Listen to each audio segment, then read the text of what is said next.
Check one, check two. Let me know you guys can hear me. Check one, check two. Let's make sure we got volume.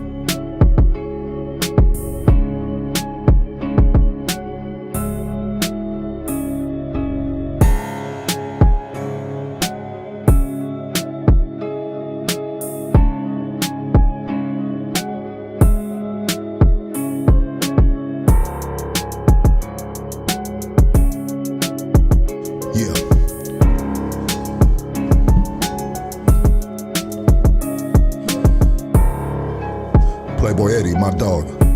Check, check. Check, check. Yes, sir.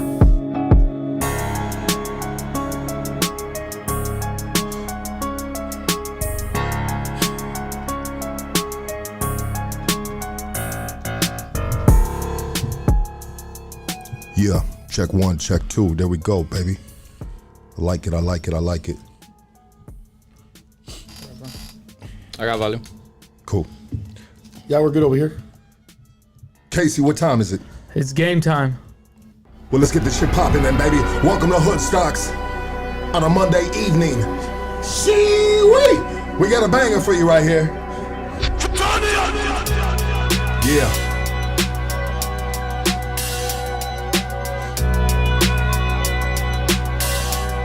Everybody hit that like. Run them likes up.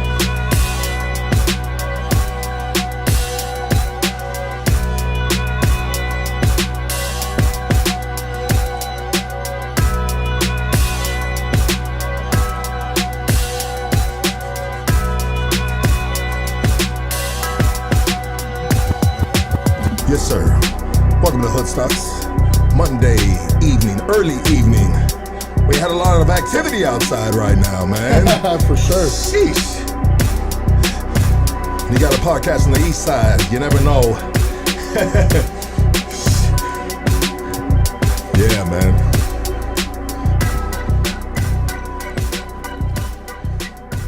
Yes, sir. There was a little road rage out there. Had Casey ducking in the studio, baby. For real. Ducking in the studio, man. I'm glad my boy Casey's all right, because bullets were flying out here. It's dangerous coming outside. The second one survived. Jesus Christ. Second one, he survived. How do I lower? You just gotta put on your ear, get it? So, yeah, there you go. Just like that, You want dog. to lower? Can you lower his a little bit? Yeah, which one is his? His would be, All black. 4. how's that? Good. Okay, there we go. Okay, here we go, guys. We're getting. I appreciate everybody pulling up this evening once again. If you haven't, hit that like. If you haven't, hit that subscribe, all right? We're gonna start this off like this. This one's for the streets, my dogs. This one's for the streets. This one's for the community. This one is for us, okay? And you might be asking, who's us? You guys, the ones in the chat, the ones that tap into Hood Stocks. There's a lot of confusion these days. Everybody thinks they are in the know. You gotta love that though, right? That's right. You gotta love that though, right? I mean, people are passionate. People are passionate. So passionate, we're cutting off our own family and friends over politics. In the past 10 years, never in history, youth and young adults have fully engaged into politics. Obviously due to the phenomenon of social media, right? Easy to say. Okay, the Latino community is already divided. Politics on top.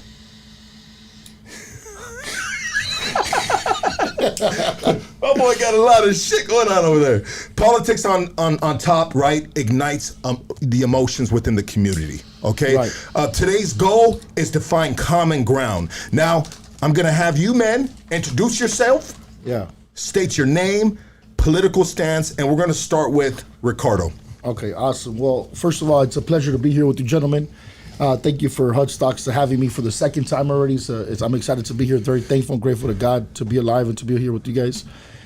So originally family's from Michoacán, Mexico, Purépechas, and but I was born and raised in Bakersfield, East Bakersfield to be exact, in the hood. So shout out to all my Kern County people. and I am socially liberal but fiscally conservative, and I believe in America First policies. Whatever that may mean to whoever is listening, that's up to them. But I know what it means to me, and we'll get into that in a little bit. 10-4, appreciate you, brother. Let's pass it over to HERON. All right, my Mexican name, my Spanish name is HERON Carrillo. My English name is HERON Carrillo. My native name is Ashoken. I come from Las Tierras de Zacateco in Zacatecas, Mexico. That's my traditional people. So I have an indigenous perspective on today's world views, political views, and human rights views. Okay, 10-4. And just to let everybody know, because I know how you guys are, man. Why is HERON sitting right there? Why is Ricardo sitting right there? Okay, I know you guys are really, really like, they're going to switch at halftime, okay? So both gets, you know what I mean? A seat there, seat there.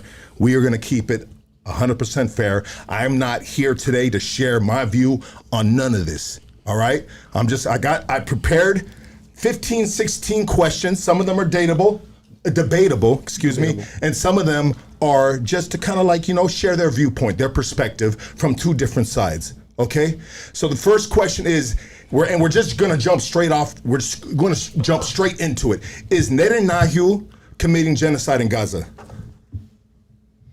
Oh, for sure, 100%, without a doubt. The United Nations has already said it many times.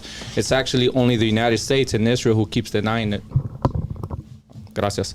So I think there was a recent poll in the United Nations where almost, I think, 90 to 95% of the United Nations have given Palestine their true state now, recognize them as a state. Only about 10 nations voted no on it. So, it's easy to call genocide when you see the footage in real time. Yeah. Okay. I think I'm on the same boat with him. I mean, it's very difficult to justify what's going on with that. It's very difficult to justify the atrocities happening. It's difficult to justify why we continue to not accept it as a country, right? As an American country, of what's happening over there. And I'm not saying everybody, because obviously there's people that are protesting against it. Yeah. But it's pretty. I will tell you, it's pretty surprising and a little. And honestly, to be fair, it's a little disappointing that we're one of the only countries that are not on that boat of saying, "Hey, listen, what's going on over there is wrong." You know what I mean? And a lot of people are defenseless. It's damn near a parking lot now. Unfortunately. So yeah, I mean, I think it's a situation that America needs to assess. But obviously, there's bigger players behind it that I don't think are going to allow that to happen. There's more going on over there that we don't know. You know what I mean? 100%. Of why we're not interfering and then say, hey, this shit needs to stop. I have a theory. I have one too. I would like to hear yours. Yeah. Okay, so if the United States was to officially accept that that's a genocide, then the question becomes, so if it's a genocide, it's because Israel, who was not a real thing until 1948, it's a colonial state backed up by other colonial states on indigenous lands of the Palestinians. And if they're committing genocide on the indigenous people of the land, then what does that say for the United States? See, as far as allowing that, you mean? No. Like allowing that to happen? No. It's deeper. What is the United States on the indigenous land today? Is it not an occupation as well as Israel? Because if the United States admits that genocide is happening, a lot of questions are going to follow that. Some of the questions are going to follow, well, then can you admit that you have committed genocide on indigenous people of the land, and you are continuing that today with the indigenous people you're persecuting on the streets today? You see what I mean? Yeah. So it leads to a bigger question of accountability for the United States. So the United States will avoid that at all cost. Yeah. I think that it's definitely a different perspective than yours. My perspective is we wanted to have somebody be our eyes and ears in the Middle East.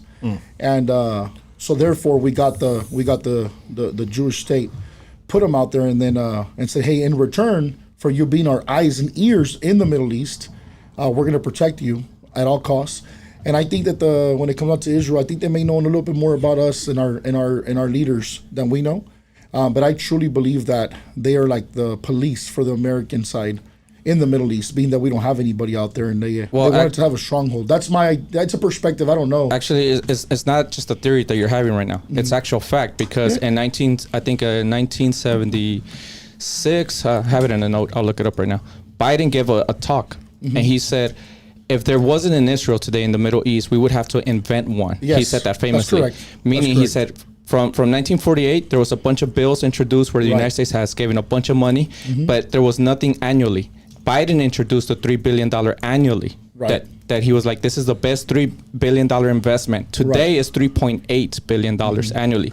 But do you know how much money the U.S. has given Israel since 1948?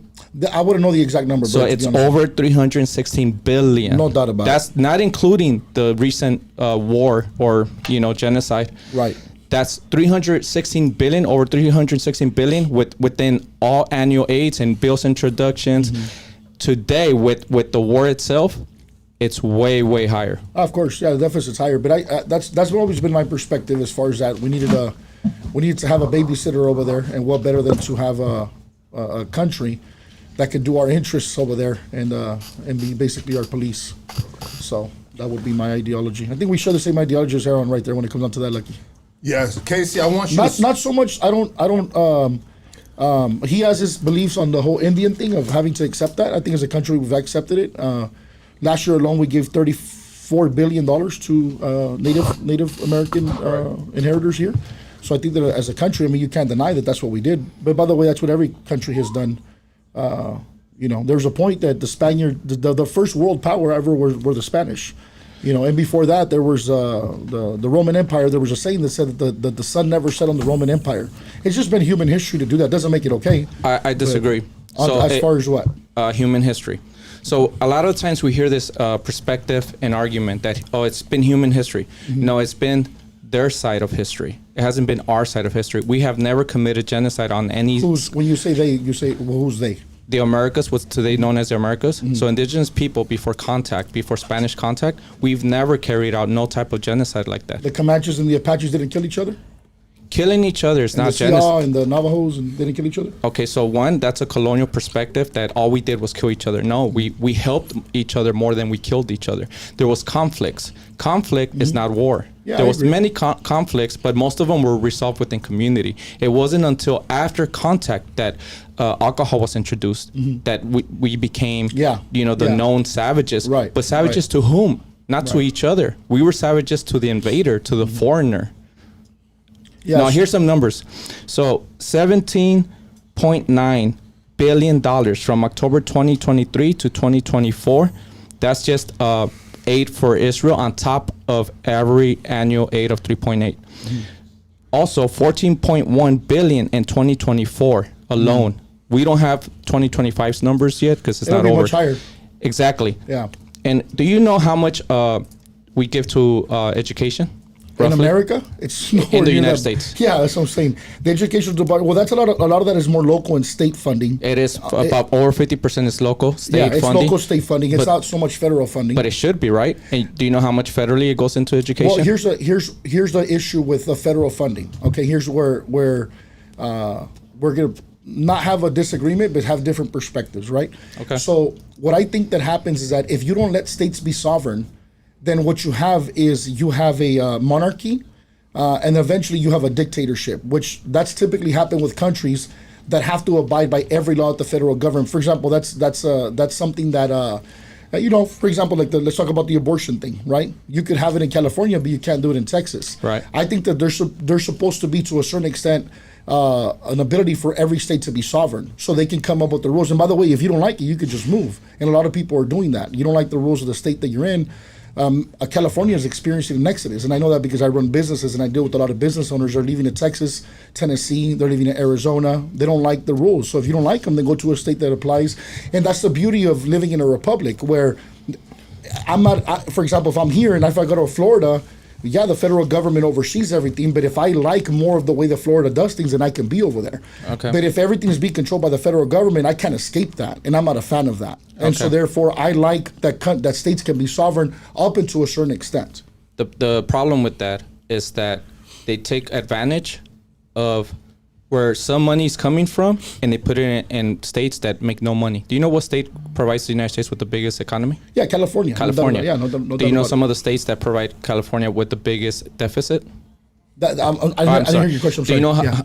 some of the states that provide the United States with the biggest deficit, I meaning think they're it was, negative? Was it? If I'm not mistaken, it was Oklahoma. I can't remember if it was. It's the red states. Whatever states. whatever the case may be. But I agree with you, and that's the part that I'm talking to you about. Is that when it comes down to the sovereignty, though, there still should be sovereignty over the states and how they go about things. Because if not, you don't have control. That's giving control to the people. Do you know who introduced sovereignty into the United States? What do you mean introduce sovereignty? True sovereignty. Do you know who gave them the idea of true sovereignty? I have an ideology. That's why we had a civil war with the British. But I would like to hear your perspective. It was the Native Americans. It was the Iroquois specifically who told them about sovereignty, who told them that you can create a confederacy and be independent from your monarchy and have a constitution. Hey, that's great. If that's what they contributed to the now government that we have, that's phenomenal. Yeah. That's a great idea. Can we move on to the next question? Let's go. Sure. Okay, Casey, I want you to score this, and we're gonna call that common grounds, bro. So 1 point for common grounds. Okay, so the next question is, and I wanna right now you're gonna go first, and next question you will go first. Sure, we'll no rotate it problem. like that. So if you were the Prime Minister of Israel, Netanyahu, how would you have dealt with October 7th, 2023? First of all, man, that's like putting me in a tough situation because I don't want to be that guy. Yeah. I would just say I would give up the nation to the Palestinians and let the Palestinians have a one nation under Palestine, not Israel at all, because that was invented in 1948. So I wouldn't want that. But given the situation of the question, yes, I wouldn't have allowed it to happen like he did. I wouldn't have funded Hamas like he did. I wouldn't have given them all the weapons and all the entry points. I wouldn't have called a drill that day to calm down my military and put the guard down like he did. Mm-hmm. Yeah, there's definitely a response time. The 3-hour response time was very. That's not normal for a country the size of Rhode Island. No, did you know that there was a drill that day where they put there all was the a guards drill down? that were away from and they not only never that was do that. festivity, and there was festivities. Never do that. They never do that. Yeah, Sounds and on like top of that, the response time, if I'm not mistaken, it took 3 hours for a response time. almost sounds like 9/11 drill where they were having a similar drill. We're going to be on the same page there, brother. When it comes, I think with the Israel things, we're going to have a lot of commonalities with that. And that's good Yeah. because we also bring different perspectives. Yeah. So for example, the response time, especially a country the size of Rhode Island, the size of Maine, how do you have a response time of 3 hours when it'll take you 3 hours across the state? I was just in Vermont. It takes you an hour and a half to get from one side of the state to the other. Israel's not a big country, so to think that you have a 3-hour response time, that's freaking wild. Here's another thing a lot of people don't know. Since October the 7th, like they like to say, there's been major protests in the streets of Israel calling for Netanyahu to be for his resignation. Yes. Yeah, there has. He won't do it right now because he's in war, right? So there's this whole idea there's a clause, if I'm not mistaken, where they can't be an election because they copied the United States. The United States, yeah. Yeah. Mm-hmm. So right now, that's why he cannot end the war. As soon as he ends the war, he will be locked up. He will be locked up for crimes against humanity. Well, guaranteed. we don't know if they're going to do that or not. No, we don't know if the world will uphold that's what I'm it. saying. That's what I'm saying. But most of the world does. Yeah. It's just the United States and the United Kingdom that won't do it. Right. Well, we had the same situation happen in Mexico with the Salinas de Gortari whenever he screwed over the country. Y devaluó la moneda, right? And he left to Cuba. So, I mean, according to the world, what he had done is make his entire country broke. He's Venezuela, in Spain now. He's in Spain. Well, wherever he's at, I don't keep track of him, but I know he fled to Cuba, right? Yeah. And the same thing's gonna happen with Maduro. I don't think Maduro's gonna disagree. end up. I don't think. Well, what I'm saying is, I don't think that Maduro's gonna end up in prison either. I don't think so. The people of Venezuela don't want him. No, in no, prison. I agree with you. I Did know you that. see a drill they just ran the other day? It's ridiculous. So ridiculous. So this is how you know if the countrymen respect their president or not. He told their military, "Hey, the U.S. might come invade. I want you to arm all my people." Mm-hmm. The regular people, regular folks. Right. Anybody willing never to done sign that up before. They never. No They've never one has done that ever before. done that. Yep. You know what people did? They all showed up. Right. And they're like, "Give me a gun. Show me how to drill." They were having drills out in the public streets. Right. Let me show you guys But this what, right here, but 'cause what I'm that's saying is that crazy. I don't think That they're is going to wild. lock That's him up. revolutionary. Yeah, I don't think they're going to lock him up though. Now, the United States point of view is that the Venezuela's people are suffering. If you give the Venezuelan people guns, and they're really suffering and they hate Maduro, wouldn't they try to take over? Of course. But that they would didn't. be the first thing that would happen. But that's not what they're doing. Right. The footage is showing us that they're training with the Venezuelan military to defend La Tierra, defend their homeland. This is true, but there's a lot of propaganda happening too, because in Mexico, people get behind presidents, yet the cartels take over the whole entire thing. Do you know who invented the word propaganda? If I'm not Adolf mistaken, Hitler? Yes. Well, yeah, it that's what I wasn't was him. gonna say. If I'm not mistaken, it was Hitler with the Jews. Well, it wasn't him specifically, but It was one of his, one of his people. counterparts, Yeah. But it was during his. Same thing when he says, "Say the lie, repeat the lie, they'll believe the lie." Yes. It's the same concept. Yes. Yeah, I understand. I understand where you're coming from with that. So when it comes to propaganda, Mm-hmm. the masters of propaganda have been people in higher empire or higher imperialist Of governments, course, of not course. a small government like No, Venezuela. of course, because that makes sense because they want to keep their power, right? When you have Exactly. the monarchy, you have the patriarchy. It just makes sense. Everything's about controlling the narrative. Absolutely. Everything. Absolutely. And that's not that, by the way, whether you're the loser in an event or the winner in the event, it's always going to be the same thing. Controlling the narrative is not only a Here's winner's perspective, it's a loser's perspective too, because I'm not going to tell a guy that I got beat up. If nobody watched the fight, I whooped his ass. Look at me, look at the other guy. You know, nobody's gonna admit to a loss. Which is why, and we'll bring up later, I'm sure, which is why there's not that many clips of Charlie being destroyed by certain people. That's coming in. We're gonna about to pivot to that right now. Okay. So can we say that we found common ground on this one? Yeah, sure. Got it. Casey, common So far, ground on this. yeah. The next question. We're gonna start off with the big dog Ricardo. Was Charlie Kirk a racist? No. And I can tell you this for many different reasons on a personal level. I had experiences with him. I got to interview him. We had a relationship with him. There was more to Charlie than the media will show. When it comes down to the way he went about things, he hurt a lot of feelings. Naturally, he did. And he said things that were not very popular, but I can pull up 100 clips right now of people where he was telling people, hey, you're worth saving. It don't matter if you're black or you're brown. Stop letting people convince you. Which I'm not a fan of that. I hate being told that because I'm brown, Mexican, or an immigrant that I can't accomplish something. I don't believe that. And I think a lot of it has to do with my upbringing. So when I started listening to Charlie many years ago, it's been a decade now, and I've watched a lot of his stuff. I could understand why people that are easily offended thought that he was a racist, you know. But when it comes down to, I'm very big, Lucky, on individual accountability. I'm very big on it. I'll tell you this: when I got busted and I was fighting my case in 2008, my mom came. She visited me, and then she was crying. And I remember telling my mother, "Mom, don't cry. I got myself in this position." Even as far back as I can remember, I'm very big on personal accountability. 100%. So therefore, when it comes down to that situation with Charlie, he preaches a lot of the. I'm good, brother. Thank you. He preaches a lot of the personal accountability. I don't believe that my future depends on another man. Now, does it matter to a certain extent? Sure. Yeah. On the macro level, but on a micro level, no. So I agree with a lot of what Charlie said when it comes down to, you know, your race shouldn't be the reason why you can be held back from. And if anybody, by the way, I don't want to say anybody because everybody has their perspectives.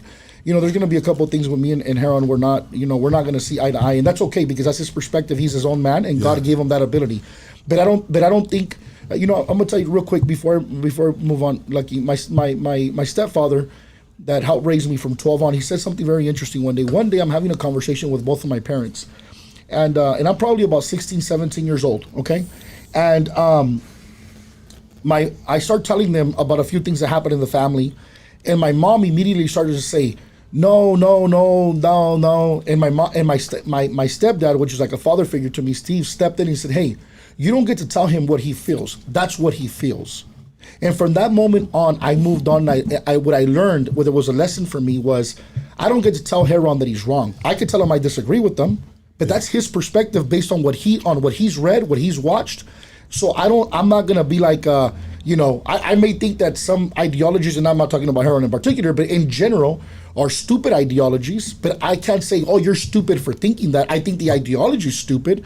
But I truly believe that when somebody opens their mouth, they're speaking things that they believe to be true, right? What they believe to be true, not what may even be the truth. For example, you guys just had this little situation outside when we pulled up, right? Yeah. Okay, it happened on the other side of the wall. Yeah. But I guarantee you when they came and asked KC what happened, he's like, I don't know, I was inside. Yeah. And it just happened right here. Yeah. They're gonna get the testimony of 15 different witnesses, and they're gonna get 15 different answers. Yeah. Because it's perspectives. Life is perspective, and disagreeing with somebody or not agreeing with them doesn't mean they're necessarily wrong. It just means that was their perspective from the angle they saw it from. Right now, my perspective, I can see you from the front.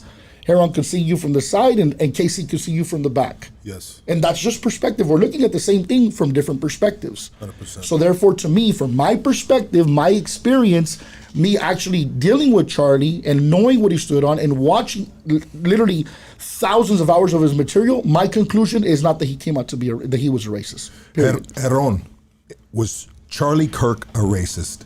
To answer that properly, let's first ask, define racism. Can you define racism? I could give you my perspective on racism. Go for it. My perspective on racism is you discriminating somebody based on their skin color, and racism, right? But then there's also you could discriminate somebody based on their religion, based on a lot of different things. But racism, according to what I understand it, is you discriminating somebody according to their color, to their skin color, or to where they were born, or of that sort. That is my version of racism. Okay. Lucky, you want to give your perspective? Yeah, so my perspective of racism is, and my experience of racism, of being half Mexican and half Jew and raised around Mexicans. Like, man, it didn't matter if I was half fucking Mexican. I was half Jew. And I know they were just busting my nuts about it, you know, but it's basically people not liking a part of your representation, and it can be the color of your skin, your ethnic background. You know, people are very prideful of who they are, but I believe there's also racism within the race. Absolutely, there is. Within the race, Absolutely because my there is. grandma, rest in peace, Socorro Aguinaga, she, when there'd be other Mexicans digging in the trash, she'd be like, man, and she'd be talking broken English. We'd always make fun of her because we're all Americanized, you know what I mean? And she'd be like, oh, those fucking wetbacks are out there, Yeah, you know what I mean? of course. And so we were like, and we'd be like, whoa, grandma, what the, you know what I mean? What Happens the in fuck? Mexico all the time. You know? And so that I'd say that's racism within the race. Yeah, you absolutely. know? I mean, it's just it's a broad scope of different levels of racism, but this is between you guys. Okay, no, the reason I ask is because if we're going to say if he was racist or not, we need to have a understanding of what the word means, right? Yes. So I used to think racism was what you guys just described until I started getting more educated, specifically consciously educated on social issues. Okay. So we have the word discrimination, which it does include that. We have the word course. prejudice, which none of you brought up. Prejudice But I describe prejudice. Yes, though. you describe prejudice. It falls So- under the same umbrella to me. Would be a discrimination. Here's against the somebody. difference. Here's the difference. Well, what would be the difference between discrimination and Prejudice? And prejudice. So discrimination is when you discriminate someone simply for their religion background, their ethnic background, their cultural background, their skin color. Right. How is that But far you from could, the, but you could also discriminate against handicapped people. Oh, absolutely. You see what I mean? Yeah. The But it's a prejudice- broad umbrella of things. But there's slightly differences, and that's why it's important to know. Yeah. Prejudice is more on color. Prejudice really focuses on color and ethnic background. Okay. And cultural background. So it would not fall. Let me ask you a question. So does it not fall under the umbrella of discrimination, So they're or at the very least go hand in hand? You're in business, right? Yeah. You ever seen those graphs where they have different loops and in some areas? Yeah, of course. And then there's a middle one, and there's they overlay. So Yeah, of that's course. that's what those three words do. Okay. There are three circles, but there's areas where they overlap each other, Okay. right? So now racism. This is the way I was finally brought to understand true racism. You have to have not just the discrimination and prejudice, but also systemic racism, the power of actually oppressing another person because of their skin tone, because of their cultural background. So that, by definition, in the United States, no one besides white people can be racist because we don't have such systemic power. We don't have that. Yeah, I don't- we're not gonna agree on that. I'll Yeah. give you a small example of how I understood this in the city of Compton. I grew up in Compton. In Compton, the population is about 74% Latino, brown. The remaining is black. Yet the governor or the government in city of Compton is 95% black. That is in structure for them to have racist power against brown people when they show up to city council meetings. So, for example, a lot of Mexicans don't show up, and then I would ask them why. Because they don't have translators. They don't understand what's being said. Okay. That's a racist system against its own Mexico population. doesn't have translators in English. We're not talking Mexico. It doesn't. Then in that case, every country's racist. No, because I've been to court in Mexico. They don't have translators in English. How much population in Mexico doesn't speak Spanish? Well, how much population doesn't speak Spanish? Exactly. Yes. Well, I would say the majority of them do. No, they do speak Spanish. That's what I'm saying. They do. Yeah, exactly. So therefore, you don't really need translators for a bigger population that doesn't. You shouldn't need translators in a country where their primary language is Spanish.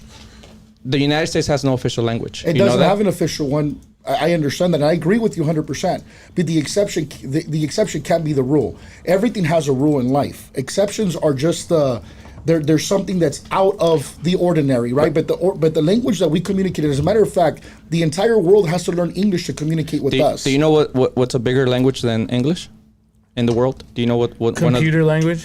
I would think it is though. It's digital language. Well, Spanish is way bigger than English worldwide. I totally understand that, but you know what? Worldwide. But here's Spanish the thing: is though, when I travel, I've been very blessed to travel the world. Yes. In Europe and every country, the people that I'm dealing with know English. I don't learn their language. That's they learn because you're in ours. business. So business has been. I'm talking about if I go to a resort, everybody speaks English, from the receptionist all the way to people cleaning the room, because they understand that if you want our tourism, you have to be able to communicate. What with is tourism? Is it not business? No, it's right, but I'm not it's going. business. But when I go to a resort, I'm not going for business. I'm going because I want to enjoy myself. Doesn't matter where you're going for. You're attending a business. Right, and they understand that what makes sense is for them to learn English. So the reason businesses. So why wouldn't we want our citizens to learn English? So the reason businesses work in English is because capitalism is in English. Capitalism is colonialism. So yeah, I don't agree with that. So the cartels speak English? Yeah, a lot of them do. How do you think they communicate? Well, how do you think they with the CIA? Yeah, of course, the CIA, DEA, absolutely. Fast and Furious, Operation Fast and Furious. Fast and Furious, absolutely. Yeah, of course, a lot of them speak English. Yeah. So now we're getting okay. So now to answer the question, I just wanted to lay the ground for the word, right? Right. Yes. By definition, then Charlie Kirk could be racist because he's white and he's part of a white systemic governance. Now, what was his actions that I believe he was a racist? I do believe. One, do you know how poorly he spoke of MLK, which is a great civil rights movement leader? Yeah, he spoke. Yeah, because he said that he had orgies, which was very true, and everybody around him knew it. That he had orgies and would beat up women. And what does that have to do with his civil rights movement? It has nothing to do with it. But this is coming from a Christian-based man. Yeah. Right? Okay, Yeah. now but is it not anti-Christian to be gossiping such things? Well, that's true, but also here's another thing about the Bible. But the Bible also says, we always Jesus, do it too. Yeah, Jesus, well, it's a sin. This is It's a true. sin. But the Bible also said that if you are lukewarm, I will spit you out.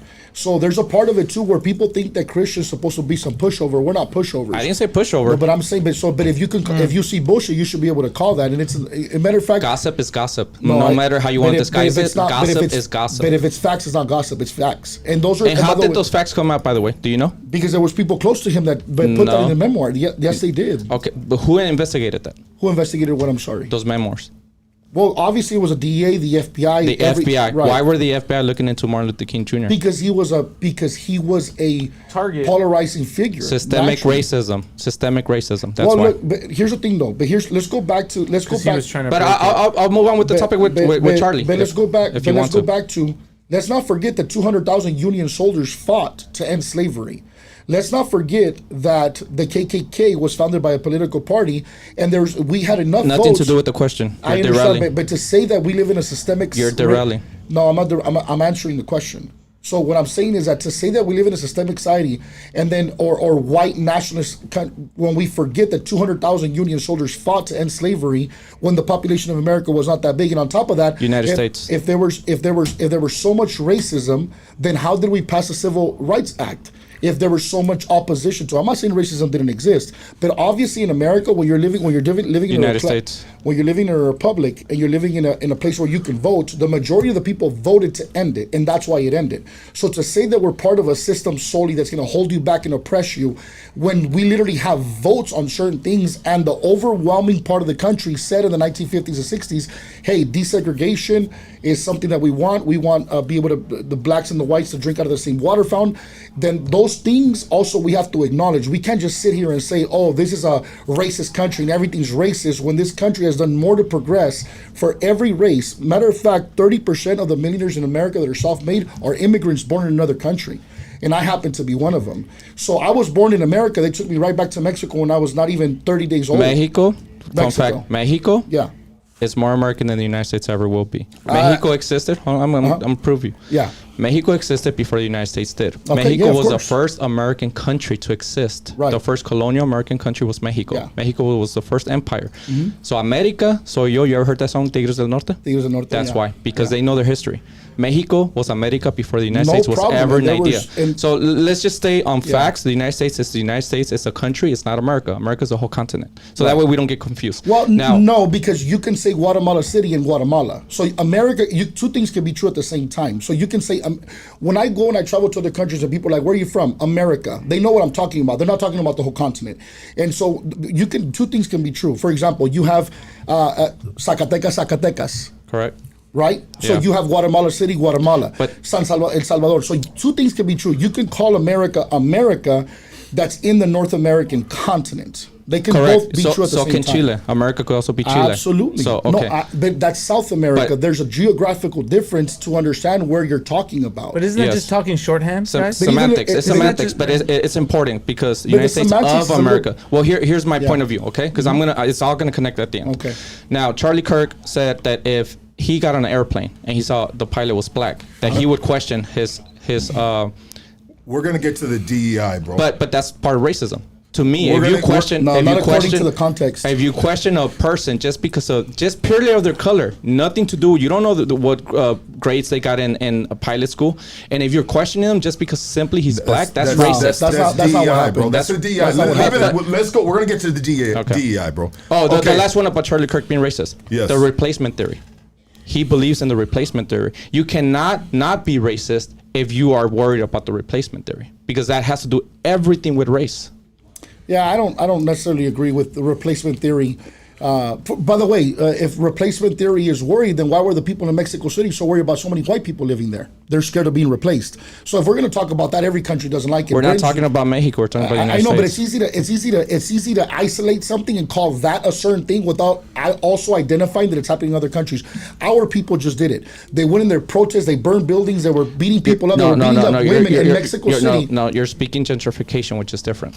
Brother, that's displacement of people. They're tired of having to pay higher rent, that there's more white people there, and they will say, kill a gringo, murder a gringo. Like, come on, bro, let's not be hypocrites and say, oh, it's valid here, but it's not valid over there. I'm not- So it's a replacement theory. If you're being placed, if you're in a city, you're scared of being replaced by white people in Mexico, then you also don't like the replacement theory, and that makes you a racist in nature as well. That has to do more with capitalism and gentrification. No, bro. No, not because- racism. Well, if it's capitalism, then who should you blame for raising the prices in Mexico? It's so funny. People are pissed off at white people for moving to Mexico City, but if the owner of a building is willing to charge more rent and they're Mexican, whose fault is that? I agree with you. That's the white people I or the agree with you. Mexicans? That has to do with capitalism, but that's a different subject. So let's try to focus on the subject. Can we move on? Okay, but what is the conclusion of that one, though? That they disagree. Okay. Disagree on that one. Okay. Yeah, no, we definitely disagree on that one. Okay, so this one, I guess, is going to you first now. Okay. And let's make sure I get that order right. Is it fair to fight racism with racism? There's no such thing. Cannot exist. Again, by definition, we don't have systemic. Okay, I'll put it this clear. Do you know that we would be impossible for Raza to do to the white man what they had done to us? It would be impossible because we cannot do to them what they've already done to us, which is completely erase over 500 years of our history, our culture, our natural languages, and our natural traditional ways. When you say white, are you talking about just like European. Okay, European. European. So even if they're Latin. That they're still white. What about Canadians? They're still white.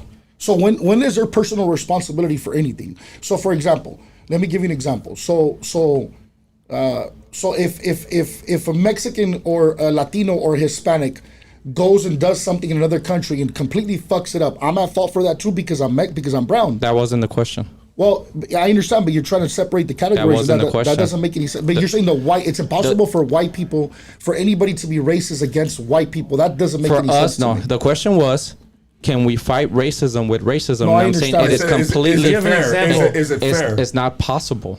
Do you have It's an not example, possible. Loki?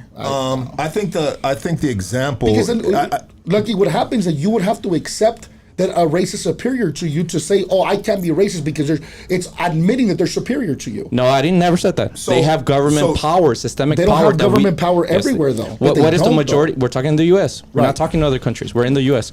What is the majority predominantly cultural background, ethnic background, skin tone of the United States Naturally, it's government? white. There you go. Naturally. So it is impossible today. The way we have things systemically built up today, it is impossible for us to do it. So I think I want to what? say this. So the reason why I followed up with this right here is, and I think it goes back to accountability. But we are in 2025, and I see a lot of brown and black folk saying some racial slurs. Discrimination and prejudice. Yes. Yes. And That so we it's can not- do. That we can do. I don't agree we should. Okay, That so we that's can do. that's the That's question, the question. bro. Okay. That's the question, bro. Here- Because I've seen it all over the internet in recent times, and I'm like, well, are we fighting racism with racism? Okay, that's your perspective, how you're wording it, right? But Yes. here, I'll go deeper into that now. Now we're talking, should we be prejudiced and should we be discriminating others? I say no. But Okay, at the same time, I'm also not going to tone police people because people have a natural right to righteous outrage. You ever heard Bernie Sanders say that? Never lose your righteous outrage. And what is that? That's when your people has been discriminated against, prejudiced against, under a racist system that has been persecuting your people for over 500 years. Because we see it all the same.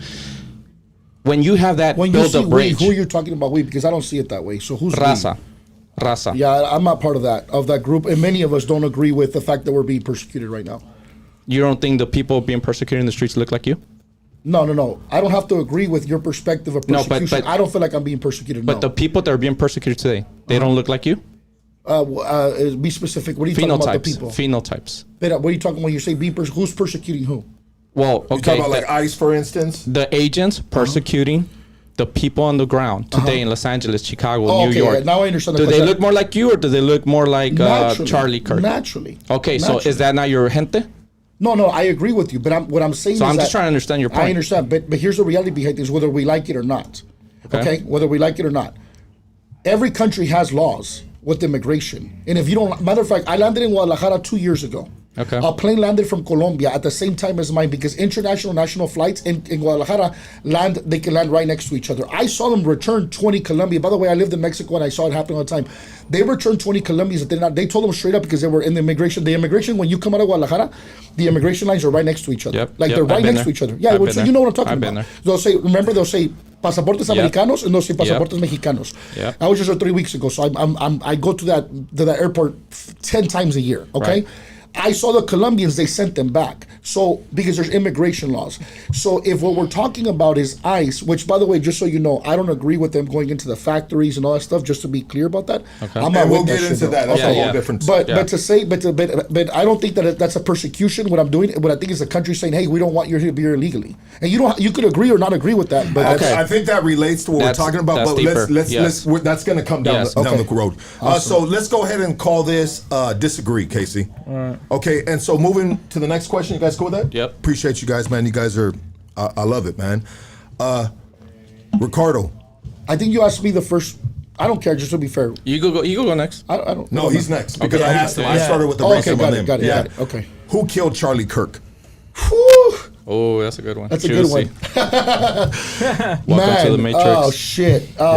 We going? Yeah, we bro. about to answer it, right? Here's what I Welcome will to the tell you. Matrix. Here's Yeah. what I will tell you.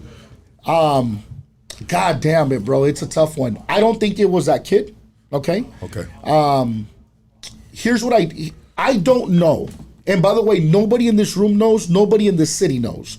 But we can make assumptions. Yes. And it's fair to make assumptions based on what you think happened. So to be clear, I'm not saying this happened. But I'm gonna tell you what my brain tells me possibly happened. Okay? Yeah. So in the past 6 weeks, Charlie had been talking out against Israel a lot. Yes. And as a matter of fact, Turning Point, and this is a rumor because there's no verification of this, there's a rumor that Netanyahu had offered Turning Point $150 million and he turned it down. Yes. But what I do know, and as a matter of fact, on the PBD podcast, which I've been on a bunch of times, when he's on there and they're asking him, he's even hesitant to talk about it. I watched it. You watched it. So if I had to take a wild guess, because you don't know, I don't know, and anybody that pretends to or says that they don't know shit, okay? But if I had to take a wild guess, let me tell you where I'm coming out with this. So Charlie was the one that would hit the universities hard, right? Those are the indoctrination camps, right? Yes. That's where you teach people to do what you want them to do. As a matter of fact, a spy from Russia had already warned America he was a defector, and he said, the way we're going to get to your kids is through colleges. You can watch the entire interview with this guy. He was a defector. He was a spy. And he said, this is the way we're going to get to your children. He said this back in the 1980s, and it was through schooling, okay? So think about what Charlie was doing. Charlie was completely shifting the mindset, America first, God, country, Christian, right? Everything that the Marxists and the opposing parties do not want from us, right? Yeah. So what happened is that when you do something like that, and then you become the voice that goes against them, when you're the strongest voice for them, I think there's gonna be a conflict of interest. I don't know because I wasn't there, but my conclusion would be I would assume that it would be a hit from Israel. That's my assumption. HERON.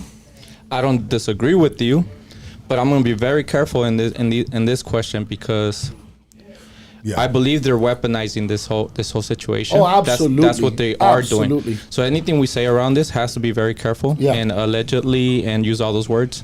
Here's what I don't want that smoke because he's not my people. I won't take the smoke for someone that's not my people, but I will direct you to who you should follow on this case. Candace Owens. I've been listening. Tucker Carlson. Big time. Tucker Carlson. And you're talking about individuals that you don't align with. I actually I don't all the way, but I have a lot of common grounds with them. Okay. And that's what I'm able to do. I don't because these are like hard right people. They're not hard right now. No, they're not that hard right. They're a little more in the middle. They're more in the middle. They're not hard right. They're center. They're center right. I would say center right. But they are Republicans. They're center right. They're center right. Center right. Okay. Like for example, I'll tell you, I'm center right. Yeah. But no doubt about it. I've never been. But I'm willing to call out bullshit. Right. I'm willing to call. Like for example, I know we're gonna get into that. Yes. But the Epstien files. It's why coming. the fuck haven't they released them? Like why haven't they yeah. released them? I'm with that. Well, hold on, it's coming. But let me just reference some people that people should tune in so you can get Candace better Owens perspective. is definitely Candace one of them. Owens, top of the list. Yes, Big number time. one on that list. Tucker Carlson. Yes. There's a fella. He's not that known, but he's been on Joe Rogan. He's been on Candace Owens. His name is Cancel Ian Carroll. I want to shout out all 700 people that are tapped in right now. We love you guys. Thank you so much. 700 people tapped in right here. It's popping. Ian Carroll. I want to say, Carroll, yeah. I want to say this too. So Jimmy Watson, Navy SEAL, Blackwater mercenary, he was on this podcast, and I asked him, not in the comment section, but I said, "Hey Jimmy, could that bullet have come from somewhere else?" And he said, absolutely. Yeah. Okay, next Where question. did the bullet that just hit here come from? Okay, there we go. Next question. They knew we were coming. Next question. Casey, don't put out that. Don't put that out, bro. Don't put out that. I just experienced it. Yeah, I know, brother. I know. We'll talk about it on another podcast. And this, you're starting off on this one now. Okay, cool. Okay. How will Charlie Kirk be remembered in the history books?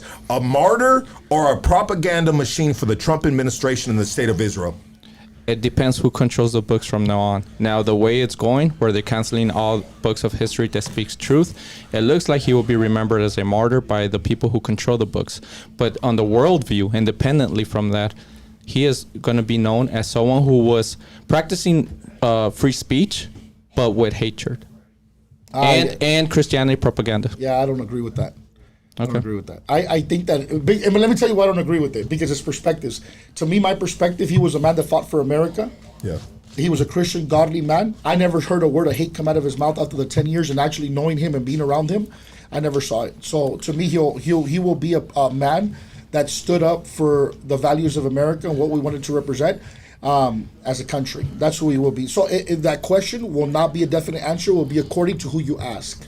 And it will be obviously according to who writes in the history books or Yes. what Right. book we're Exactly. reading. Yeah. So we got to turn Ricardo's mic a little bit more closer to him. There we Yeah, go. you good right here, Yeah, Casey? We're good? this is like, Yeah, there we Okay, go, got there it. we go. Okay, cool. yeah. Yeah, okay. I will remember him this way, though. I will remember him as turning his point of view on Israel and then bye-bye after that. Well, That's what I will remember. That's both what it gonna agree really on that one. seems like, dude. Yeah. That we're both gonna Pretty agree on that one. Black and Yeah. white. Okay, absolutely. so are you still keeping score in this? Well, yeah. What is this one's agree or is this one? yeah. This one is common ground. Well, let me tell you why it's common ground, because he has his perspective and I have mine. Yeah. You asked a question that's very perspective based. Yeah. Right? It's You just subjective. don't- That's all it It's is. subjective. Yeah. It's subjective. 100%. Yeah, it's not going to be a definite answer. Okay, so now it's your turn, Ricardo, to go first. Okay. How has the assassination of Charlie Kirk impacted free speech? Ooh, good one. I don't know if it has anything to do with free speech more than it has to do with repercussions for actually using this free speech against the wrong people. Again, this is perspective because I don't know. But I don't think it was an attack on free speech. I think the attack on Jimmy Kimmel was more of an attack on free speech than Charlie Kirk. I would agree. Yeah, because Jimmy Kimmel got canceled. Let the motherfucker say whatever he wants to say. I think that was more of an attack on free speech. Yeah. I think his attack, again, perspective, I don't know. And anybody on the comments that wants to pretend like they know, they don't know. I am going to take a wild guess that his speech against Israel is what got him killed. It wasn't an attack on free speech more than it was an attack on him to shut him up from going to those universities and switching people's mindsets. That's my I ideology. don't disagree, but I will elaborate. It is now being weaponized towards free speech, and that's Yes, the problem. I agree the with that, problem yeah. Of Yeah, I how agree they with are, that. regardless Absolutely. of who did it, who's Yeah. behind what curtain. There's definitely a... They're weaponizing yeah. this. Now, my question I would like to know, was this the agenda the whole time? To weaponize this situation, him specifically, especially when we know he was turning his point of view on certain people. Right. And it's like a warning, right, for everyone else. Like, hey, if you're going to go and open your mouth on certain things, this can happen to you. I think that there's a part of it that has a lot to do with it as well. To give a little bit of fear into people. Here's why I lean that way. Yeah. I'm not giving into any conspiracy theories, but I'm going to name some that are very big. 9/11, JFK. The Patriot Act, where they were spying on all of us after 9/11. Yeah, Yeah. but there's one country that keeps coming up, and all three situations have the same country that keeps coming up. If they had any sleeper agents, any Mossad. there you go. Yeah, we're gonna agree on that one. Okay, Yeah. so let's go common grounds. And to my boy Validated Streetwear right there, he said, who came up with these questions? I spent this weekend, and mind you, man, I have been knees deep into everything. Candace Owens, YouTube, I've been going down, so... You gotta see your living room, Lucky. Yeah, There's so- fucking so I- strings connecting everything. So I spent the weekend over here. Like, I had to be prepared for these guys, and I hope I continue to have good questions for them, at least to you guys. So far, it's so good. Yeah, thank you, brother. Thank you. Okay, so this is you now. Okay. How will the assassination of Charlie Kirk impact the country as a whole? Will it divide us more or bring us closer together? Here's my theory on this. I think it is an attempt from the right to reunite the right, because the right is split right now. You have Candace Owens, Tucker Carlson leading the side of questioning and leading the side of critiquing what is America first when you're giving out your money to another nation who is not even classified or categorized as a foreign nation. It's the only nation, by the way. Israel is the only nation not declared, not identified as a separate nation as the United States. So they almost have the same power to look at all our classified information. That's wild. The APAC, which is all the money in on both sides, Democrats and Absolutely. Republicans. That's why they're both two wings of the same bird. APAC controls the government by money. This is what Bernie Sanders always talks about, right? The elite and all the money behind politicians. Why is it that they're not classified as a separate nation, yet they get to influence every single political influencer in our nation? Well, I think they did a study of how many senators were getting funded through Israel, through AIPAC, and it was Yeah. a lot of them. I definitely 95%. think that yeah, 95%. it was a There's only scary a amount. There's only a handful that are not taking money. Absolutely, and I think that's the part that I think we're very much compromised when it comes down to that. But your question, repeat the question. Okay, the question. Yeah, I did lose the question too. Well, I feel like I'm in court. Can you repeat the question, please? I got you, sir. How will the assassination that's right. of Yeah. Charlie Kirk impact the country as a whole? Will it divide us more or bring us closer together? it's- I'll continue my yeah. answer. Oh, go ahead. So my theory is that it's an attempt from the right to reunite the right, rekindle the Using right. when you say, I'm sorry, real quick, so just for clarity reasons, when you say an attempt to use the chaos or like the right did it, which one is it? 'Cause No, I think Israel not, did it. not the chaos. Okay, so remember the right, before they even knew who it was, Right. they started blaming the left.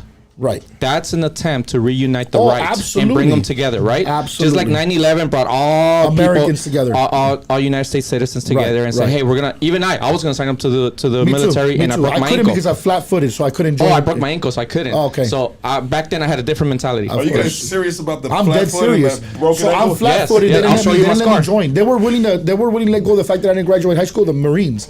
They were willing to let go that I didn't graduate high school and that I had a record, but I had flat feet when I did the testing, and they said that you can't join. Fun fact: So 2 happened weeks. with my dad too. Oh, is that real? I thought you guys It's were a cracking real jokes, thing. bro. Yeah, no, it's true. Fun Yeah. fact: 2 weeks before it happened, I went with a buddy of mine. So he's like, "Hey, come with me. I'm gonna go sign up to the U.S. Air Force or whatever." And I was like, "All right, cool." And then he's like, "Hey, you're already here. Just take the test." But I didn't study. He did, right? You passed. I failed the U.S. Air Force by 2 points. They were like, "You Damn. could join the Marines, you could join the Army, and you could even have a shot at the Navy, but not the U.S. Air Force." Now I'm like, you know what? I like the Navy. I like the idea of the Navy SEAL. And then they're like, here's a booklet, study 2 weeks. You'll pass with flying colors if you already got this high number for the Marines in Right. the U.S. During those 2 weeks, I break my ankle. Then 9/11 happens. Wow. You know what, bro? It is so interesting. What year that were you born, Harold? 83. Okay. It's so that is super interesting, brother. That you could have been sitting here as a veteran, and who knows what your Perspective. your perspective would be. It would have been different. Yeah. Because it was that situation. I was at home with a broken ankle watching TV, and I see it happen. And I was angry, and I was like, I want to fight out, the Yeah. same. But then I started watching all the conspiracy shit because I've always been into conspiracy shit. Yeah. So especially when I got locked up, it was a big homie who got me to read a book called The World's Greatest Secrets by David Icke. Uh-huh. That's what Yep. opened my, Yep. that's the one that third eye, opened Yeah. my third eye. And then after that, I just couldn't stop. I kept reading. went I down a kept- rabbit hole. I couldn't stop. Yeah. Common grounds. Common grounds. Is it safe to say common grounds? Well, that I one? don't think you asked me. Did you ask me? Okay, yeah, let me ask you that. I'm sorry, brother. How will the assassination of Charlie Kirk Yes. impact the I country think as we're a on whole? the same. I think on the same thing. I think. I don't think the right did it. But I definitely think it's going to be weaponized as something to divide. Absolutely. Okay. Well, and then on top of that, like, So it will divide it and more. by the It way, will divide and- the country more. Yes, but you know where we're going to see it? The midterms are coming up next year. But here, we're here, going to see here- it. I want to elaborate a little bit more because I did say it's an attempt for the right to reunite the right, right? Right. I don't think it's working because they have more questions than answers. Yeah. And what I think is actually that part that diverted from the right, that's questioning the United States and Israel, they're now finding common ground with the left. If you've seen TYT is now with Tucker Carlson. Because of the Israel thing you're talking Yes. about, that's where the common ground is being found Yeah, so amongst a lot now of people. Both we're sides. going back to the old days where like, hey, we don't have to agree on everything, Right. But there's some common ground we could Yes, find, and I we need to agree stand with you. ground on that. However, don't underestimate the fact that some people on the right are going to oversee the Israel thing and stay with the right thing, right? For sure. Yeah. But so, we're and I think seeing- I think that there's a bigger group of them than there is of the people that are going to find common ground. I think so. I could be wrong. I don't know. I don't have a study or data on it. But being that I am center right, I can tell you that a lot more people are more like, man, fuck the other side than they are, hey, but fuck Israel first. Like, they're Also, more on that I side. also want to split up the left in two categories. There's a side of the left that celebrated the death. I'm not part of that. Right. That's I the don't- next I don't- question. okay. Let's hold off on that. Okay, but Yeah. there's a side that celebrated, and then there's a side that says it doesn't fade me because I've been watching a genocide in real time, and that doesn't fade me, and that's how I feel. It didn't fade me. I didn't feel nothing. Okay. Nothing. We call this common grounds. Yes. Common grounds. Okay, so this next question is the last question before our break. We're gonna run some ads. We're gonna switch seats if you guys want to, unless you're comfortable where you're at. I'm Stay good. with- It's up to you. You want to switch? I mean, You it's want cool to switch? because I'm I good. can split screen it. Okay. Are you I'm good? good. Are you, Aaron? Just to keep it fair, and so You wanna people, be on this yeah, side? so people don't Okay, be like, yeah, oh, he okay. was always over there. Yeah, Let's do that's it. good. Okay, so this is the last Because question. then you before- guys will come up with your own conspiracy Yeah, theories. like, oh, why is he over there? So let's split it up, and I 100% want to keep it fair because once again, I'll say it again, I respect both of these men 1,000%, and I once again thank you guys for doing this, man. love. This is absolutely amazing. 700 people tapped in. Love you guys. Okay, so this is starting with you before our break. Okay. Do people deserve to be fired from their jobs due to celebrating Charlie Kirk's death online? No, bro. I mean, look, here's the reality behind things. This is America, and I'm like a very America fundamentalist because that's the way it starts. Let me tell you the danger behind that, okay? The thing is that right now you cancel people. Here's what I will tell you. There's two sides to it. You are free to say whatever you want, but you're not free of the consequences. Exactly. Okay, you're free And consequences as an are getting fired employer. from your As job. an employer of a private business. Yeah. If I choose to say I don't like the quality of person you are because you're celebrating a death, I don't want your. I also have that right. There are rights on both sides. You don't have the right to tell me I have to keep you, and you don't have the right, and I don't have the right to tell you don't do that. Yeah. But I can tell you you could fuck off. You could do that on your own. If you're an independent worker, you work for yourself, then go do that. I also believe, I simultaneously believe that you have the freedom to say whatever you want. But I also believe that you have the freedom to fire somebody if you don't like what they're saying. Because that's America. Either you're all the way with it or you're not. Like, you can't be half-assed with it. So if an employer said, you know what, I don't want people here to celebrate another person's death, that employer has the right to do that. Okay? But I also think that you shouldn't cancel people or bring down their fucking social medias because of that. But like, for example, Jimmy Kimmel, I don't agree with him getting censored, but if ABC tells them, fuck off, we don't want you anymore, they have the right to do that as well. They both have their rights. Again, you are free to make a decision. You are not free of the consequences. HERON. I agree to a certain degree, but there's nuances that I would like to touch on. For example, freedom of speech is freedom of speech. So someone should not be able to fire you due to your expression of freedom of speech. Then you don't have freedom then. Then I don't have the freedom to get rid of you if you don't like it. No, hold on. Okay. Hold on. So here's a nuance. Okay. If you're in the medical field and you're celebrating death, maybe you shouldn't be in the medical field. So maybe that holds grounds because now you're putting people's lives at risk. If you're a doctor, if you're celebrating death, you should not be in the medical field, right? So if a doctor celebrating death, maybe you shouldn't be a doctor. How about teachers? Teachers, I don't think should be celebrating death. Okay. But there's unions that will protect them, right? That's a good one. But someone building, I don't know, art clothing or any other work, you should be able to express yourself freely within the constitutional rights, and we'll read it after the break because I brought my book and we'll read them we'll explain exactly what that is. But I think it really does determine on the work field you're involved and public figures. That I think that's what that's what the nuances that we should touch on, because as much as I think it has to do with evilness to celebrate someone's death, if you disagree or what, it shouldn't really go into labor rights, or it shouldn't go into employee rights unless it's directly involved with what you do. Again, if your job is to save lives, but you're celebrating death, that seems wrong. Yeah, I could understand your reasoning behind it. And you know what? There's, like 85% of it, I agree with you, right? Okay. Like I'm like, yeah, I can see where you're coming from, because. Yeah, definitely certain jobs are like, okay, so if I go in and I'm a Republican and you're a Democrat, you're gonna let me die?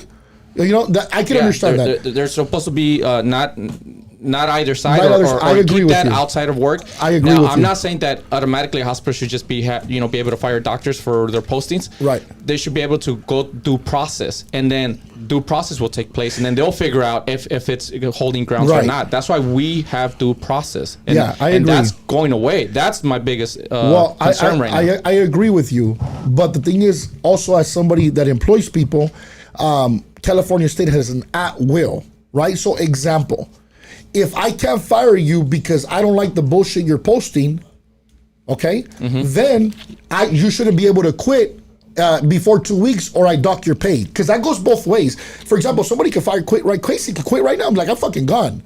So if I can't fire him at will, he shouldn't be able to quit at will. Does that make sense?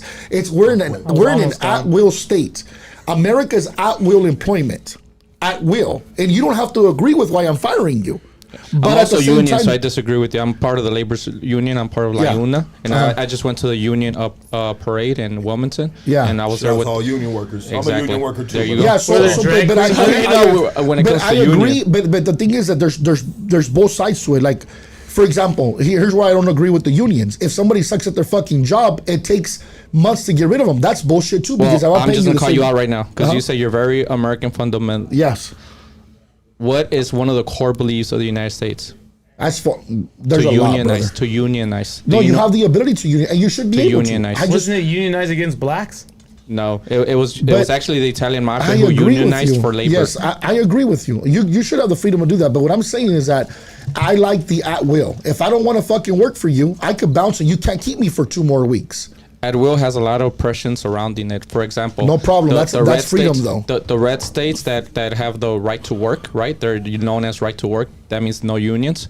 They're usually poor, sucky ass benefits, or no medical at all. That's why we have all these rural areas with cancer and from coal mines and all kinds of shit, and they have no help. And these are poor whites. These are Right. white people. Yeah, well, they're the But majority. I will still stand with them. You know Yeah. why? Because they're laborers. No, And I'm a laborer. I agree with Pedro. Let's not forget, like we talk about the red states. So don't forget that America, the majority of the population here, over 65% of the people here are white. So obviously it's going to affect the demographic a certain way. Yes. I mean, we can't say, oh, it's white people. No, they're the biggest demographic. So naturally, things that happen on a national level, they're going to be affected by it more. I give credit wherever credit is served. You know, like I just said, it was the Italian mafia who created the unions. Right. Yo, I always bring that up because Yeah. it's a gangster shit to be union, bro. I agree From the with beginning, you. it's some gangster shit. I agree with you, but I like the at will. So if you are doing some bullshit that I don't agree with, or you're saying some shit, you have the freedom to do it. But I don't have to. I Put in the shouldn't be paperwork forced. and let due process take place. There's no. It's not a crime, so there's no due process when there's no Oh, by crime. the way, I want to correct something you said earlier. Yeah. You said to come in the country or anywhere, it's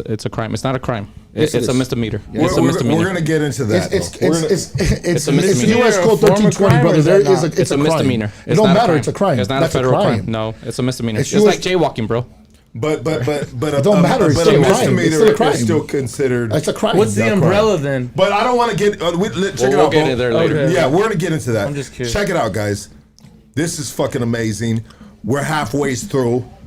Let's switch seats. Casey, take do it away, ads. baby. Give us some ads. Give us some ads, Let's baby. get this going right here. What up, everybody? What up, everybody? Hey, dude. I'm here. Get this guy to sponsor you. Old, I'm here. Old Mix Cigars. Yeah, I'm we here in need the that, flesh, bro. baby. Hey, Shockware. It's more than streetwear. It's a culture, lifestyle rooted through self-expression and individuality through clothes, right?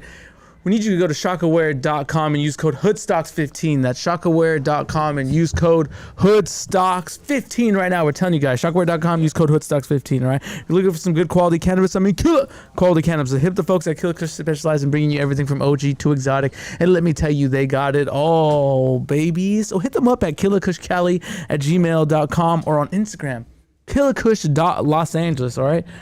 Or you can hit them at Drip Fits Apparel in the city of Whittier for the latest Killakush merch drops, all right? And that's located in 13800 Leffingwell Road, Whittier, California, all right? That's Killakush, Drip Fits Apparel, Killakush, Drip Fits Apparel, all right? Get it in your head. Let's go. Hey, royalty honey packs right here. Boom. When you go to I'm tired to I'm him, it's that easy. Ricardo, you ever heard of these? No, I haven't. Magic honey packs? Well, there you go. Those are for you, all right? thank you. You go from when you're tired to I'm him. That's all right. Just one pack will get you through it, right? But slide through to royalhoneydeal.com for a special discount. Use code LUCKY for 25% off. That's royalhoneydeal.com. Use code LUCKY for 25% off. It's that easy. And Ricardo will be thanking us later, all right? Hey, we're calling all bakers and chefs. Upgrade your kitchen with Origin Bakery and Restaurant equipment, ovens, mixers, and more at unbeatable prices, all right? All right. Visit them in the city of South Ammonia. Call them at 626-579-3580. Level up your culinary game now, all right? Hey, you caught up? Need backup? Call Doug Sherrod, the King Kong lawyer of criminal defense, right? He's beating cases and going ape shit in the courtroom so you don't have to. Tap in to KingKongLawyer.com and lawyer up like a beast. It's that simple, dude. Caught up? Call Doug Sherrod. Who? The King Kong lawyer. KingKongLawyer.com, all right? Let's get it, all right? Hey, Venice Kush, right? Your go-to cannabis shop at the Venice Beach Boardwalk right here. You see this? This is that Venice Kush, allegedly, all right? Find them at 1827 Oceanfront Walk, right next to the Marathon Burger, right? You could call them at 424-238-5476. It's that simple. And you can follow them on Instagram at Venice Kush Shop, all right? It's that simple. But check this out. If you mention Hood Stocks, you could get a free gift with any purchase, all right? So mention Hood Stocks, you get a free gift with any purchase. Man, dude, I'm telling you, it's a year of savings, all right? Check this out. It's officially a buyer's market. Home prices are softer, and that means opportunity, okay? If you're a homeowner, now's the time to consolidate debt before your property value drops. So if you're looking to buy, get pre-approved so you can strike fast when the deal hits, all right? Andrew Kazad and his team at Prime Equity Mortgage work with 50-plus banks and have helped thousands of families in the last 15 years throughout the Southland, all right? So call 626-825-6565. That's 626-825-6565. And you can follow him on Instagram and TikTok at Andrew, QUEZADA.homeloans, right? Hey, shout out to Lux Tattoo. Do hit him up for that fresh ink. That's at Lux_tattoos_ on Instagram. It's that simple, okay? Check this out. Summer's over, so you don't want to pack on that weight. let me tell you about Cali Peptides, right? It's your trusted source for premium peptides, right? Unlock your potential with high quality peptides you can count on, okay? Visit CaliPeptideSource.com. That's CaliPeptideSource.com today and experience purity, potency, and performance you could trust from our guy, Vince, all right? So hit him up. Can I say something about that real quick? Yeah, absolutely. I really advise people to look into peptides. They're a very good, safe way of doing things. I really advise them. Look into it. Do your homework on peptides. You'll be surprised. Let's go. See, look at that, dude. You got it from Ricardo right here, all right? So hit him up at 714-269-1900. That's CaliPeptideSource.com, okay? Check this out. Art Driven Oscar is doing a special portrait for who? You. You right there. Yeah, you sitting down. You. This September and October, Oscar is showing love with exclusive portrait offers, okay? Check this out. $600 for any family or horror portrait, or $900 for any full day sessions, okay? There's free consultations, all right? Sit down with Oscar and bring your design to life. But first, you could text him or DM him at 626-722-2898. And on Instagram, it's art-driven_Oscar to book, man. Get your tattoos now. It's that simple. And of course, get all your Herdstocks merch at www.50racks.com. Thank you very much, Casey. Well done, sir. Well done. Okay. Moving forward into this discourse right here. Ricardo. Bam. Boom. All right, you're back on. Okay, here we go. My G's, thank you so much. Everybody hanging in there right there. Okay, who gets this question first? Who was the last one that got it first? I think I was. You were? Okay, so this is going to go to the big dog over here, HERON. Erica Kirk forgives assassin yesterday at Memorial. I don't know if you watched that. I watched the clip. Okay, a lot of comments weren't buying into her quote-unquote theatrics. Okay, as they were saying it. Has social media brought out the devil in people, or is it fair game to call out bullshit when you see it? I will start with it's fair game to call bullshit when you see it. And as far as social media bringing out the devil, social media is like, I would say social media is like weed. It just highlights what's already happening. You know, that's all it does. This propaganda that weed was bringing out the devil, marijuana was, you know, watch out with those brown devils coming from the south of the border. It's all the same shit. It just highlights what's already happening. So it just amplifies it. That's it. It's already there. Like, for instance, I grew up in Compton. And when I would bring up the issue that my white teacher was racist, they would be like, oh, that ended in the 60s. Martin Luther King put a stop to that. No, that's not true. Yeah. You know, and then, you know, and then with the current administration in 2016, we saw that it got amplified. We saw KKKs rolling down the street. We see that today. So it's just, there's certain things that amplifies things. What I will say about her apology, I have two thoughts on it. One, I think they're really trying to roll with this Christian belief that, you know, forgive them for they not know what they do. Also turn the other cheek. But at the same time, I think it's taking away the spotlight to do a deep investigation. Like, nah, I forgive them. Let it be. Let it go. I hear you on that. And that's it's the conspiracy side. That's where I'm like, yo, why? Like, look into that shit. Don't be another JFK and like, don't really look into it, you know? But she also probably doesn't want to be Bobby Kennedy, the one that was going to question things. Yeah. Yeah, I mean, I think when it comes down to that, we can have different. Can you guys hear me? Yeah, okay. I hear you. Can you turn up my my mic? There you go. Yeah, I think that being a Christian. By the way, Aaron, are you Christian? Just out of curiosity. I am not. Okay. What do you believe in? I'm indigenous. Okay, cool. So, I think that as a Christian, because I am a Christian, I think that she was sincere about it. But who knows? Maybe it can be just so they want to look. But I don't think that the government's going to stop looking into it just because Erica Kirk said, forgive him. I don't think that that's the way it works. You're still going to have to pay a sentence for what you've done. 100%. Yeah, so I don't think it's that simple. If that's the case, then everybody could just go around forgiving murderers and we wouldn't have a penal system. But who knows? Maybe she was, maybe she wasn't. I think that her haters or Charlie Kirk haters are going to say that she wasn't sincere, and they have the right to say that. But I think she was sincere as a Christian. I'm hoping at the very least. I don't know. Here's a follow-up question to that, though. I'm personally on the fence on it. I know I said I wouldn't share my thoughts on this right here, but I'm really on the fence, bro. But the people that know her can really attest to who she is and how she shows her emotions. You know what I mean? Check this out. Then maybe the wife ordered the hit. No, stop it. All right, then. Here's a follow-up question, though, that's really related to that. Do you guys think that the president is inciting violence by saying, I do not forgive my enemies, I hate my enemies? And is he inciting violence by saying such things? Practicing freedom of speech, Because- just like all the Democrats on the left side. If you see conservatives attack them, if we have a restless people, we have a restless country. He's not saying anything different than Nancy Pelosi. I don't understand why people are not that they're fighting. Like it's no different than. I that. want to say this, bro. It's no different. I than want to that. say this in regards to, and I'm not fucking trying to stick up for bro, but if you are trying to keep me out of my business, they were trying to keep him out of the White House. They were trying to put him in the jail and lock him away forever, bro. Yeah. You know what I mean? So I would say he has every right to feel how he feels, Yeah. bro, because they were trying to. What about Miller following up with even stronger speech? Who? Freedom Miller. of speech. Miller. Did you listen to what he said? No, what did Freedom you of say, bro? speech. Oh man, he went in deep. Now here's something that I always question people. Now Yeah. a lot of people, last time I was here, right? Like, oh, we're talking too much about indigenous and the history of it and who cares, it happened already. Yo, he brought it up. He brought up his ancestors, how he's very proud of what their ancestors have done. They have been the creators, they have been the builders, they have been everything. Everyone else has nothing. You're nothing, you do nothing, you build nothing. Yeah. To me, that is 100% hate speech. 100%. Yeah. But is it? But the question is not.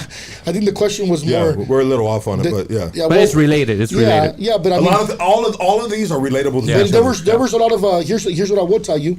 They try to make it the president give his life. First, he was a celebrity. They wanted him on his shows. Everybody wanted him at his weddings. Nobody called him a racist. Rappers loved him. Everybody loved Actually, him. that's incorrect. Well, no, it's- back in there's a case to prove it.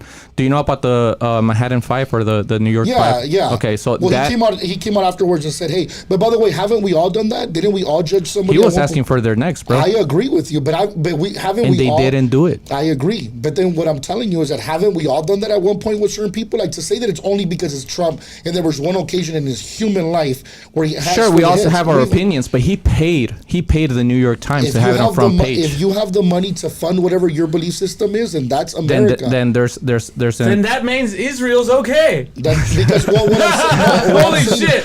What I'm saying is that I mean at the end of the day, so he had an opinion on what happened with that. By the way, just so you know, because I have a lot of friends in New York, he was not the only one that shared that sentiment. I've been in New York many times, talked to a lot of New York and people in New York. Oh, his attorney did too. The mayor of the brother, time. brother, 95% of the city had the same sentiment as Trump did. He just had the balls and the Systemic money. racism. It's not systemic racism, man. It's just shit that happens. It's all it is. It happens. But by the way, I don't know. Have you ever? And I'm not asking for it, but HERON, have you ever been locked up before? I have. Okay. What's the here? Because I live in Bakersfield, we're Southerners, right? And Half so and half. I've met some other sides other sides of what? in Bakersfield. I've met some red flags over there. There is some, Yeah. but it's I didn't know that. there's some. it's a Sureño. It's Predominantly. Yes. like Yeah. 95%. Predominantly, yes. By the way, I mean, we don't want to give that And I small don't wanna- percentage yeah, I any don't- credit, bro. Yeah, but let me I'm tell just you. saying, Let me tell you. they're out here in construction But here's what I- rapping, but bro. here's They're what out I here in will- construction rapping. But here's what I will tell you. I grew up in Bakersfield. Okay, I've been involved in my community. You couldn't. If you tell me where's the norteño, there is no norteño hood. Is there norteños there? But a hood established, there's no hood. Then I'm telling you because I'm from there. I've done time there. I know. Okay, and I'm from a hood there too. Okay. So there's no norteño hoods. But that's beside the point. I don't want to get into that conversation. What I'm saying is that. We outnumber, as Southerners, we outnumber every other race, the blacks, the whites, the others. We outnumber everybody 7 or 8 correct. to 1. So in that case, is it fair to say for white people, all the criminals in America and California are Hispanic? I mean, that it would be the same thing. So if we're going to judge a certain demographic over a certain amount of things, it doesn't make any sense to me because that would fire. It's spitting in the sky and getting Right, but landing on your face. let me correct your language. Convicted criminals. Now, by convicted criminals, because they're locked up, right? They're convicted. That means systemically. And again, systemic racism. Brother, when you got locked up, did they lock you up for something you didn't do? I'll tell you this. The white man did it to me. No, I'm gonna describe it because I can't get into details. But Me neither. It's Yeah. some street shit. But if I would have been white, I guarantee you, the white detective that lured me in and seduced me, very beautiful woman too, and told me I'm your friend, and talked to me. They do that to everybody, I self-incriminalized myself for not having the means to an attorney. Right. Okay. Predominantly, white people have money to have an attorney. Yeah, wanna bro, say- that's just not the case, man. It's just not the case. Look, what I got locked up for, when I got accused for, I did it. period. So therefore, to say now, does it mean that I can afford the same attorney if I'm broke versus if I'm rich? But bro, people act like white people are rich everywhere. They're not. Matter of fact, I live in the Beverly Hills of Bakersfield right now. I live in the most wealthiest area. My neighbors are African. My neighbors are Indian. My neighbors are Muslim. They're not all white. Like this whole ideology that white people have all this money and control everything is simply not true. No, Well, they do have a lot, though. Let's be honest. I want to throw this in here real They've quick. been here for 500 fucking years. Of course, they're gonna have Created more the than us. system that benefited They've been for here. themselves But originally, they've right? been here. Yes. They've been That here allowed long- them to amass. Guys, Yes. they've been here longer than us. No shit. They got No. their info. No, they have not. No, they have No, not. wait, No, they second, have yes. not. Us, you and me, our parents. What I'm saying, in the United States of America, they've been here longer than we have. True. So what I'm talking about, they took advantage of the infrastructure and the systems way before we were able to. So if they do have more wealth per capita, by the way, just so you know, they don't. As a matter of fact, Asians in America That's what I was about to have say, more Koreans. have more wealth per capita They're than the any other fastest race. growing economy. But right but- now the Latinos are catching up to that. Absolutely. What I'm saying is that in America, the Asian population per capita is the richest ethnicity in America. So, and this is just according to the IRS. Per capita is a key word. Can Per you capita, describe that? Can you absolutely. describe Per that so capita people means know? per your So group- people know. For your group of people. Okay? Right. Per Doesn't your mean they're group the of- largest, richest group. It just doesn't- means that they have a smaller group and they Right. have more money within yes. that smaller Yes. group. Just so people understand. Per capita, No, yes. yeah. But bro, here's the reality behind things. There's more than 60% white people. So if they hold most of the wealth, no shit, there's more of them. If there's more things going on, no shit, there's more of them. But I will tell you, I can name you 3 white neighborhoods in Bakersfield. And I could throw you 3 East Side neighborhoods, I think that's besides the point. No, it's not beside the point, because the reality is there's a culture problem. So me as somebody that when I was 13 years old, 12 years old, got introduced to the gang life, and I was around that, and that's what enticed me. Even though I come from a family of charros and cowboys, my cousins my cousins are state champion. Well, yes, because you're from Zacatecas, you understand. I was raised by a family of charros, cowboys. My cousins are state champions, charros here. Matter of fact, when I was in Zacatecas, beautiful Zacatecas, I was there 2 years ago. My cousins competed in El Lienzo Charro de Antonio Aguilar. So nice. I went to go visit there. I saw the mines and everything. People were awesome. The food was freaking delicious. I had a great time in Zacatecas. But my point is this. That's how I was raised. I was not raised around gang members. Correct. But once I got into that environment, the majority of the Hispanics were gang members. Same. It was not because of some systemic racism. It's because that's what the life that they chose. But I also have homies that I grew up with that chose not to do that I have some life. nuances to that. Let me finish. Okay, and then I'll go get to it. But what my point is culturally, it's something that we adopted in the Hispanic community because we were trying to protect ourselves in the 1940s and 50s. Yes, or whatever. correct. I was gonna go there. Yeah, I Yes. know you were. And by the Yes. way, it's valid. Okay, Yes. it's valid. The zoot suitors, and I understand the history. But bro, there gets to a point where también no te pases de verga. Like we're not always victims to everything forever. It don't work So like I that. want to separate. That's what I want to get to. I want to separate. But I'm more safer in a white neighbor. I feel more safer in a white neighborhood than I do in a Hispanic neighborhood in the hood. That I will tell you. Finally, somebody says So it. I I feel more safer in a Hispanic neighborhood than I do in a white neighborhood because then I have to deal with those police in the white neighborhood. Well, look bro. at your tattoo, face tattoo. Yeah. And you're plays a profiling role. now. No, I am It's always the truth. profiling. No. It's the facts. It's bro. It's the So facts. I honestly, Lucky, with I don't my call the cops girl, on with you, my buddy, girl, really. with my girl, I said no. We're not gonna move in that neighborhood because it's too white, you know. And I don't want to be getting jacked up every time I pull out that fucking driveway. So I like to be within my neighbors are paisas. You know what I mean? I like that right there, bro. I'm actually surprised by your answer. I'm actually surprised. 100%, bro. Why are you surprised, bro? I really thought you were gonna agree with him. I've been to prison 6 times, bro. and I want to end this before I go to the next question. I want to share this right here. I've been to prison 6 times, and every single time it was a case. Even if it was a pro violation, there was a case behind the pro violation. Of course. And I've had a bunch of DA rejects. But I have been, I'm going to say this on the reels, guys. I have been privileged to have a Russian Jew father that goes in the courtroom and talks to the district attorney like, hey, this is my son. Wait, well, hold on. That's your son? That's you related to that guy right there? And it is 100% benefited me. Yep. It's 100% benefited me having this Russian Jew, 6'1", fucking, call him a white dude, you know what I mean? Even though Jews don't like to, because Jews have been minorities through history, you know what I mean? And they're not even accepted in history. They haven't been accepted in the white race. You know, even though we can get deeper into that, bro. Right. You know, but I'm just saying, bro, it is 100% benefited me to having my name Jeremy and having this father right here, this Russian Jew going and talking to them, and it's benefited me big time. Next question. Hold on, can I say something real quick? Can I say something real quick? Sir. Ready for this? Go you know ahead. how you 100% avoid having to use your Jew father? Don't do the crime.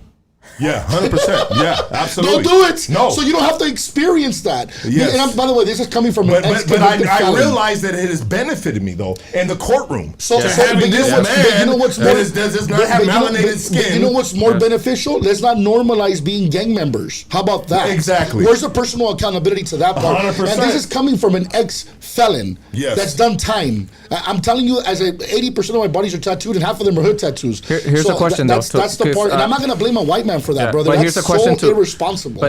But did I wanna white men emphasize create this. redlining? Yes, I want to emphasize this because we speak out of terms a lot, I think. Now, do you believe that everyone is a victim of their environment? In general, everybody's No, what? everyone's a victim of their environment. He was almost everybody's today. Casey was almost today. Would you agree or disagree? Everyone's a victim of their environment. No. Agree or disagree? But the big No. percentage is. But I'm gonna get But to the it. small percentage But isn't. agree or it's just simple. Everyone's a victim of their environment. Agree or disagree? I disagree. Okay, agree or disagree? It's hard. It's not a black and white answer. So here's a follow-up question. There's not a black and white answer. Here's a follow-up question. So there was an actual study done. There was a science proving it. Every single person on Earth is a victim of their environment. The transitioning is, do you stay a victim mentally that's fair. or not? Yeah, That's fair. different. Yeah. So everyone is a victim of their environment, meaning when you're growing up, you're a victim of your environment. It Yes. takes time for you to develop the consciousness to be like, yo, I don't Depending need on the environment that you're Exact- raised up in. No. Everyone is a victim of their environment. Or, you mean a product? A product of our environment is what you mean? A product of your environment is the There's a outcome. difference between product and victim. Children are victims because they're not Yeah, products yet, because right? they're not products yet. Yeah, and in right, your right. teenagehood, you are becoming a product of your environment, Yeah, but this is true. you still have victim of your environment at that point. So it's in your adulthood that you need to develop your conscious because we don't stop growing our brains until we're 25. So we shouldn't really be thinking we're adults until after 25. Okay. That's when you decide, do I stay in victimhood mentality, which is different from being a victim of your environment. I understand that, Heron, but here's the thing, though. By then, most of us already committed a crime while we were still developing I our agree with brains, you, and but that's unfair. That's systemic But racism. But if you commit what I'm murder, saying? bro, you gotta pay for that. No, hold on. I'm not disagreeing that you shouldn't pay for your actions. What I'm saying is that there's all these environmental issues that creates the environment for you to easily become a 100%. criminal. Yeah, Okay, then. absolutely. But That's systemic racism. Okay, so here's my question to you. Ready? Go ahead. When I was locked up, who did we go to? You know this because you've been locked up. Maybe one Who of do you those go chili to for packs. decisions when it's time to put in work? When you're going to be a torpedo? Where you're going to be whatever you're going to do? Your because I don't wanna mentors. Your mentors. And are they typically 24, 25 years old? Typically. Because I can tell you who my cellmates were. They were not my age. They range, but I went to a big homie. Okay, so here's my question to you. Ready? So I'm sitting down, and I tell you, I'm not gonna say his name because, by the way, I don't Right. even know if he's alive. Right? Right. It's been 17 I know my years. big homie's no longer with Yeah, us. so name no, no we're not names. naming, Yeah, no but I'll names. tell you the neighborhood. Okay, so he was from Fontana, right? And I won't even say the neighborhood, but it was a neighborhood in Fontana. He was my celly. Okay, so let me tell you what happened. When I'm there, he's not a lifer. At that time, he wasn't a lifer. I don't know if he caught a life afterwards, but here's what I will tell you. I remember there was another one.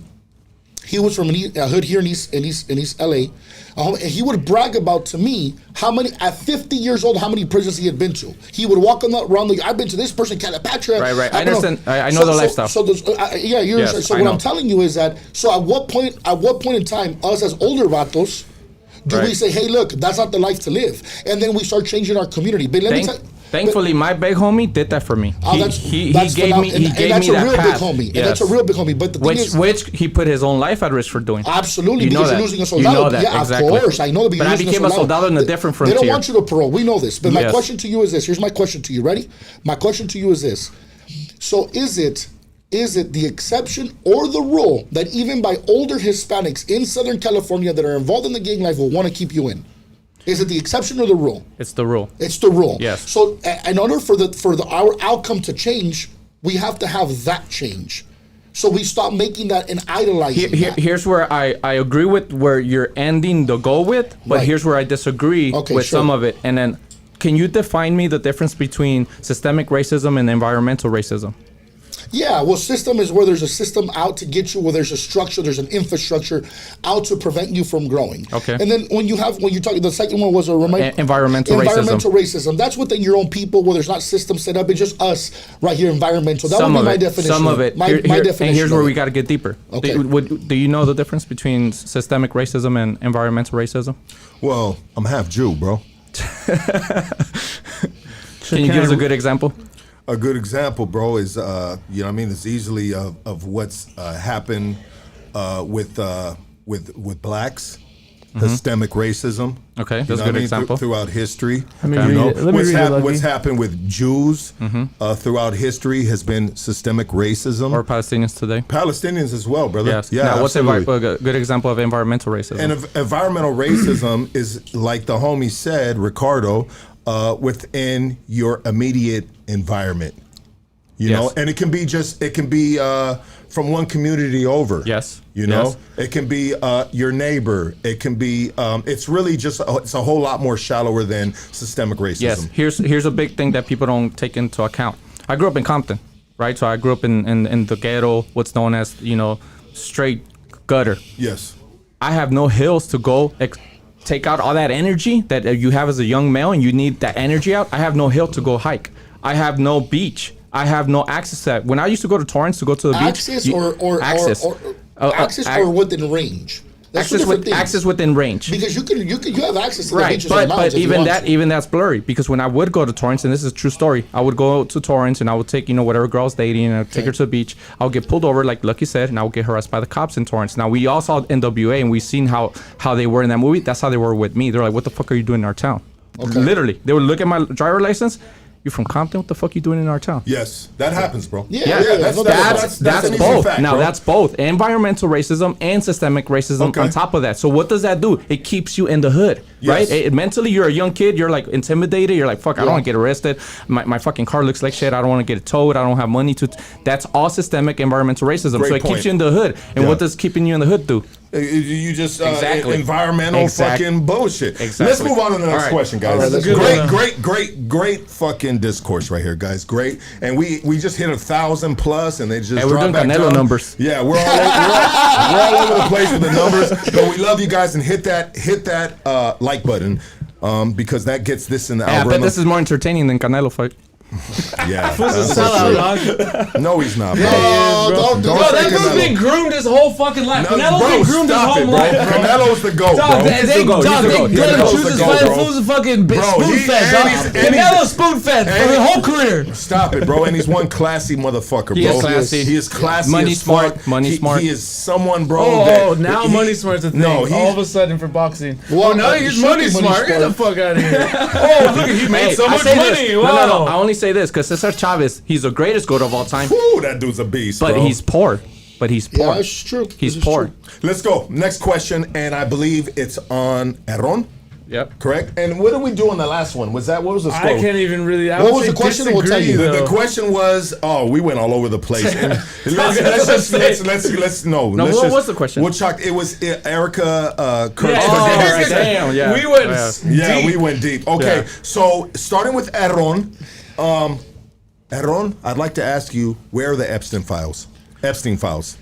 Ooh, they're in the 47's cabinet, locked in. Well, then before that, they were in Biden's cabinet, locked in for 4 years too. Then I'll, Do I need to rephrase this question? overall Why hat. haven't the Epstein files come out yet? because too many people Yeah. are involved. Too many people are involved behind JFK. Same reason they won't. And he campaigned on that, right? He's going to Yes. release both files. Yep. Bro, and I said that too. I said Trump campaigned, and someone said that's bullshit. That's a lie. He 100% campaigned on Did he that. campaign on that? 100%. Yes. That was the only thing I was Ricardo, actually. I'm with it. Yeah. I agree with her. And that's the I first agree when with he her. won. In my head, I'm like, at least we're gonna finally get the Yeah. JFK files, and we still haven't gotten. I that. agree. I Okay, agree. common grounds. Well, let's move on to the next I question. guess the question is, why are there Epstein Well, no, files? then even if some people are not, let's say for example, I had somebody. Oh, here's what I don't like for the people in the comments too. Ready?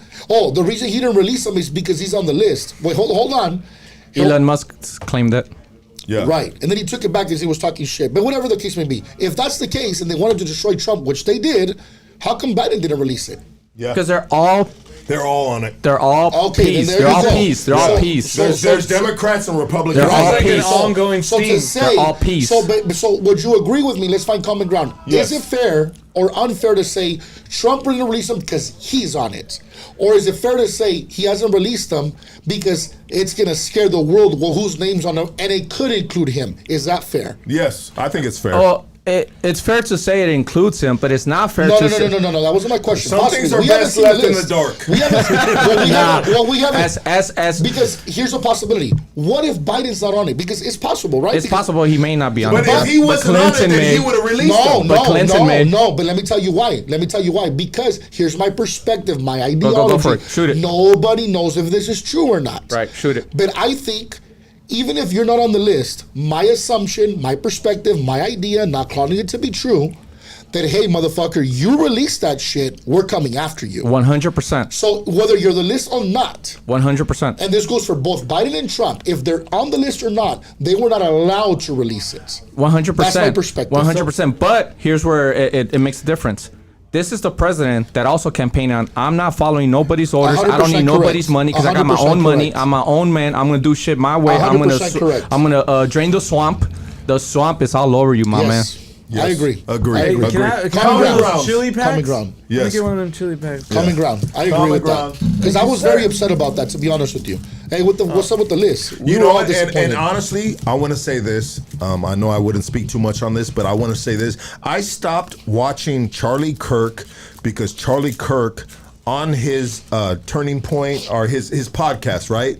I don't think it's called Turning Point. Or It's a maybe it show. is. It's a show. Yeah, his podcast. He was really pushing for the administration to release the Epstein files, and then all of a sudden Charlie Kirk started backpedaling, and I said, Charlie Kirk, I love you because I do love Charlie Kirk, and I think that his heart was in the right place. That's my opinion, guys. Nobody's got to agree with that. I believe his heart was in the right place, but he's compromised. You know what I mean? 100% by the big dogs. He's 100%, and so he started backpedaling, and I said, Charlie Kirk, I got to back up from you. You know what I mean? And that's what I did. Okay, so the next question, and I'm glad that it starts with you. It starts with Ricardo. This is the next question: is FBI Director Kash Patel an honest patriot?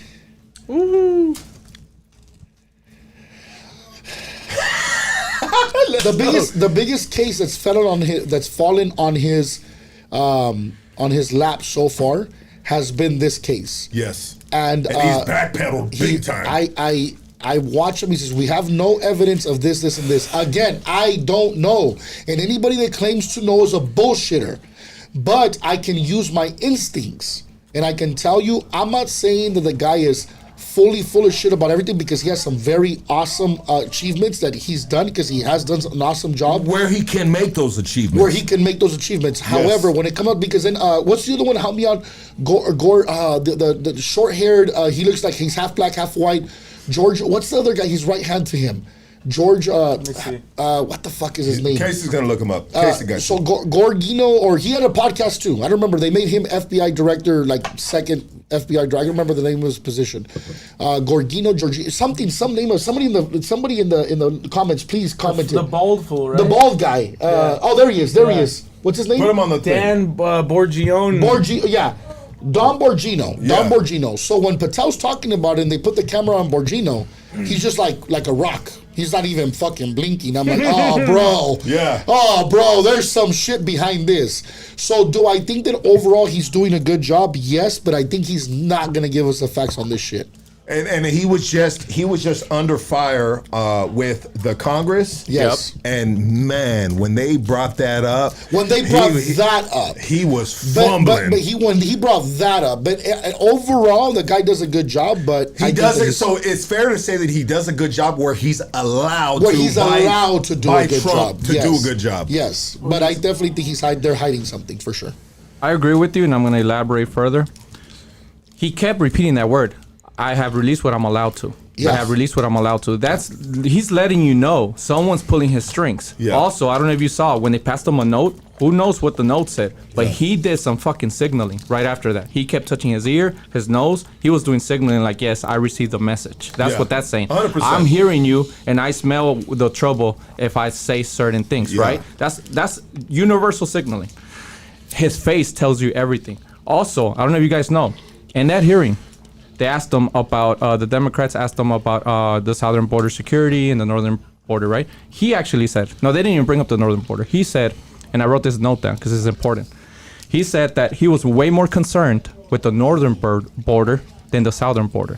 It's a lot larger, and there's way more terrorists coming in from all over the world. And then they asked him, how many terrorists have you captured from the southern border? He says 0. 0, 0. None.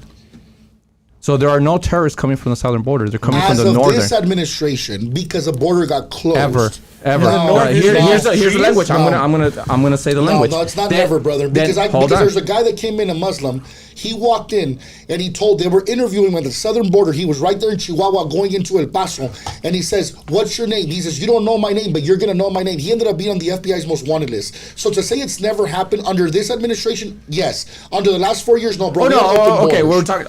I'm talking within within this narrative since 2016, this narrative that all these terrorists are coming over, they haven't though, because but then, they have because they've already caught them. Well, hold on, because then the next follow-up question came from a Republican because he wanted to go back to the southern border, right? And he said, how many of the ones that came in during Biden's administration have you caught? And he said, potential terrorists, we've caught many. Potential. He used the word potential, meaning it has not been proven. It has not gone through due process to actually convict them as terrorists. Well, yeah, because you can't convict somebody until they do something. But you, brother. But he used the word potential. Here's the thing, though. Look, here's the thing. Let's not fool ourselves. We're dealing with the American government. These motherfuckers from space to look into your room through your walls. I understand that. To say that they don't know who the potentials are, bro, is fucking insane. Yeah, but they got the tech, dog. No. But what I want to elaborate on and I want to emphasize is that he didn't say we have convicted certain amount of terrorists. You don't have to convict somebody to know if they're involved or not. But the question was that's the RICO Act. They did it with RICO. But you just said that terrorists have come through the southern border, and he said potential. He didn't say they were. He said potential. We've caught many. But there's a part of it because I've been okay. So let me tell you. I have friends, and I'm never gonna name them, okay? But I have friends in those positions, CIA, FBI, because I've traveled. Because a company, because thankfully to God and to this great country and to my parents' upbringing, I've been able to become successful. I've made some connections with some interesting people, brother. They're never gonna tell you what they know. Okay, they're never gonna. It's not about what they know. That's not the question. It's about proving we captured, because wouldn't it be all over the news? We captured this convicted terrorist coming in from the south. What did they do with Fast and Furious? They put the chips in the AKs and they let them go to their destination to see what. They did the same thing here. Once they crossed that border, like one day I landed in the LAX at the Tom Bradley, okay? And the line is flying, HERON, like it's flying, bro. I've been there. And I'm like, what the fuck? So then I pull up, and this was maybe about a year and a half ago. All I did, he says, go up to that screen. I go to the screen, I look at it, and I go in. I didn't even show them my passport. Brother, we're past. I got flagged. Okay, I was held 45 minutes for no fucking reason. Just so you know, I've got flagged too, okay? So I understand. I got flagged too. But I saw 1 million people go through it. What am I getting at? They have cameras everywhere. They know who's coming in. To pretend that we don't know who's coming in. They're tuning in today too. Of course. And by the way, I don't think I doubt it for 1 second. But I'm telling you from being friends with these guys, because I got to meet them. I've been able. When Trump was president in 2019, I got invited to the Mar-a-Lago when Trump was president. I met George Bush. I met a lot of senators. These people know a hell of a lot more than they're telling us. And by the way, you know what gave them the power? The fucking Patriot Act did. So they know a lot more, bro. I agree with you on that. They know a lot more than they're saying. Here's to further elaborate on that question. My problem is who they get to categorize as terrorists. Because Canada has categorized Proud Boys and KKK as terrorists, but yet they refuse to do that here. Yet they were very easily convinced to categorize Antifa as terrorists, which Antifa hasn't really done shit, by the way. They do street shit, like street level, street level crimes. Nothing superior. Fair enough. Not like going to Washington D.C. on January 6th. Oh, like you mean when there were 75 FBI agents that were undercover and they already have them all named? Like Crazy, bro. They Like got that? checkmate on fucking Yeah, they got every checkmate side. on all that shit, bro. Goddamn. By the way, Nancy We're all Pelosi co-opted. By the way, Nancy Pelosi's daughter was behind recording her when she said, "We didn't call the National Guard. We didn't do this. We didn't do that." Her own daughter fucking ousted her, bro. And that Jan 6, I'm not gonna go down that rabbit hole because that's not a rabbit hole people are gonna want to win. 75 FBI agents undercover went in there and started instigating people, and then when they I showed us don't the- doubt that. We learned that in Occupy Wall Street that there's, Yeah, there's but insiders. what I'm getting- I've seen them in the streets when I Did you used watch to Did you watch the participate videos in where the people, street where the protests. cops were letting them in inside the Congress and the House of the Senate? They let them in, bro. Like the videos are there. There's, if I'm gonna say, there's 3,000 hours of it, and I watched thousands of its hours. They let the people in, bro. I'm not refusing There was that, no or I'm not fucking debating that. insurrection. There was no insurrection. That's a bunch of bullshit. I mean, they opened did the doors. climb those walls. That They looked let Was Yeah, like violence yeah, incited? it. Was violence incited? Yes, by 75 FBI. By the way, you know that they try to do this at the CNN, try to do this to Trump, and he pulled, even though they got rid of his Twitter, he pulled out the receipts and he said, "Hey, I told him, hey, be peaceful, don't do this, don't Like do that." 3 hours later. No, he didn't. Matter of fact, it was 30 minutes before, and he has the receipts to all of them. And you go on his Twitter feed, and you can see it now. So I'm not the insurrection, but it's a bunch of fucking bullshit. However, I will agree with you. Antifa's doing street shit, and Yes. that's bullshit. So why are they categorized as terrorists? I don't agree with it either. Because they don't do white collar crime. Yeah. Come on, man. That's an easy one. All right, next question. Next question, and so I want to let you guys know I only have 3 more questions, and then we are going to open up the phone line. You guys go with the phone lines? Yeah. Yeah, we're going to open up the phone lines. Before Hey, the but you phone know lines, what? Lucky. Hold on, Heron. There's a ahead. guy I want to call. The guy that said I was 5'6". And Heron was right here. Hey, just so you guys all know, before we turn the camera, here's like, damn, bro, you are 6 foot. People think that I'm 5'6". No, I'm 6 foot, 250 pounds. But before we take phone Optics, calls, yeah. I think we I should. got 3 more questions before and phone then, calls. and then can you give us some time so I can ask a question? Maybe he has a question. Absolutely. And I think we will do that after the phone Okay. calls. Yeah, we'll end it with phone calls for each other. I mean, questions with each other. Excuse me. This is something that we've already kind of touched on a little bit, and I believe that we're going to start with HERON on this right here. Okay. And the question is DEI racism? I want to reframe that question. Is the DEI program a racist program? Is that what you're asking? Correct. I would say it is not a racist program. And- No, hold on. Okay. Hold on. Is DEI considered racism? No. Because DEI also covers handicapped people. Handicapped people come in all shapes and forms, all colors. Special needs. And so Special needs. I want to go back to like what Charlie Kirk has said. Charlie Kirk said, if I'm on a plane, and you mentioned this a Yes. minute ago, if I'm on a plane and Your pilot's in a wheelchair. and the pilot you can say that. You know what I Casey. mean? Yeah. The pilot's in a wheelchair due to DEI, the DEI program. Are you going to feel secure on that plane flight? Would you feel secure in that He plane can't flight? move his legs, dog. You know what I mean? But due to DEI, I don't think the plane has pedals. You don't need your legs. but you know you But if understand you what have I'm to saying. reach something, you kinda have to understand- lean hold a on, little hold on. They have to reach knobs. You understand what I'm Yes, saying, brother. I understand. Yeah. Yeah, let's you understand But what I'm saying, handicap's bro. a good example, we though. can get real funny about Here- this, but it's a serious Yes. question, bro. Now, this is no different than. Have you guys all seen American History X with Yes. Edward Norton? Yes. Yeah. Remember when he talks the father in the table in the dinner table, and he says, "I got black firefighters fighting next to me who are half trained than the white ones, but they're there because of DEI and affirmative action." Right. But that's a different playing field in a sense. Affirmative action is part of DEI. It's almost like side by side the So same idea. I want to say this in my toddler background of everything, right? Okay. You know what I mean? I want to say I got like a 3rd grade education on everything because obviously I'm a street vet, bro. Mm-hmm. And so this right here, I'm like 3rd, 5th grade, and I'm okay to say that, bro. Okay. You know what I mean? That's fine. So this is coming from the. I didn't innocent- graduate high school. This is I got my GED at 35 years old in prison, bro. You know what I mean? It was the greatest thing that I've ever done because it helped me later on in life Yeah. obtaining that GED. By the way, can I back you up on something? Go ahead, bro. Okay. Planes do have foot pedals, just so you guys know.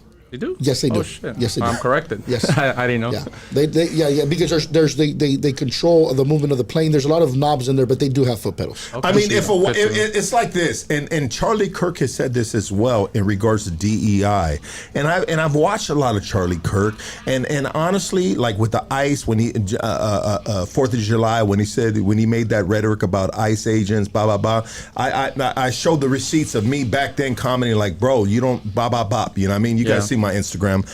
But he made this example of the NBA. The NBA is 75%. I've seen that example. Black, bro. Yeah. You know what I mean? Do you know if DEI was involved in the NBA, do you really want to see Mexicans and Chinese fools playing in there? Like me personally, no. I want to see the best of the best play in whatever category it is. So if a man is flying a plane, I don't want to see a dude that's got the job over DEI. I want to see the best pilot. And if it happens to be a white pilot, I'm cool with that, bro. I agree with the best of the best. Here's where the nuances come in.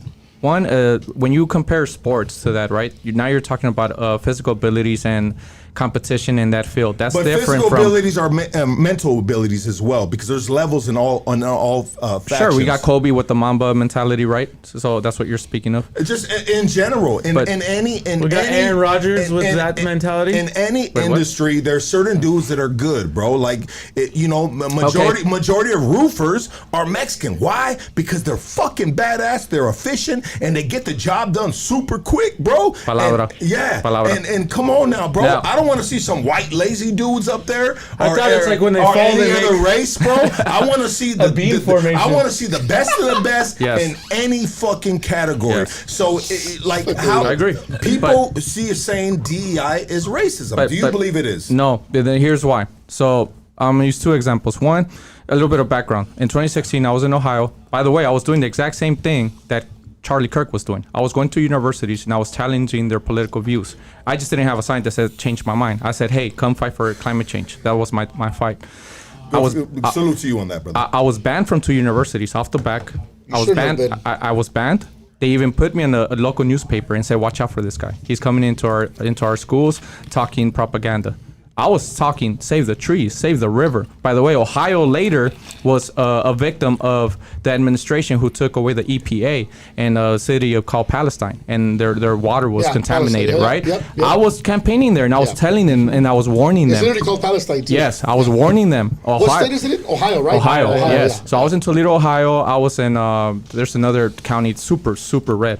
Anyways, I was banned from 2 universities. I was now welcome at a 3rd university, which was a liberal university, by the way, liberal arts university. And I was really surprised by that. Yeah. And then I was kicked out of a Catholic private school. That one makes sense because they're private and they get to do that and they're Catholic and I'm not. I was raised Catholic, but then stepped out. Here's my thing. Sorry. You'll go back. I wasn't able to do what Charlie Kirk did. Imagine they would have allowed me the same privileges, right? Yeah. Imagine I would have probably been as big as him. That's Who why knows? Who knows? Systemic racism. Yeah, systemic racism. So Yeah. they prevented me from doing what Charlie Kirk later did with open arms and open fields. Now, that itself, you can say that this is why DEI is important, to give spaces, safe spaces for people who are usually kept out of certain redlining spaces. But I learned something while I was out there, debating with university highly educated people. DEI was always brought up by white people, never brought up by black people or brown people.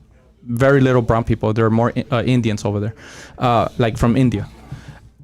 They will always complain to me, what do you think about us not being able to get into college because they have to reserve certain spots for DEI? And I said, look, you ever seen, there's a famous YouTube video where they say, okay, everybody who was born with both parents, take a step forward. Everybody who had food on the table, take a step forward. You ever seen that video? It's very famous. Yeah. DEI represents the people who had the disadvantages due to systemic racism, due to environmental racism, and due to historical racism, right? Where they redline you grew up in a poor area. I get why DEI has been implemented within the system, but I don't agree with it. So here's where I'm going to get to your other point about sports, right?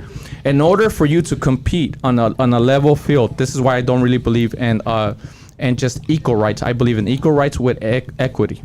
Equity means that you serve the people what they need, what they didn't grow up with. So, for example, if you get some kids from Compton, but then you get some kids from like Torrance, Compton's by natural abilities, they're gonna have better football team on natural abilities. But 100%. Torrance is gonna have Nike sponsor them. Torrance is gonna have Gatorade sponsor them. They're gonna have all the badass gear. But they're is gonna, it true to this day that it's like that? It is very true. It is Okay. very true. Okay. I seen it because first. I feel like if I'm a sponsor, bro, and I'm a businessman, right? I'm a businessman.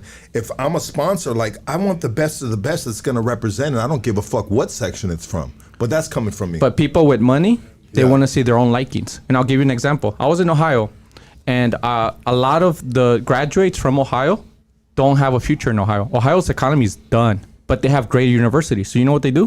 They get educated in Ohio, and then they end up over here in California in our field, construction. And Yeah. straight out of college, they end up being supervisors, construction. Superintendent or something. Yeah, Yeah. superintendents. I met a superintendent, young, 23 years old. I'm like, how the fuck you become a superintendent so young? He's like, bro, I was 2 years in school in Ohio. I couldn't do it no more. I was just like, I'm done. And then this company comes over from California and they say, hey, don't give up. We'll pay your other 2 years. We'll pay it for you. You'll have a job guarantee just as long as you keep this grade EPA over, the grade GPA, yeah. GPA. Because he's white? What else? What else?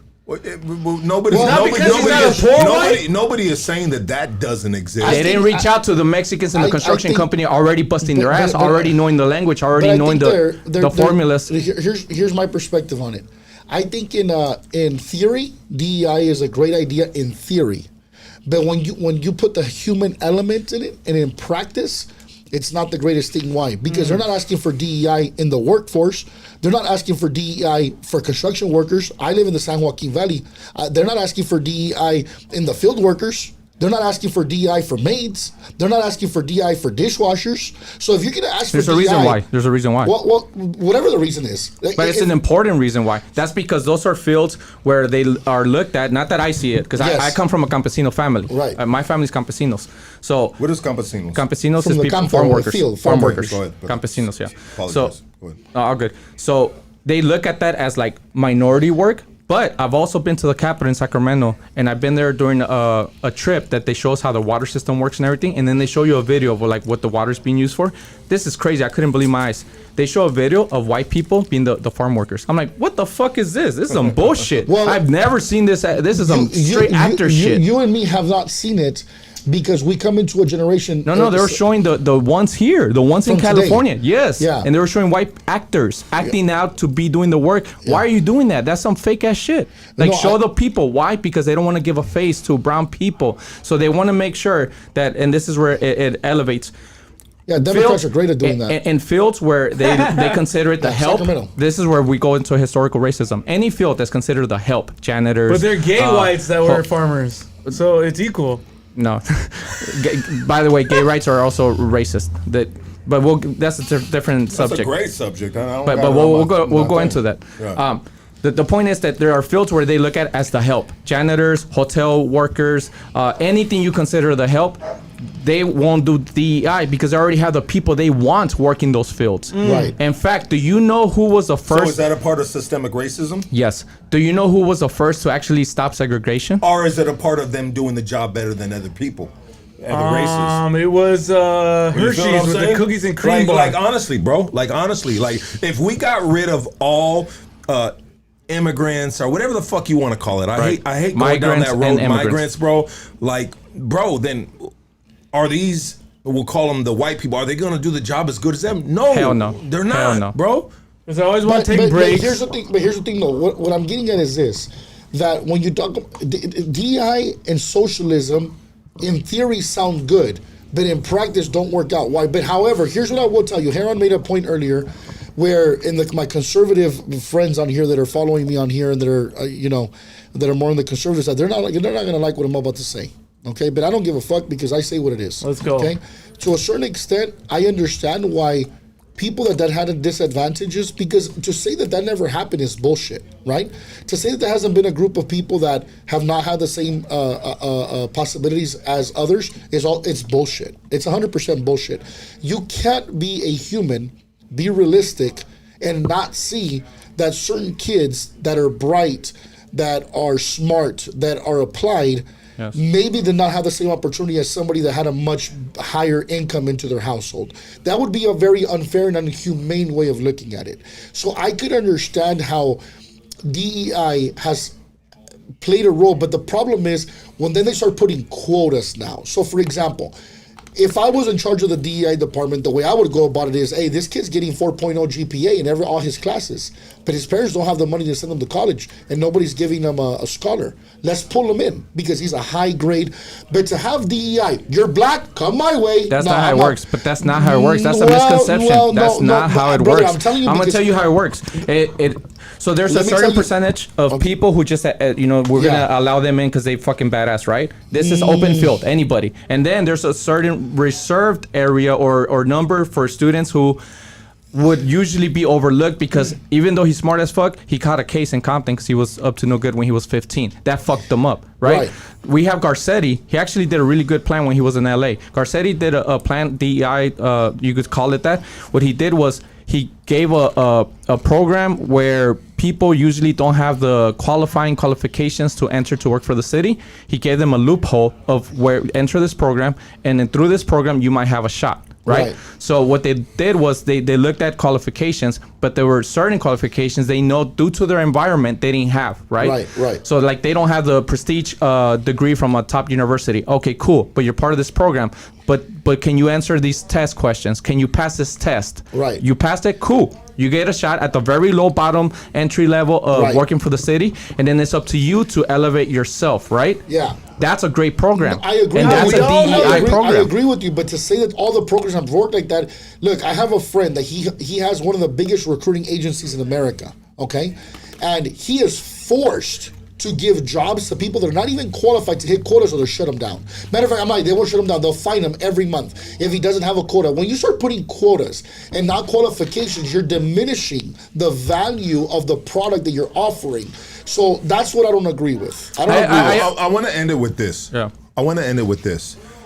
So I'm a journeyman electrician for IBW Local 11, and I was on a project in downtown LA called the Regional Connector, and it's connecting all underground subways. It was a fucking absolutely historic project that I was on, and Metro required to have dudes like me that have been in the penitentiary. I've been part of projects like that. Yeah, and they required to have dudes like me in the penitentiary. And so I'm gonna tell you what kind of worker I was, bro.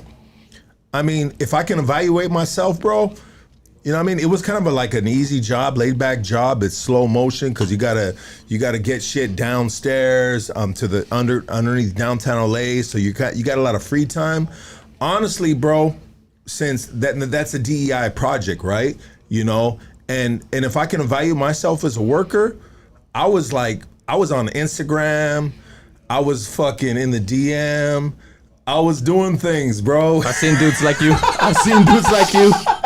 Well, I'm busting my ass. Through the DEI, bro. Like I honestly, You're talking about your lived experience. I'll keep it a buck, bro. Yeah. You know what I mean? Yeah. But there was other dudes. There were, you know what I mean? I mean, when it was time for me to fucking, kick into gear, I kick into the gear, dog. But it wasn't your nature at that time. But anyways, let's move on to the next question. But that's because I don't want to confuse the audience. That's an anecdotal experience. Also, that goes back to you taking individual responsibility and accountability. He's Yes. taking responsibility and accountability individually. I was fucking off, bro. That doesn't mean everybody thinks that way. Because No. I've been part of projects like you have to belong to the zip code. You have to belong to a marginalized community. Oh, you're from Compton? I got all the check marks. Oh, Yes. you've been incarcerated. Oh, blah, blah. All of them. And I still fucking sweated my ass out. I still kicked ass. Yeah. Good for you, bro. Because wherever I You go, define the DEI. if I go to Washington D.C., Chicago, New York, wherever the fuck I go, I represent Compton and I represent my people. There you Who's your go, brother. people? My people, but first of all, it's indigenous people. Okay. Second, any other marginalized indigenous people around the world, like Palestinians. Third, any other marginalized communities, like black people Let or me ask anybody you, marginalized. Let me ask you this question though, bro. So when you're talking about your people and you're working besides other individuals, if another white dude is besides you and you guys are working a very dangerous job, because sometimes construction Yes. consists of dangerous situation, and you got a white dude that's just got your back and he's working side by side with you on every step that you're taking, would you consider that your people as well? any brother with the union is my brother. There you and go. I've always been my brother's keeper. And I've fought for people that I don't even like, but they're part of my union. Or even union. You're not part of my union, but you're union. Yeah. You're my brother. I'm my brother's keeper. And I've actually gotten in trouble at the apprenticeship program with La Una for fighting for my brothers. Because I always speak up for people. At 17, I was already an assistant manager at a warehouse at distribution center for Sony. They put me as in charge on the weekend. I gave it was a hot ass day, 95 degrees. You ever been in a container unloading shit at under 95 degrees? That shit gets hot. I gave everybody water breaks. I got fired for doing that. Yeah. And I said I stand my ground. So depending on the situation is depending on the definition of your people. Yes. Okay. Safe to cool. Next question. I got 2 more questions, then we'll open up the phone line, and you guys are going to go, and then we're going to end it off with these dudes asking each other questions. Latinos voting for Trump, have they lost their pride and moral compass, or are they doing what's best for their family and country as American? And I believe this starts with who the last one got it first? I got it first. I think so. Yeah. Yeah. Repeat the. Okay. Will you repeat the question, please? Repeat the question. Going to Ricardo. Latinos voting for Trump. Latinos that voted for Trump. Have they lost their pride and moral compass, or are they doing what's best for their family and country as an American? Look, brother, Trump's not my savior. You know what I mean? I just align more with some of his views. Doesn't mean I agree with everything. Let me be specific. Okay, I don't agree with the Epstien files. I don't agree with the rating of Tom Hoffman with doing the rating in the warehouses and in the fields. I don't agree with that shit. Okay, I don't agree with it. But by the way, let me ask you a question. No matter who you vote for, do you fully agree with everything they do? No. Because you would be a hypocrite to say so. But there's a lot of people that do, bro. That do what? I'm sorry. They no matter what, even if they I'm disagree. not one of them. That's okay, cool. I'm not one of them. Establish that. I'm not one of them. Go ahead. So therefore, what the reason that whenever the Trump thing came around, okay, and it was more him taking the country and putting it number one, which I believe in a lot of ways he has. He has done that. Now, do I agree with the whole Israel thing? No. Do I agree with the funding of it? No. But shit, bro, tell me, do you agree? I'm married. I don't always agree with my wife. I have parents. I don't always agree with my dad. To say that, you 100% agree with this or that. No, bro, you're never going to fully 100% agree with anything. But to say, for example, when you're dealing with a president like Biden or Obama or Clinton or Bush, like, for example, I don't agree with Bush starting the war out there in Afghanistan and Iraq. Like, it's obvious that that was something that we started because we wanted to take over their fucking oil. Poppy fields. Yeah, of course. I mean, we know that. Heroin. We know that. But even more than that is the oil. Because we were taking their oil. Yes. You don't have to fully agree. By the way, here's you as an indigenous advocate, but who imposed Christianity on Mexicans? Who imposed it on the indigenous people of Mexico? Christians did, but yet I'm a Christian. So you can't say that you fully always agree with everything. I can, by the way, what do they do? But I don't think that's the question. I understand, but what I'm getting at, though, I understand him. Yeah. But the question is, does that mean that you lost? No, Dick.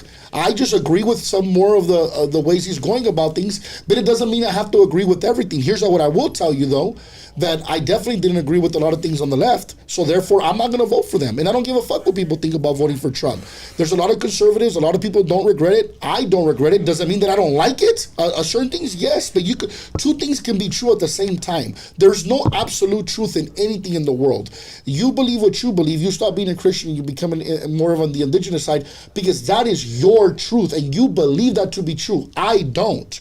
And there's no absolute truth, and the only time we'll ever find an absolute truth is when we meet our maker, whether that be a willow tree or whether that will be God, Yahweh. That's the reality behind things. There is not an absolute truth to damn near anything in the fucking world. And anybody that claims that is a complete fucking fool. Nobody has that much control over any situation to believe that their perspective is right all the way. You have the right, but you have to answer to whoever you think your higher being is when that time comes. I'm going to have to answer for and you know what? Every single one decision that I've made, I'm going to have to answer for it. And I'm going to be okay with it. Doesn't mean that I'm always God. God may agree with me, but I'm going to be okay with it because I did it with the best of my intentions.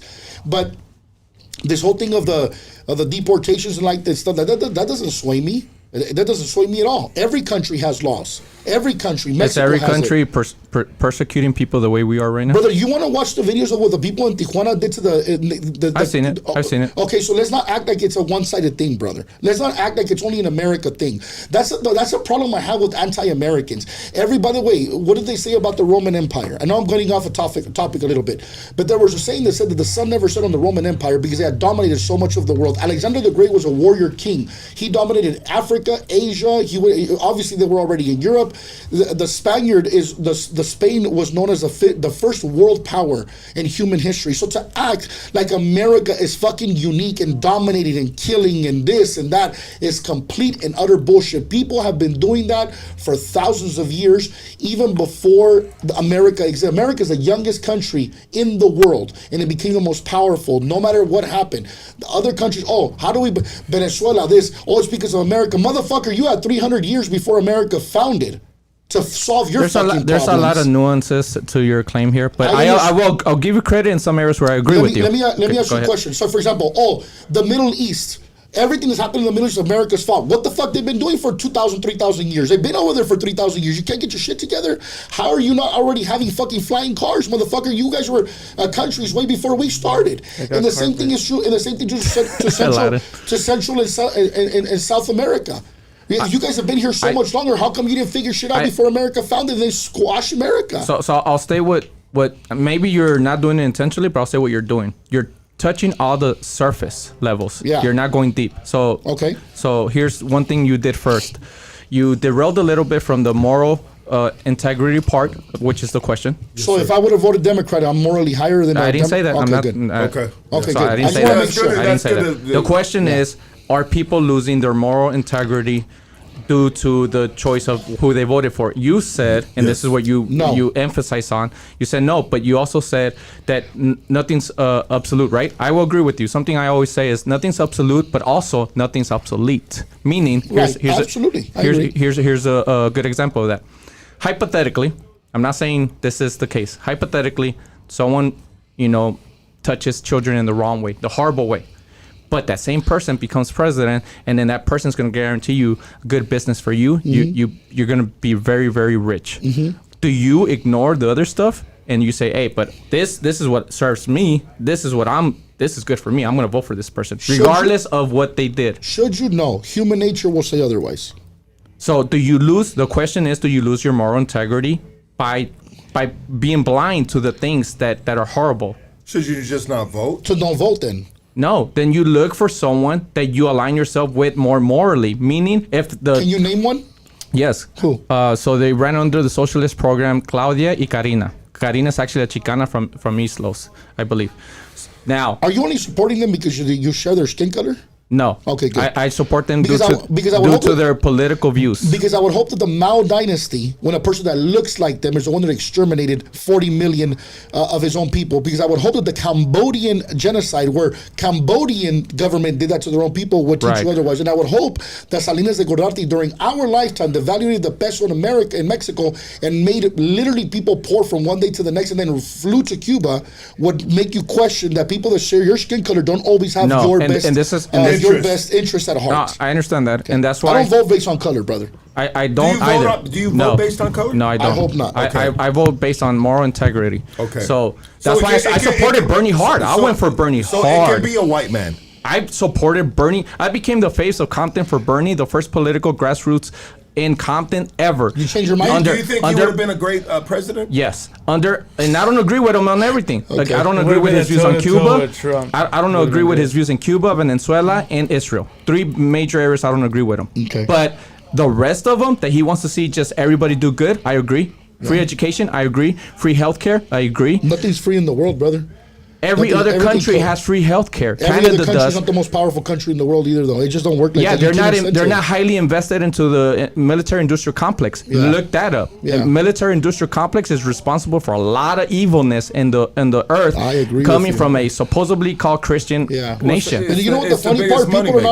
People are not breaking into the borders of people let's get into. But I think there's so many people. If you raise taxes by like 1% or something, it probably could help everybody. So FDR, you guys are familiar with FDR? FDR was taxing the elite 95%, and they were still super rich. And he was taxing them 95%. Bernie talks about it all the time, and they were still filthy rich.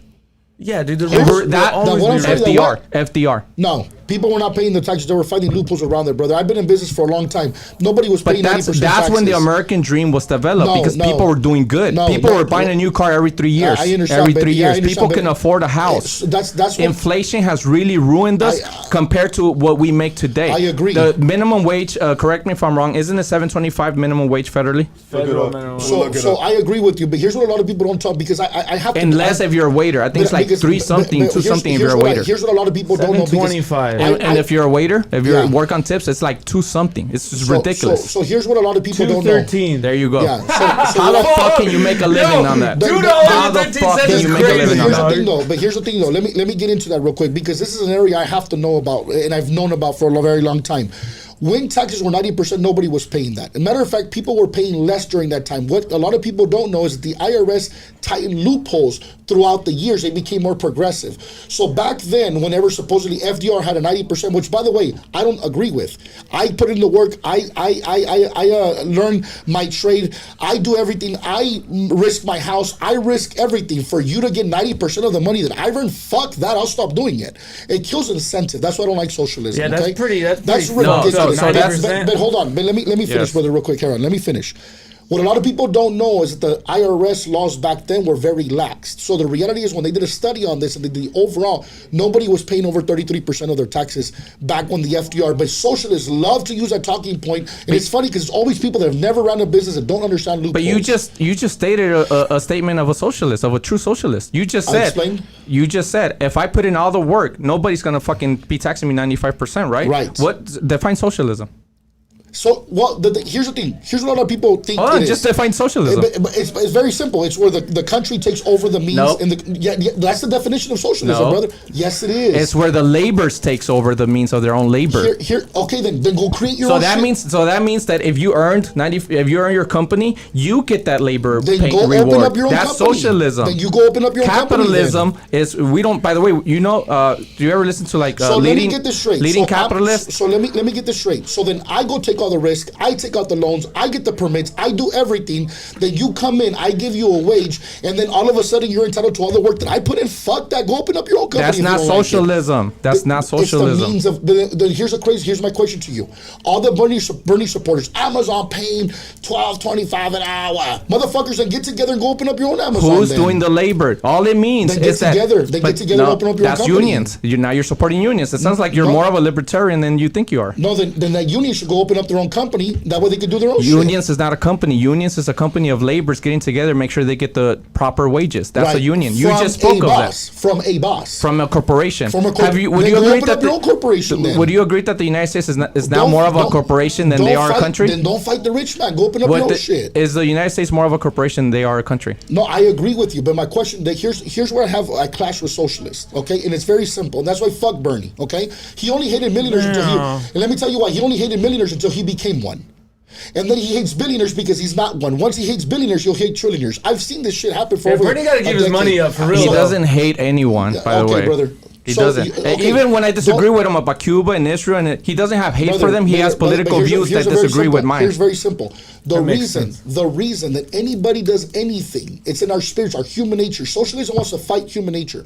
The reason that people does anything is because there's an incentive for them to win. Now, I agree that if you're the one that's taking advantage of people, fuck you. If I agree with you. However, if you kill ingenuity, the reason that I took a risk to start my business, the reason is because I knew that the outcome was going to pay. Because of that, I've been able to retire my parents. I've been able to take care of them. I've been able to take care of a lot of people in my family. I've give back to my community. So if you kill the incentive for me me get your card, to dog. get the gain of that, I'm not doing it. So if that's what you think that should happen, well, you should own the means of labor of a corporation. Then go open up your own shit then. No, You no, go put not up of your a own money. corporation. Again, the labor should own the means of their own labor put in. No problem. Then go open up your own company. That's being a business owner. Go open up your own company. Does Then that go also own- be called being a business owner, though? That's being a business That owner. could be Go open either up your way. own It could be business. either way because you could be a labor for your own business, or you could be a labor for someone else. As long as you're getting rewarded what you're putting in. Now this Then is don't where agree to this it is then. where this You is where it you're gets a not little. forced to work anywhere. You The- don't like the wage. Don't fucking work. Then go open up your own shit. So This- you don't have to complain to nobody and cry to nobody. It's not crying. It's so that's one of the languages that capitalists always want to use. Yeah. A leading capitalist that and I forgot his name. I wish I could remember. Moneybags. He said, We don't actually have a cap. No, he's one of the billionaires that doesn't mind paying more in taxes, but the system doesn't allow him to. So he said, Yeah, okay. No, he also said, like Trump, I'm taking advantage of all the loopholes because that's what the system is doing for me. Yeah, of course. But he pays his people good. He says, I don't know.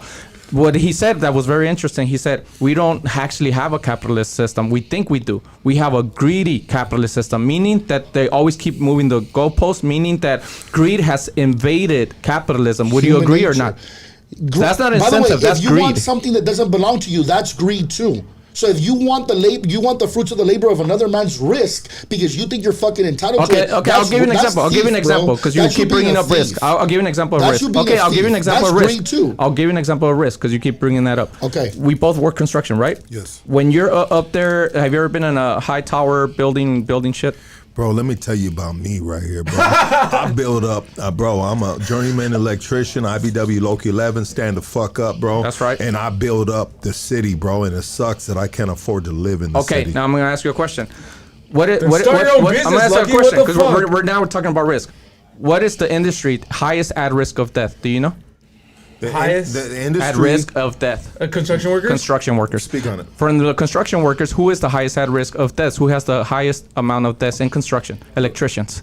Okay. That's risk. So if a company like say McCarthy, where the fuck they're big, right? So I everybody wanted knows to say that as being an electrician, but go ahead, bro. McCarthy. They're the ones taking the risk and investments and blah blah blah greed. They want to build this building. They pay people to do the blueprints and then they pay the laborers to actually do the work. Who's the one actually risking their life up in that tower? Laborers. There you Then go. don't do it. Then don't do it. Then don't do it. Don't See, take the but that's job. an easy way. It's like saying you don't like it here, move out. Yeah. No, you Yes. don't like it here. Get involved politically. Do what Okay. I did. Go campaign. Go do service to your community. Go Yeah. serve your country in a real way, in a political way. Not go kill children. Serve your country agree. by changing the laws that are unjust to people, that are unjust to civil And rights, that are I unjust to agree. labor rights. I agree. And That's risk. You want to talk about risk? Nothing like putting yourself on the line and risking yourself, like the coal miners. And these are people that have no ties to me. People that are dying from cancer because the coals have gone and the economy is down and they're all dying from cancer and nobody gives a shit about them. Trump went and spoke in their ear and said, I care about you. And he got their vote. And today he's nowhere to be fucking seen. Bernie just went to their town. Guess what? They all converted to burners. Zero sum game, right? horrible. Zero sum game. Okay, but Poor then what would people. be the solution then, like for a company then? Is it We pay need to more, kick out the or greed. what is And it? by the way, this is weird that you're a Christian, but you're okay with greed and capitalism. I told you Do that you know? I was okay with greed. By the way, It sounds like it. But by the way, the Bible talks about being a merchant all the time, and he says that poverty will come across the man with his hands crossed. Do you know how banks were started? By the way, Do you know how banks were started? You know who the richest man in the world was? It was King Solomon to this day. So I don't know what God you served when you were Catholic, but my God doesn't talk about. Okay. By the way, he tells us not to steal. So if you want something that doesn't belong to you, then that's greed. There's That's also greed. Also, do you know how banks were created? A banking system. There's a centralized banking system. Do you know how they were created? Rich people wanted to take everybody else's money? No, it was the Jews. So banks in Spanish is bancos. They would meet at the bancos, which is the public space where they have steps. Christians will come to a Christian and be like, hey, I'm down on money. Can you loan me some? It's a Christian thing to help your brother, right? Right. So they would do that with zero interest because it was against their religion. Then they come back again, like, hey, I need another loan. Oh, you're burning bridges, bro. I can't loan you again when you haven't paid me back. Okay, fuck it. I'm going to go with the people who will loan me. You know who it was? The Jews. But the Jews were smart about money and they were like, I'll loan you money, sure, but there's going to be a 30% interest rate. That's where banks got started. That's why who owns The Great Depression. who owns Kanye West was the right. who owns the World Bank central bank system? You always hear the same family, the Rothschilds, right? Which one's the big one in the United States? The big family. J.P. Morgan. What's the other one? Chase? That big fucking Chase and that big tower in New York. What's that tower name? Empire State Building? Starts with an F. Come on now. Fuck, With that F, man. the family. Yes, the family with the F, with the big F, fucking the building. Rothschilds? No, not the No. Rothschilds. The ones who paid for education to even be a thing. They invented Western medicine. They invented doctors. They invented the universities. They paid for the books and the language to be in there. They're the ones behind. They're actually more powerful than the Rothschilds when you think about it in the United States. Can we move on to the next question? We can. Okay. And I'm glad this starts with you now. Okay. Yeah. And this is my last question, guys. And I love you guys. Rockefellers. Oh, the Rockefeller. Yeah, Rockefeller. Rockefeller. Yeah, you said F. F, I know. Well, I was trying to I was looking at the Rockefeller. I was like, Yeah, yeah, that's an Rockefellers. R. No, Rockefellers. Yeah, 100%. Which Jay-Z weirdly named his company after. Yeah. 'Cause, yeah, he wanted to be white. Hey, I love you guys for tapping in right here. Hit that, hit the like, bro. That's it. That's it. This is my last question, guys, and then we're gonna open up phone lines. And I'm glad this starts off with you now. Is stolen land still a relevant conversation in 2025? Bigger than ever. Bigger than ever in history. So much so that there's a big campaign. I'm glad you asked that question because this is my territory right here. I know it is. That's So- why I had it the last So question. there's a show. It's off air now. They had 3 successful seasons called Rest Dogs. In that show, there's a funny scene that went viral where there's an old white man and a old. You seen the scene? Yeah. There's an old white lady and they're driving in the rural country and there's a billboard that says land back. Land back is an actual campaign, right? Okay. We want all land back. And when we're talking land back, we're not talking just the U.S. We don't have borders as indigenous people. We're talking all the continent from Canada to Argentina to Chile to the Caribbean islands. All of it land back. Yeah. Hawaii, Puerto Rico. Shout out to Bad Bunny for doing his thing. The When we capitalist, that fucking capitalist. when we say multimillionaire. well, we could get that to later. But when we say land back, we're not just saying we don't look at land as ownership. We reflect the land. We are the land. We're the original stewards of the land. So we're the ones fighting always for the land protection rights. We're water protectors. That's why I now declare myself as a human rights protector because this is always within deep knowledge of indigenous people. We never think us only. Whatever we do. We have to consider the next 7 generations. That's a big thing in indigenous culture. Whatever you do today has to reflect good for the next 7 generations. That means protect the water, the rivers, the land, the sacred sites, everything, the air, right? So when we talk about stolen land, we're talking about international law, which I have great notes on. Do you know about the difference between the U.S. Constitution, human rights, and indigenous rights? Do you guys know? The difference between what? The constitutional rights Okay. within the United States, Okay. human rights, and indigenous rights. Go ahead. Can I read my notes? Absolutely. And just for the record, Charlie Kirk didn't ever have to read notes. Good point. But I do this because one, I want to be correct. And when we're talking law, Absolutely, you gotta be word by word. And or I'm not against you, bro. But one thing you gotta hold on. always give Charlie Kirk is he never had. But you know notes. what? he also got paid by APAC to just sit at home and read shit over and over and over. He got millions of dollars. Damn, I well, don't we have should that. get I that don't have fucking that. deal, dog. I'll do What it the then. fuck? I How don't- did we you, should all man? do it. I don't have Get that APAC. APAC deal. I don't have If APAC that- funding me. if that's- There's if- no if- Lakotas but- funding me. There's nobody if that's funding me. It's simple, safe then- to say that the dude was a brilliant mind. If it's He that had good simple, memory. then why He don't had we all do it? he had good memory. Good memory. He had good Damn, memory. it's just crazy. If these So- are that simple, why don't we just all do that shit? So then? so here Stop working It's every not. day. It's not. Here, Why I'm don't you gonna do have it, Lucky? Fuck working for the union. Go do your own. Go do what Yeah, Charlie Lucky, did. go get that So, APAC deal. I wish I had the Call mind of Netanyahu. Charlie Kirk, bro. Call your Netanyahu. Tell him you want So- $100 so million here's where I and you'll include make you. propaganda. Here's for where I it. Real, include dog, you. we'll fucking talk about Jews all So day. we're gonna read some highlighted, just a few, not the whole thing. Topic is freedom of speech and how this creates a land back movement in stolen land. Okay, so we have the constitutional right, which is constitutional law within the United States. Now, here's a highlight point before you read. The Constitution is not necessarily ethnic or racial, but more territorial. Yet it is weaponized against communities of color. Proven point here. First Amendment. Can you please reference the U.S.? That's an official U.S. Constitution book, by the way. Yes, it is. First Amendment. Okay, you want me to read it? Yes. Okay, so the First Amendment, it says freedom of religion, speech, and the press, rights of assembly and petition. Congress shall make no law respecting an establishment of religion or prohibiting the free exercise, therefore, or abridging the freedom of speech, or if the press or the right of people peaceably to assemble, and to petition the government for redress of grievance. Yet indigenous people had to fight hard for those same protections, which they're supposed to apply to everyone. They're supposed to apply to everyone, but we would get from removed from our natural lands. You all know about the treaty, of tears. Man, I can't remember. Trail of But- Tears? Yes. Yeah, Trail of Tears, where Trail they of Tears. removed all the people from the original 13 colonies. They removed the indigenous people and they pushed them west. Yeah. But then through Manifest Destiny, which this administration has recently posted again, right? And they also say we didn't kill enough Indians, again, putting us at high risk. Who said that? that Green representative, the woman Green. Her last Marjorie name- Green? Yes. She said that we didn't kill enough. Indians? Yes, She it's said a that? famous tweet. Can you look that up? Yes, we didn't just put up Fact check that. tweet. Yeah, tweet. that's- We didn't kill enough Indians. It's a big one. Now, I'm gonna get you to the next amendment highlight. Can you please read that one? Number 4.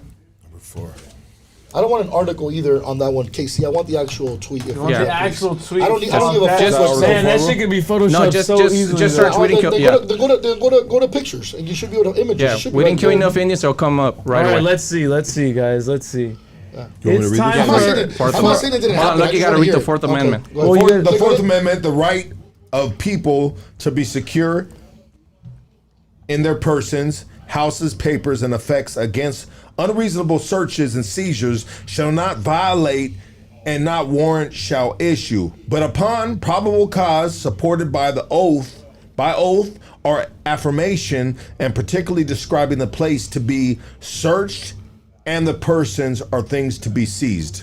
Are we not seeing the violations of that today with the administration when they're just sieging whatever they want, seizing whatever they want, going into any neighborhood and just running up on people? Yeah. This has been happening to indigenous people all throughout history, the original people of the land. So when we say stolen land, and there's more, there's a lot more, but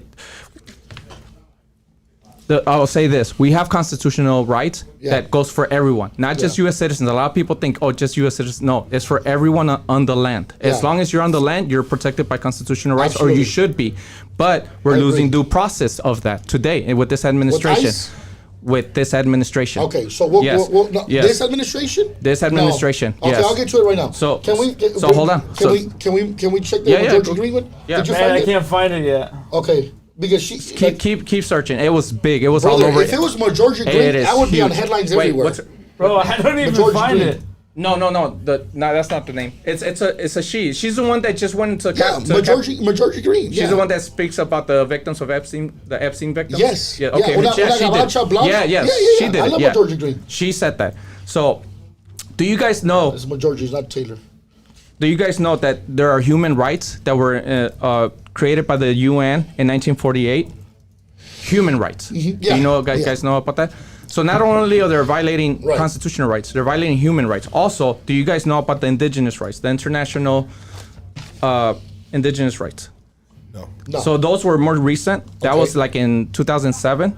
And again, people just go on the internet and search them up. They're also violating indigenous rights because majority predominantly, like I said, this is not a war on immigration, or else they'll be looking at the 240,000 Ukrainians who were approved visas with another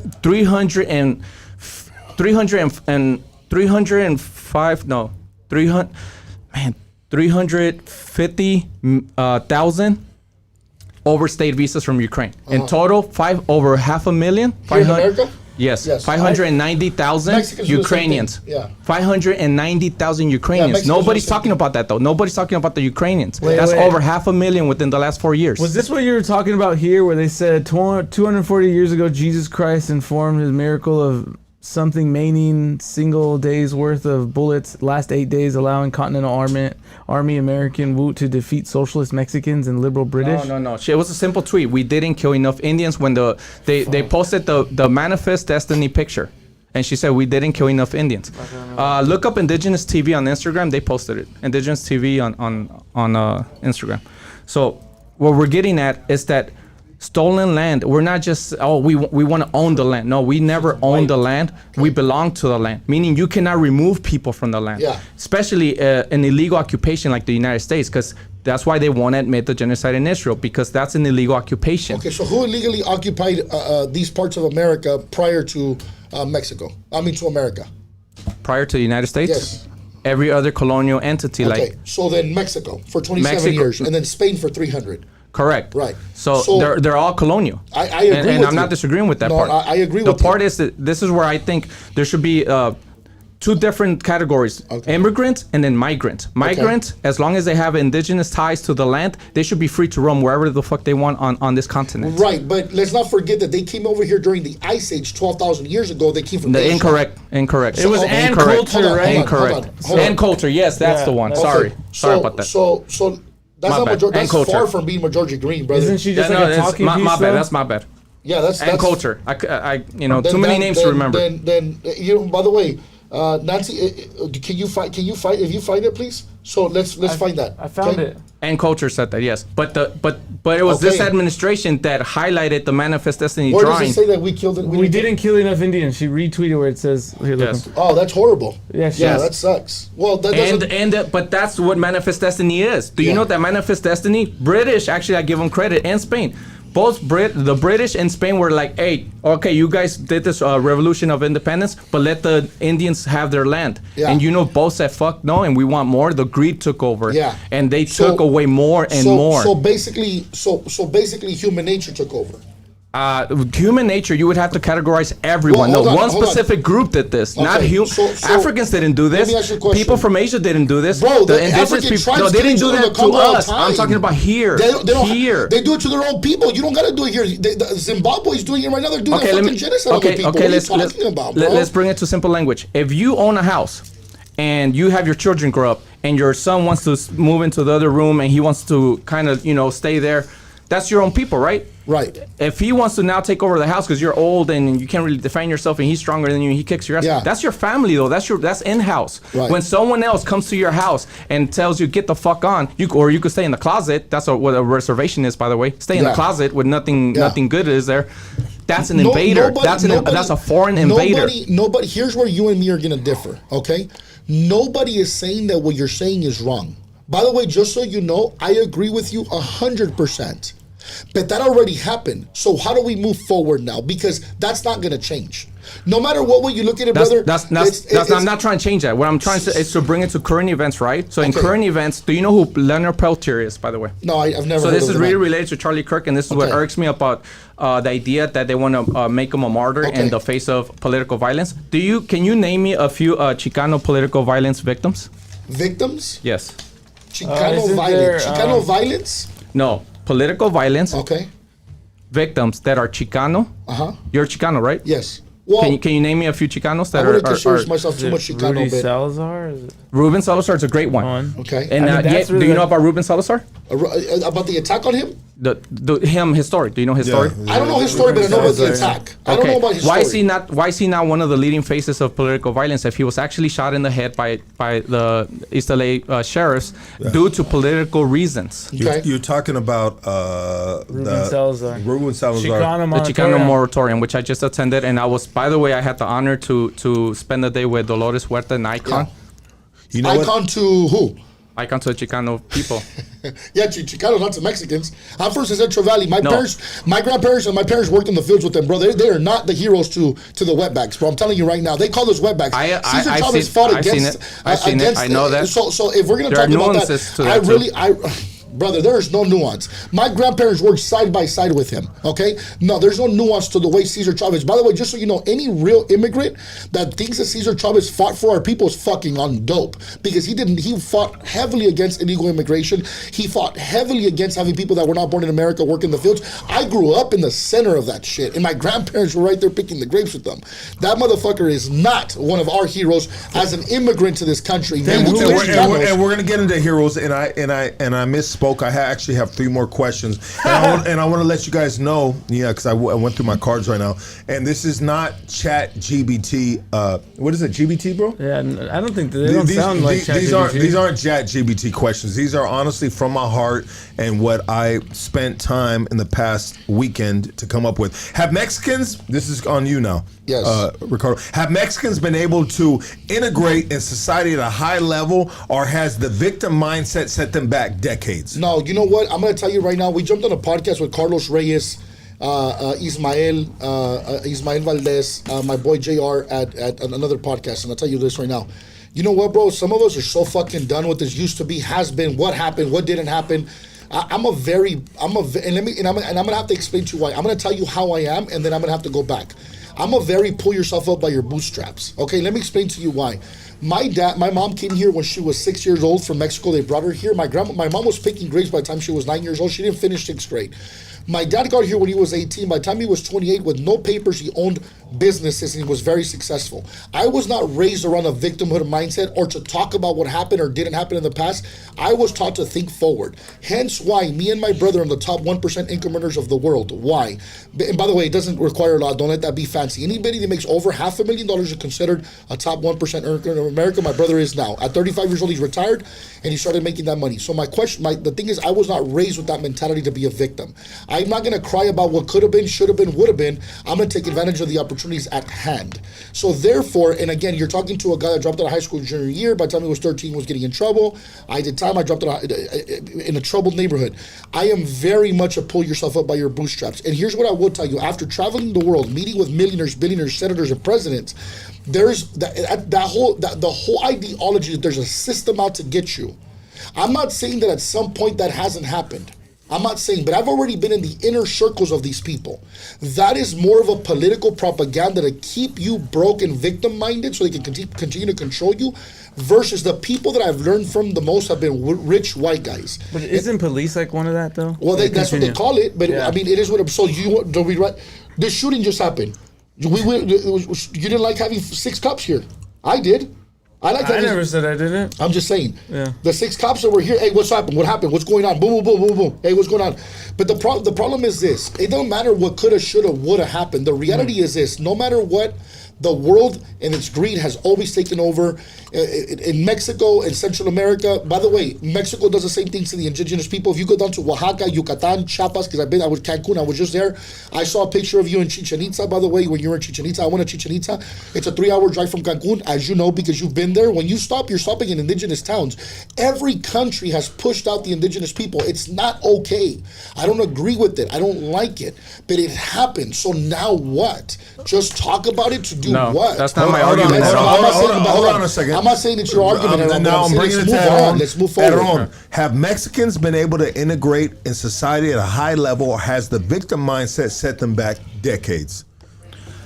Man, that's a tough question because there's a lot of nuances to that. I would say that there has been a settler colonialism ideology of victimhood. I will say that. So. And I want to start wrapping this up in shorter responses. So I will say that what happened was that with colonialism, it did oppress the indigenous mentality that, you're the lowest of the caste system. You are the lower, you're the campesino, you're the help. And that has affected us generation by generation. I will agree with you that some of our parents have told us, hey, just put your head down, work hard, and that's it. But there are systems at place that may not be out there to get us all the time, but they're there to put roadblocks. These roadblocks, then we have to try harder, fight harder, work harder, sweat more. No doubt about it. Yeah, that creates inequalities, and it creates a big imbalance with equity, and that's what makes it harder for certain people to get ahead. No doubt. So these roadblocks are a huge, I guess. A handicap way to handicap us, but it's also been our mentality as a collective. Of course. Because we've seen so many images of our people being killed, our people being persecuted, like the Chicano moratorium. When you see that, when you see Ruben Salazar get killed, and you're like, shit, that's what happens when you become a successful publisher, a successful journalist. He was awarded all kinds of awards. He was the only Mexican journalist for LA Times. That's what happens. Mejor aquí me quedo, no le muevo. You know that say, right? Like, no le muevas, ahí estás bien. Yeah, but JFK did the same thing that killed him. He was white, bro. Can I move on to the next question? I mean, the question would be and so this is coming on you now. In 2025, who are Mexican leaders within the community that we can look up to? And if there are none, why aren't there? There's a history with Mexican or Chicano leaders that have rose up. I have a list, so it's great. I'm gonna name them, and every single one has been a political violence victim. Number 1, Leonard Peltier served 49 years with 2 months. Comparison to Nelson Mandela, 27 years. He just came out and he's still on house arrest. He's still within his own walls. The first president that promised him freedom was actually Reagan, but the system at place wouldn't allow it. We have Ruben Salazar, who, again, the Chicano moratorium. We have, and I'm reading the names because you had a guest prior that said, we have no Chicano leaders. Yes. So here's some people. Robert Dr. Cintley Rodriguez, one of my personal elders, he directed a project called Raza Database, which they properly align the numbers of Chicanos or Hispanics being killed by police brutality way higher than what they tell you. And he's no longer with us, so rest in peace. Rodolfo Corky Gonzalez. He's known as a boxer, poet, founder of Crusade for Justice. He's a Chicano guy from the 70s. Reyes Lopez Tijerina. He led a land grab movement in the 1960s and 1970s, reclaiming Hidalgo Treaty territory in New Mexico, I think. There's Joaquin Murrieta Carrillo. He's actually the true story behind the Zorro idea, the Zorro movie. He's the original guy. But in current time. And Do you have anybody in current time? That's alive? Let me pass this to homie, and I Go for it. apologize for cutting you off, brother. And there's just no bias behind it, bro. I just want to get to the phone calls, and I realize that I have these last questions. Ricardo, in 2025, who are Mexican leaders within the community that we can look up to? And if there are none, why aren't there? I don't know. What do you mean? What is Mexican? Mexican leaders, bro, like because it seems beacons, like right? it seems According to like who? like bro, like for me personally, According to who? me personally, I gotta Popular study. culture. I gotta study outside of the culture. You know Okay, what I so mean? let me And I have to- Mexican in America or Mexican in in America. Mexico? in America, yeah, yes, in America. in America. I mean, look, you might not agree with everything that he likes, but I think that one of the people that broke a Chicano that broke the borders for a lot of us was you might not agree with it. I don't care if you don't agree with it because that's just the way I look. It's my perspective. You don't have to agree with it. I think Oscar de la Hoya was one that did it for us here. He says, hey, you could become a world champion. You could represent America and going with your Mexican flag. And he's one of them. I mean, if you think about him, I think some of the newer guys that are coming up that are showing you that you don't have to be a victim. Ismael Valdez, I'll tell you, I'm going to put his name out there. So there's coming for $100 million. He's an orphan, born in Mexico. Both of his parents abandoned. He was raised by a different family. He out there and showed it. Like, you know what's so crazy? When you start telling people, hey, you don't have to be a victim, all of a sudden you're the enemy to those people. And that's the crazy part. So any people that tells you, like, for example, anytime I say, you know, oh, this, hey, pull out, oh, roadblocks, oh, this. Like, if they're talking to somebody that was born in a fucking millionaire house, I grew up in the hood, bro. I have hood tattoos. I got locked up. I did time. I'm fucking here. I should be a statistic. Why can't that be an example to you that you can do it too? Why am I all of a sudden your enemy because I don't fucking understand you? Fuck you. I don't look at you as an enemy. I'm not saying you, Heron. I'm saying in general. Yeah. Like, no, bro, you can do it. You can do I it. agree with you. I agree with you. Because the thing is that, because one thing I love about being Christian is I wasn't made in a white man's image. I was made in God's image.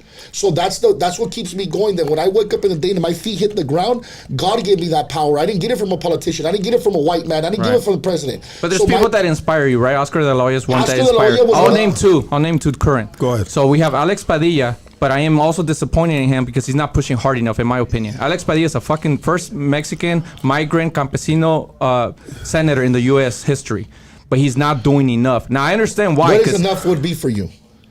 He's not going hard enough politically. Like they pushed him. Seat, they pushed him exactly. They pushed him. They treated him like the help when he's a freaking U.S. senator. You don't touch a senator, and he should be fighting harder than Bernie. He should be joining Bernie, AOC, fight hard. That was but the he's dude. not. That was the dude that got taken out of the press conference. That press conference. Now, there was substance behind that. He was being very disruptive and disrespectful. I have the footage. Subjective. Well, I have the footage to it. Let's move on to the next question. I'll name a local leader that has been on all over the news lately because he's one of the leaders defending the barrios, but his name is out there, so I'm going to put it out there. Ron Gonzalez, Barrio Unión del Barrio. Ron Gonzalez. Let me move on to the next question, and this is something that is. I think we need one that ties both. That this is a capitalist. Hold on a second, Casey. This is one that is a little personal to me that I've been attacked on.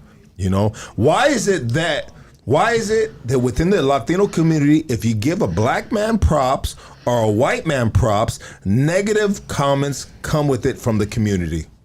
And that starts with you. If you're giving a white man or a black man props within the Latino community, they're just like, bro, you a fucking sellout, you a coconut, you this and I'm all that, bro. I'm a coconut. I get it, bro. It's a crab effect. It's a crab. It's a crab. There's a saying that says nobody. By the way, this saying was made up in Mexico. El peor enemigo de un mexicano es otro mexicano. Okay, the worst enemy of a Mexican is another Mexican, and why? As the first time you try to do good, ya te cree rico. Mira, you try to do, este pendejo ya se cree. Oh, it's always like that. By the way, it's happening in the comments to a certain extent right now. I'm telling people, hey, you can go out there and do whatever you want. I'm a high school dropout. I'm a dual citizen. I'm a ex-felon. I was not, I was not born in a rich household. I grew up in the hood. If a Mexican enemy if there was anybody who was worst enemy of a Mexican, it would be Ricardo. What the fuck is that even about? Well, instead of saying, hey, bro, how did you do it? How did you get your family out of poverty? How did you get your family to thrive? How did you get your family to throw? No, it's fucking Ricardo. Why? Because I'm telling you the truth. Just stop being a little bitch victim and get your shit together. There's roadblocks. No shit. There's gonna be roadblocks. No shit's gonna be hard. No shit is gonna be exhausting. No shit. Like, that's part of the game. Tell me anything. Is marriage easy? Is having children easy? Is building your business easy? Is working at a job, is staying in a job easy? What the fuck is easy? Nothing's easy. Everything's gonna be hard. HERON. Yes. Why is it that within the Latino community, if you give a black man props or a white man props, negative comments come within that same community? Ignorance, nothing else. Ignorance, and that ignorance has been systemically and historically implanted by colonialism. But it's with. It's because the white man's the boss. No, not just the white. No. Do you guys know what settler colonialism is? No. Do you? Brother, when do we take responsibility for anything that we do, We'll get HERON? there. But do you know what settler colonialism is? I focus on growth, bro. I don't focus on whatever happened 500 years ago, brother. But no, it's happening today. I don't agree with it. It's happening today. I've never seen it. So settler colonialism is when someone else comes and they settle within your space and they tell you how to govern you. They tell you how to run your shit, how your business will we run, vote for them. everything. Settler colonialism is someone else introducing new ideas and new ways that are oppressing us because we're not able to have our own ideas flourish. We don't have our own ways to flourish. So the ignorance behind that is that they taught us ignorance and they taught us self-hate. Malcolm X said it best. Who taught you to hate your own skin color? Who taught you to hate yourself? Who taught you to hate your brother? It wasn't us. The worst enemy of he told Malcolm X. I don't know if you've ever seen that famous speech of him. I've watched a lot of Malcolm X. That's one of my most favorite ones because it's the white liberals and the white liberals. There's so much. He said the worst enemy is a white liberal. A white liberal. That wasn't the answer to the other question. No, I agree. Who taught you? I understand. So I me personally, brother, like, and I publicly said it time after time that, hey, Charlie Kirk was an imperfect human being, and I didn't agree with everything, but I think overall, morally, like, he had the best interest for Americans, like, right? Americans. And so here I am going to bat for a white man, right? And man, I was bombarded by bro, because of the oppressor, the bad guys. I was bombarded, bro, and I was deemed this, that, and the other within the community that I support. You know? Yep. And I'm a fearless dude, bro. And sometimes I can go against the grain, but I'm an individual, bro. So I have a accountability and I have a right to stick with what I believe, but I can be corrected all the time, bro. Yeah.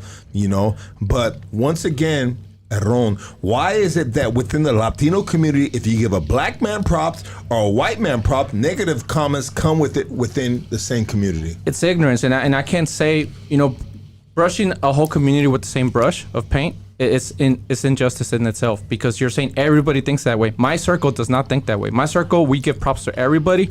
I went hard for Bernie, the way way harder than what you went for Charlie Kirk. 100%, and I love Bernie, bro. I went to Las Vegas and campaigned for him. I went to Ohio. I went deep. I went deep. And salute to you on that. I spent a lot of time. I broke the record in Compton, by the way. We registered more voters in 2016 than both Obama terms. Damn, more than Diddy? You know what I want to do is I want to give a moment to both of these gentlemen right here.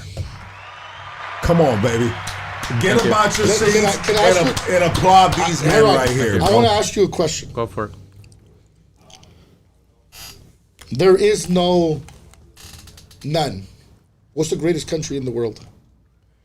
Antarctica. That's a subjective question, but if I was to just shoot back, I like Costa Rica because they're all peaceful. They have no military, and everybody loves them. Yeah, and we fund their. We fund their.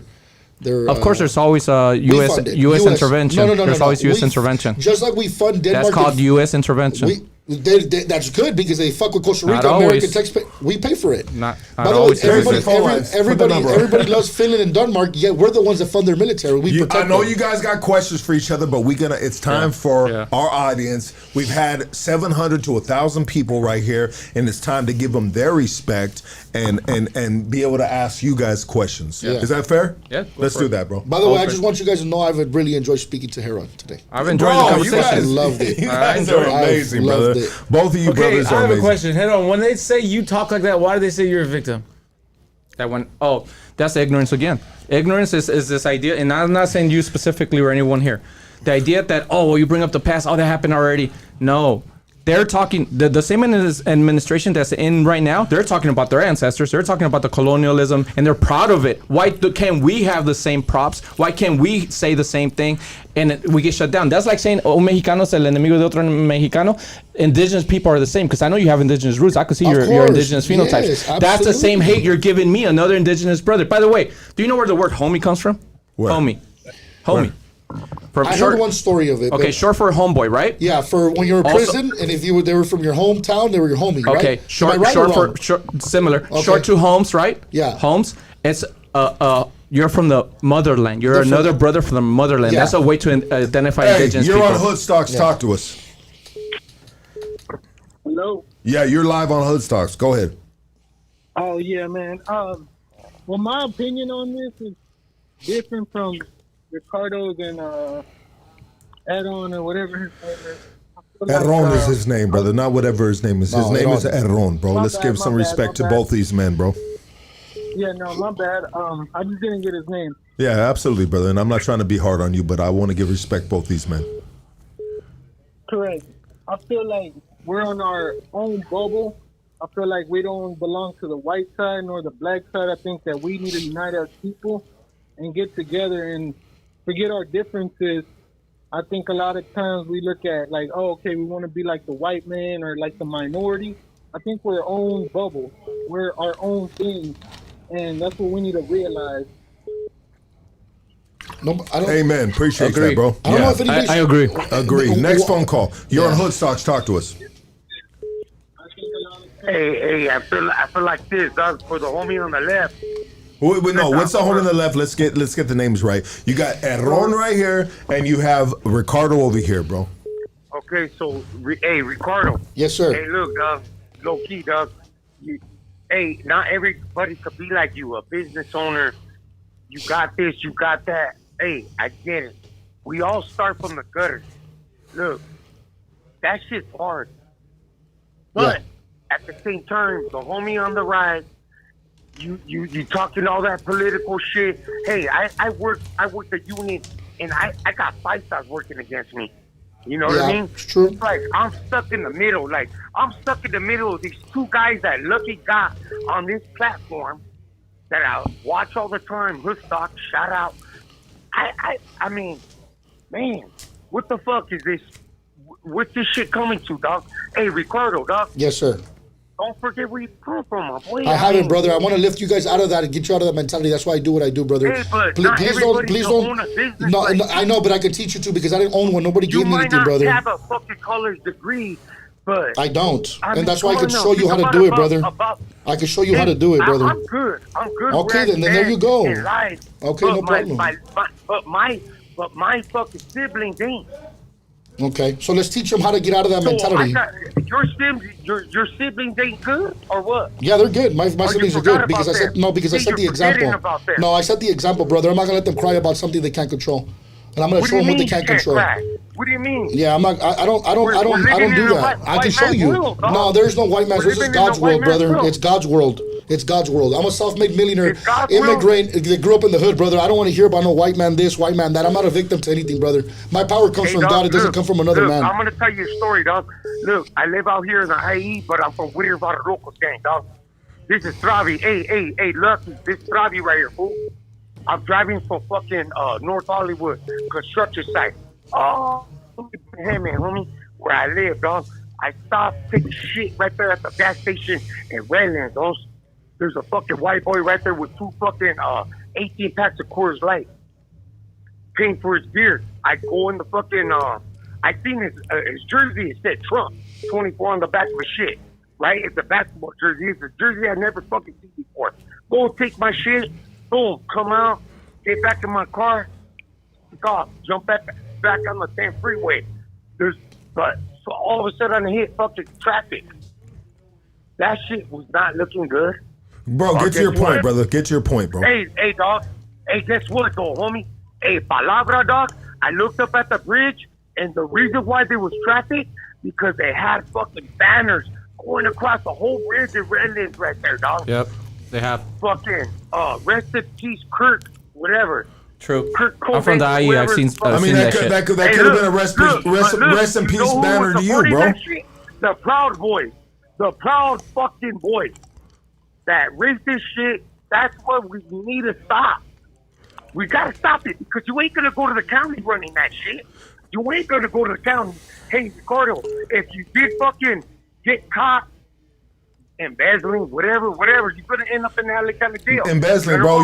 You're not, bro. You're falling off topic. Next phone call, bro. You're on Hoodstocks. Talk to us. Buenas noches. Buenas noches.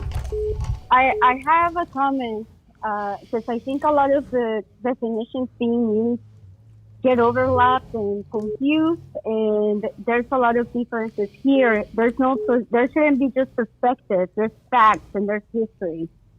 The last thing that I want to say is that you guys need more mujeres, because come on, you guys get so heated and think you're being objective, and it's frustrating to watch you. The last thing, read on the doctrine of discovery and understand that's the legal premise of the United States. If you don't understand the philosophy and the history, you don't know anything about today. Thank you. Is this Yvette? Yes, that's me. Oh, thank you for the notes.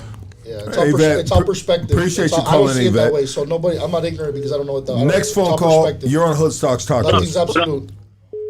I have a quick question for HERON. Is that this? Yes. Okay, so I have a question. So it was like in the beginning, the first question, he said he came to Sacramento to the Capitol, right? They showed him a video of white that's working in the field. Correct. He's never seen like working in the fields from 16 to 25, right? And I'll tell you what, bro. I work right here. This connection's bad. Yeah, you're cutting off. You're back. cutting off, bro. Next phone call. You're on Hoodstocks. Talk to us. Yo, what up? This is Tony from Riverside. What's up, Tony? Talk to us, bro. You got good connection. Talk to us. Hey, my brother. You know, I want to say something about Ricardo. I got a hold of him through Instagram, and he's a really good dude. You know, he gave me some financial advice. I saw him early on Instagram when he was kind of advocating for Trump, but also advocating for a change in the mentality and the mindset. And I followed him on Instagram, and he just hit me up on a sidebar, and he gave me some financial advice. And, you know, I think he's a really righteous dude, man. And I've been listening to him for quite some time, and he's pretty dialed, man. I think both of them are righteous dudes in their own perspective, right? They're both good dudes. Yeah, I just don't know. You could have got to add on some union shit, and he would have leaded you in the right direction. You know what I mean? And so, you know, I think both of them are righteous dudes. But we'll get to your point, brother. No, well, that was one of them. But Okay. The other one is about Jimmy Kimmel too, though. You know, you guys forgot to speak about this. First Amendment does give you the right to say whatever you want, but you're also beholden to stakeholders. You're also beholden to We spoke on that, bro. Yeah, we spoke on it. We spoke on that, bro. Probably tuned in late. Next you, phone brother. call. Appreciate you. You're on Hoodstocks. Talk to us. Hey, what's up, Lucky? How you doing, brother? Very well, bro. What's your name and where are you calling from? My name is John Joseph. Ricardo, what's up, my boy? Yo, Hey. champ, ¿cómo andamos? Appreciate you, Shout bro. out to you, homie. Thank you. Aaron, what up, Compton? What up? Hey, that was my nickname when I was locked up too. That was my nickname. No one could pronounce my name. Either they call us Hub City, or what's up, Compton? Hub City. That's right. Yup. Hey, so check this out, man. I'm born and raised in Compton. That's right. Should I feel bad because I grew up in the hood, and instead of ruining my life, like, oh, well, you know, my parents didn't treat me right, so I'm not going to treat my kids right. Or I live in the hood, I'm going to stay in the hood. Opa, I get it from my cousins all the time, and they always clown me because I moved out of the hood. And right now, when I listen to you, cut off. for things that happened in the past,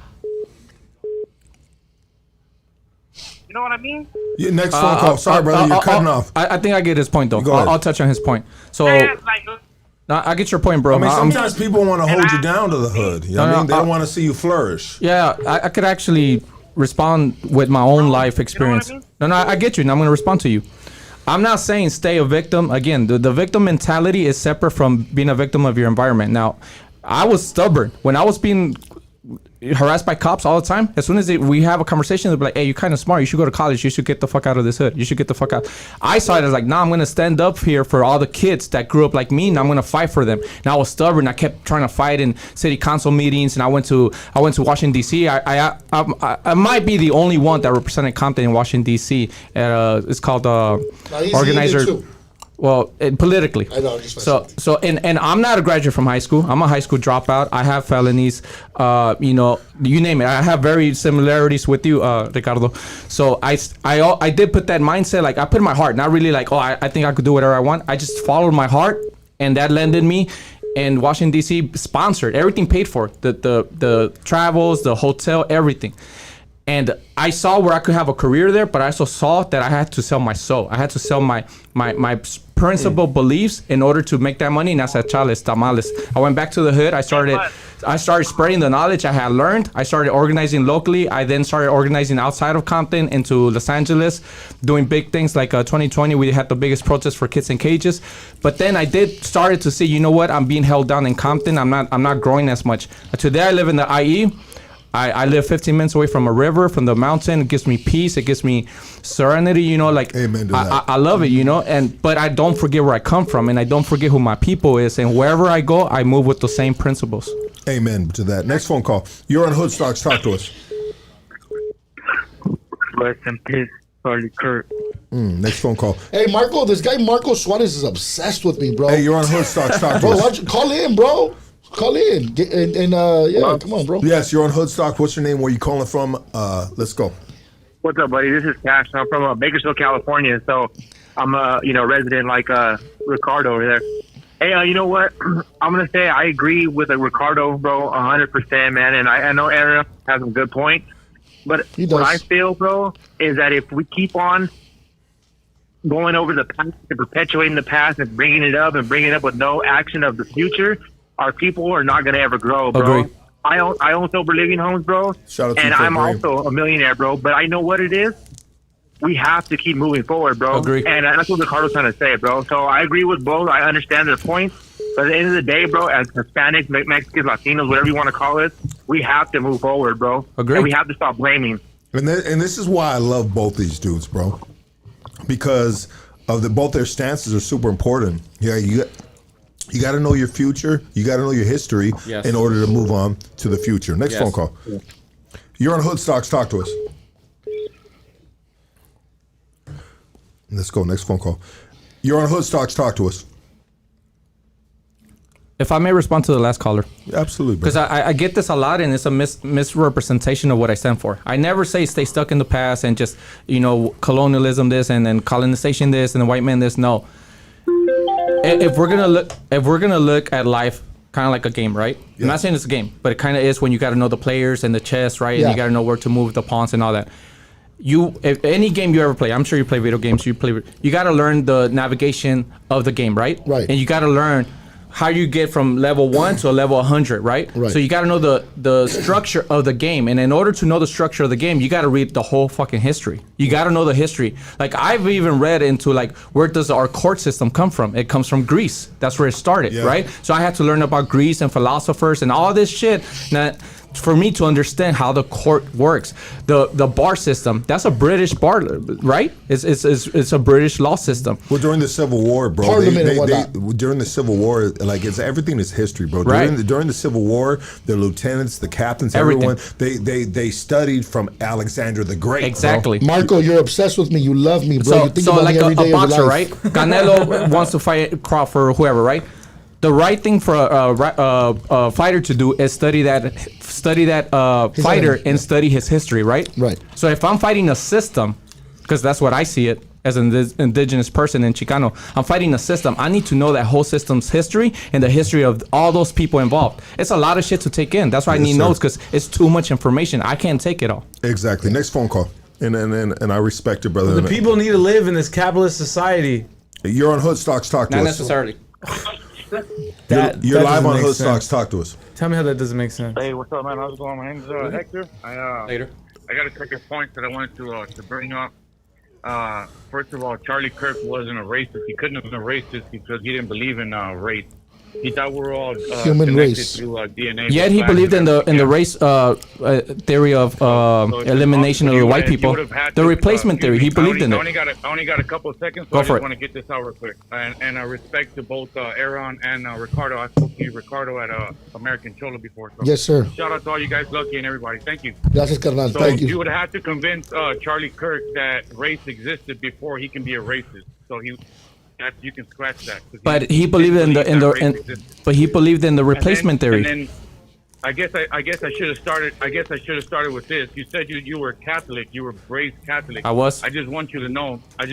Brother, that you will always be Catholic. You were baptized Catholic, and you will always be Catholic. You can go become a Satanist right now, and God will always consider you a Catholic. You are His son, and that's it. You claim to be indigenous. I see kind of some contradictions with the Mexico hat, and then you got the sun god or the fifth sun on your shirt. It's kind of a contradiction because you're wearing a colonial flag, bro. To an extent, yes, but the colonial flag has the ego, the Tenochtitlan. So that ego is Tenochtitlan. one more thing. Hold on. One more thing. You're from Zacatecas. Your family's from Zacatecas. Zacatecas. That's right, Zacateco. You have an Aztec shirt on. Where did the not Aztecs an come Aztec from? region. Where did the Aztecs come from? The That's not- Chichimecas. That's my not an people. Aztec region. We Okay, housed what tribe? them on their 260 year trip to Tenochtitlan. We housed them for 9 years in Zacatecas. You have to be from a tribe to be indigenous. No, Your that's a blood, if you're misconception. Mexican, That's if a you're misconception. mestizo, That's a misconception. If you're mestizo, you're a majority colonist, bro, colonist. Mestizo is you're a theory. Spaniard. It's not real. It's not real. What do you call a person Yes, today it's that 100% okay? real, bro. okay. You're a colonizer. You are the colonizer. But shout out, Funny. shout out to all What you do you guys, call? you gotta- you gotta- Okay, you gotta a question learn for you, knowledge. It's just caller, the wrong knowledge. caller. A question Yes, for you. What do yes. you call a person today that is, say, Lucky wants to marry someone from France, and he has a baby with a woman from France? What would that baby be today? An American. Here in the United So now, States, so you're not talking nationalism. What about race? he's white, just like you. You're white.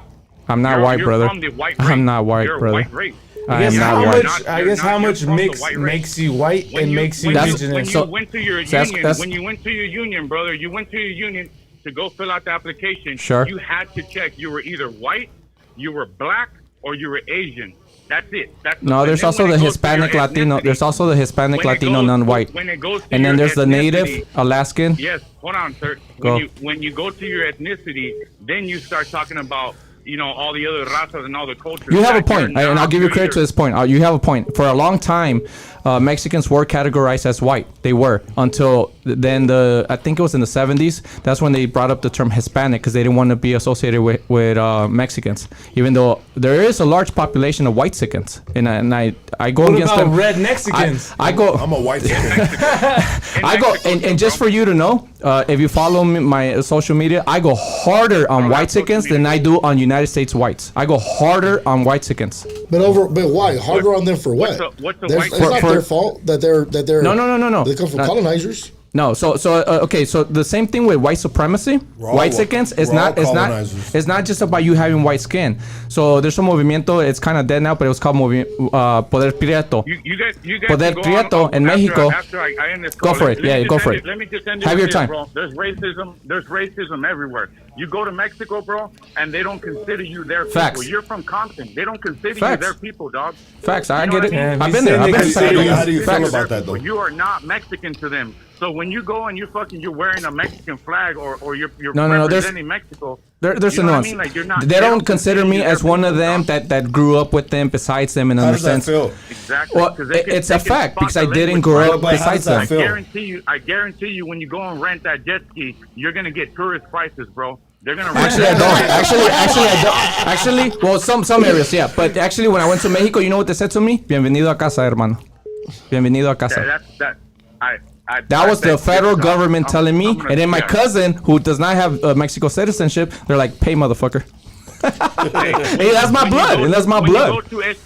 When you go to Escaret, there's two lines. There's a line for people that are residents in Mexico that went to the INE, that have their INE. That's like the DMV. I know what INE is. You get to the left line. Yes, I have INE too. And then all the Americans or everybody else from the rest of the world have to get in another line. So people. Misconception. You're a dual citizen, right? Yeah, You have both. So a lot of people don't know you could have dual citizenship. Just imagine if the United States did that. Just imagine if we did that at our Disneyland or at Disney World. Oh You're comparing oranges with apples. Yeah, what if comparing oranges with we, apples? But is it though? Like at Disneyland, we're like, all right, SoCal residents and other Americans. Now we're getting into. Imagine, but We're getting the only But reason imagine Disneyland. if This is we capitalism. have Maybe the you know price- more about it. The only reason Yeah, Disneyland I and love certain parks have discounts for locals is because, like any house, you're in the business of rep, right? You want your home to support you more, so others can become more attracted to you. Like, hey, that shit is always packed right there because they have discounts. Like tacos. The big one, the fucking big taco spot. King Taco. King Taco. They give discounts to cops. You know why? Because they always want them there. Because there used to be a lot of shootouts. for security reasons, not because they think they're Convenience. The word is convenience. Yeah. For security reasons. Convenience. I want Well, Suarez convenience to is call in. security reasons. Anyways, you guys have a good night. Gracias, camarada. Have a Gracias, good one. gracias. You're on Hoodstocks. Talk to us. Lucky. Yes, sir. You're live on Hoodstocks. What's your name? Where you calling from?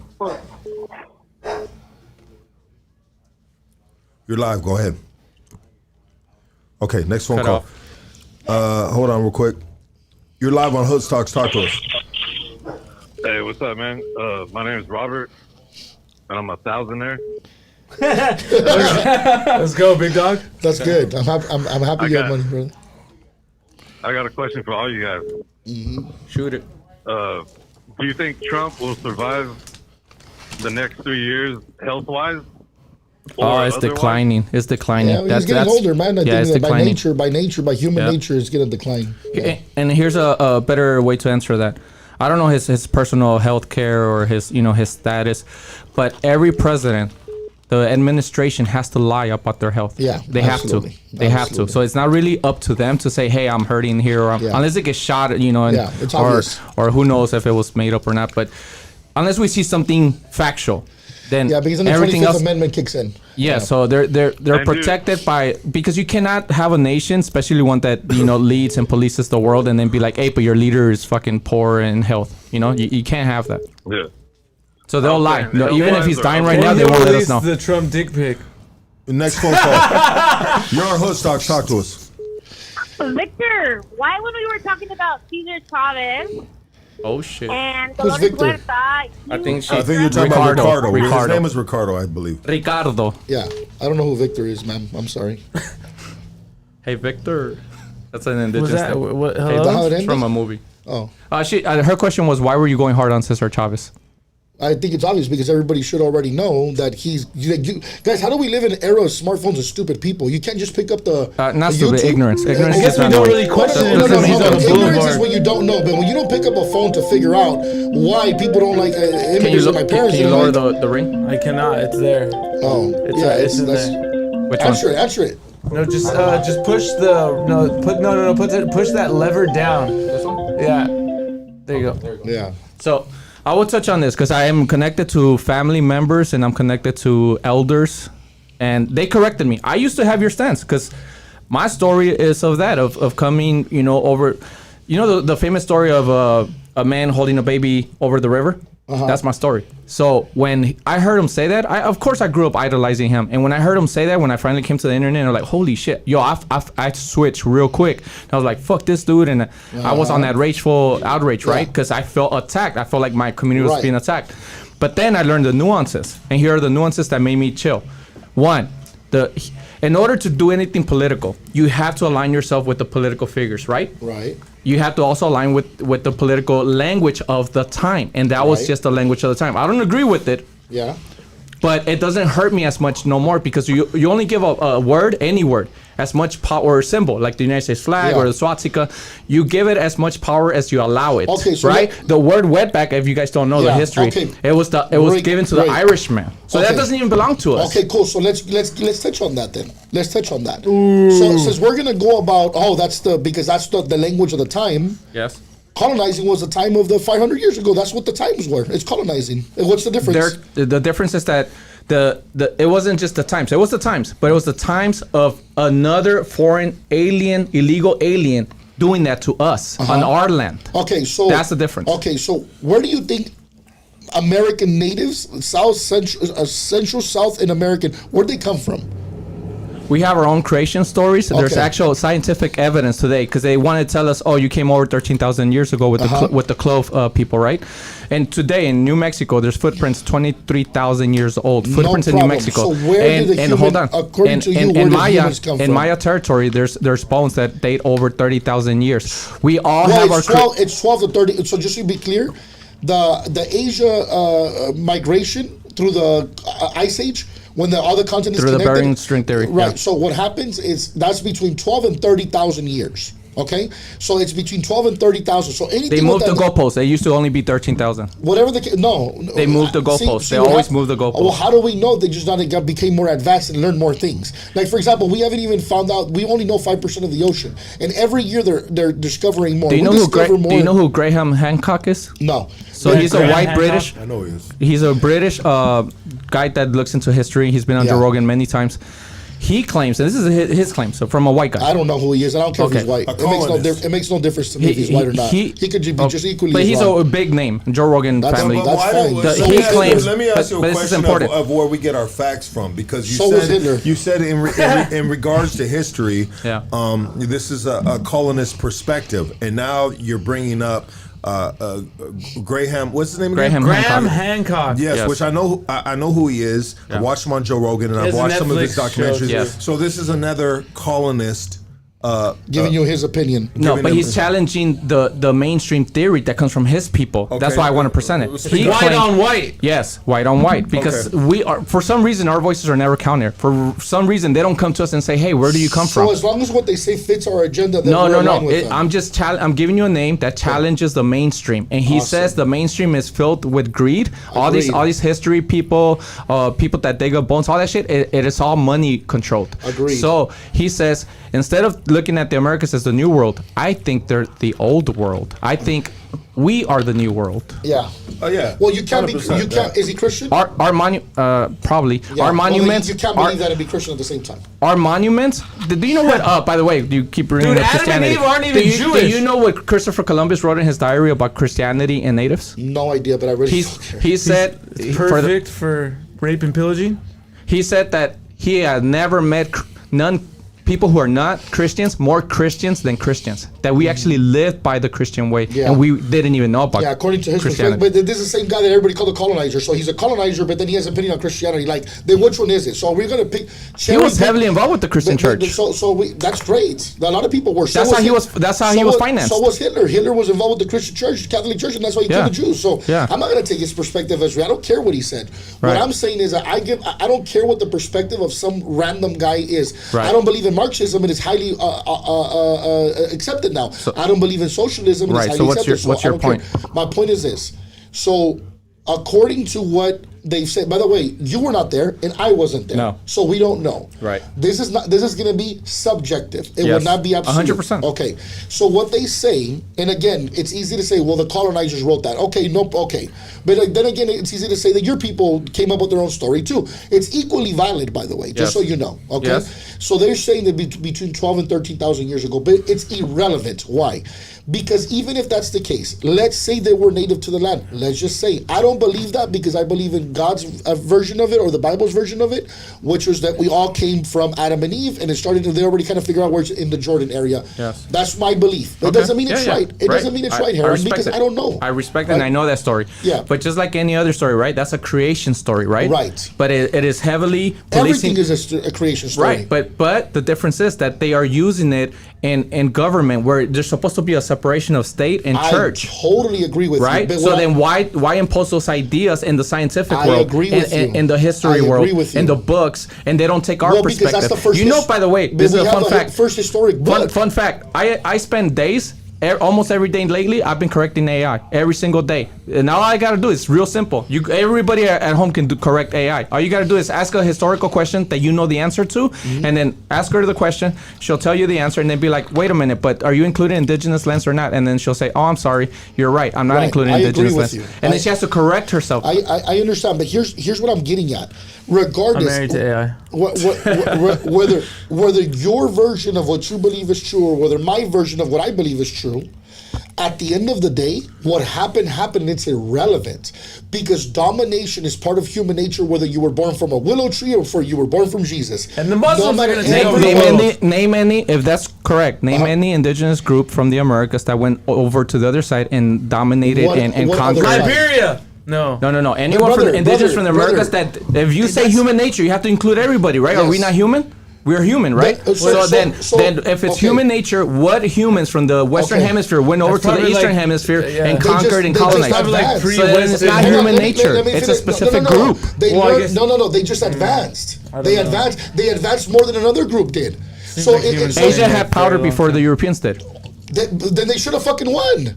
No, they didn't have that evil greed. That's where it's weird for me as a Christian. It's weird that you are okay with the greed and the violence. I'm okay with it, or it's just the way it happened? Which one is? Well, you're accepting that. You're accepting. I'll say maybe you're not okay with it, but you're accepting it. Do I have a choice? I guess what creates greed? So no, hold on, Casey. Do I have a choice? It fucking happened. What choice do I have? But the choice is today. You don't think people should liberate themselves and have a self-governance of their own reflection of their own people? You say you were created in God's image. Right. Is the Jesus Christ that we all know today, is that actually the guy from Palestine? I don't know. Neither do you. He's not blue eyes. No. He was drawn by someone's image because they wanted. Not drawn like that, so I don't know. We know he was Palestinian, right? We know he wasn't a white. He wasn't a white guy with blue eyes and blonde hair. But you know why they did that? Because of those words. Because he was created in God's image. So what are they telling you? Jesus from Nazareth. His real name? You said it earlier. His real name? So Yahweh. Yeah, there we go. So that's or Yeshua for Jesus. Or Yasu. Yahweh was God, and then Jesus is the Son of God. and the. So here's my thing though. Regardless. It doesn't matter if it was one person or a million people. The peaceful people, by the way, the Comanches, the Apaches, the Shia, the Navajos were not peaceful people. So let's not to the enemy. Not to the enemy. Let's not pretend. Not to the enemy. That's the important part. Not to the enemy. Let's not pretend like there were smoke. No, we were good. Let's not pretend. Have you had an Apache in front of you and talked to them? Brother, let's not pretend. We wouldn't be the same as talking to them back then. Okay, I'll give you that. So let's not pretend like they were just fucking chilling in teepees. Yeah, they weren't just fucking banging each other. No, that's not what happened. Bro, for the most part, we didn't know violence like that to that extent until the invader came. I see. That's the part that I agree with you. Okay. However, so let me ask you this. So I believe that all men were in the image of God. Okay. So then, who created the white man? Because according to everybody, they're so fucking evil. Who created the white man? Did the devil create them? Because last time I checked, Spanish. I didn't say that. Because Spanish are also we're you, me, Casey. We have it mixed in our blood. Yes, we have it mixed in our blood. So the reality is this: that the Spanish that spoke our language and worshiped the God that we worship, they came and did that shit. Because that's just what happened. So one civilization just went out for dominance, and that's what they did. To Africa, Asia, everywhere. They did it. Yeah, and that speaks of greed. But I will say this in the creation and in the balance of creation.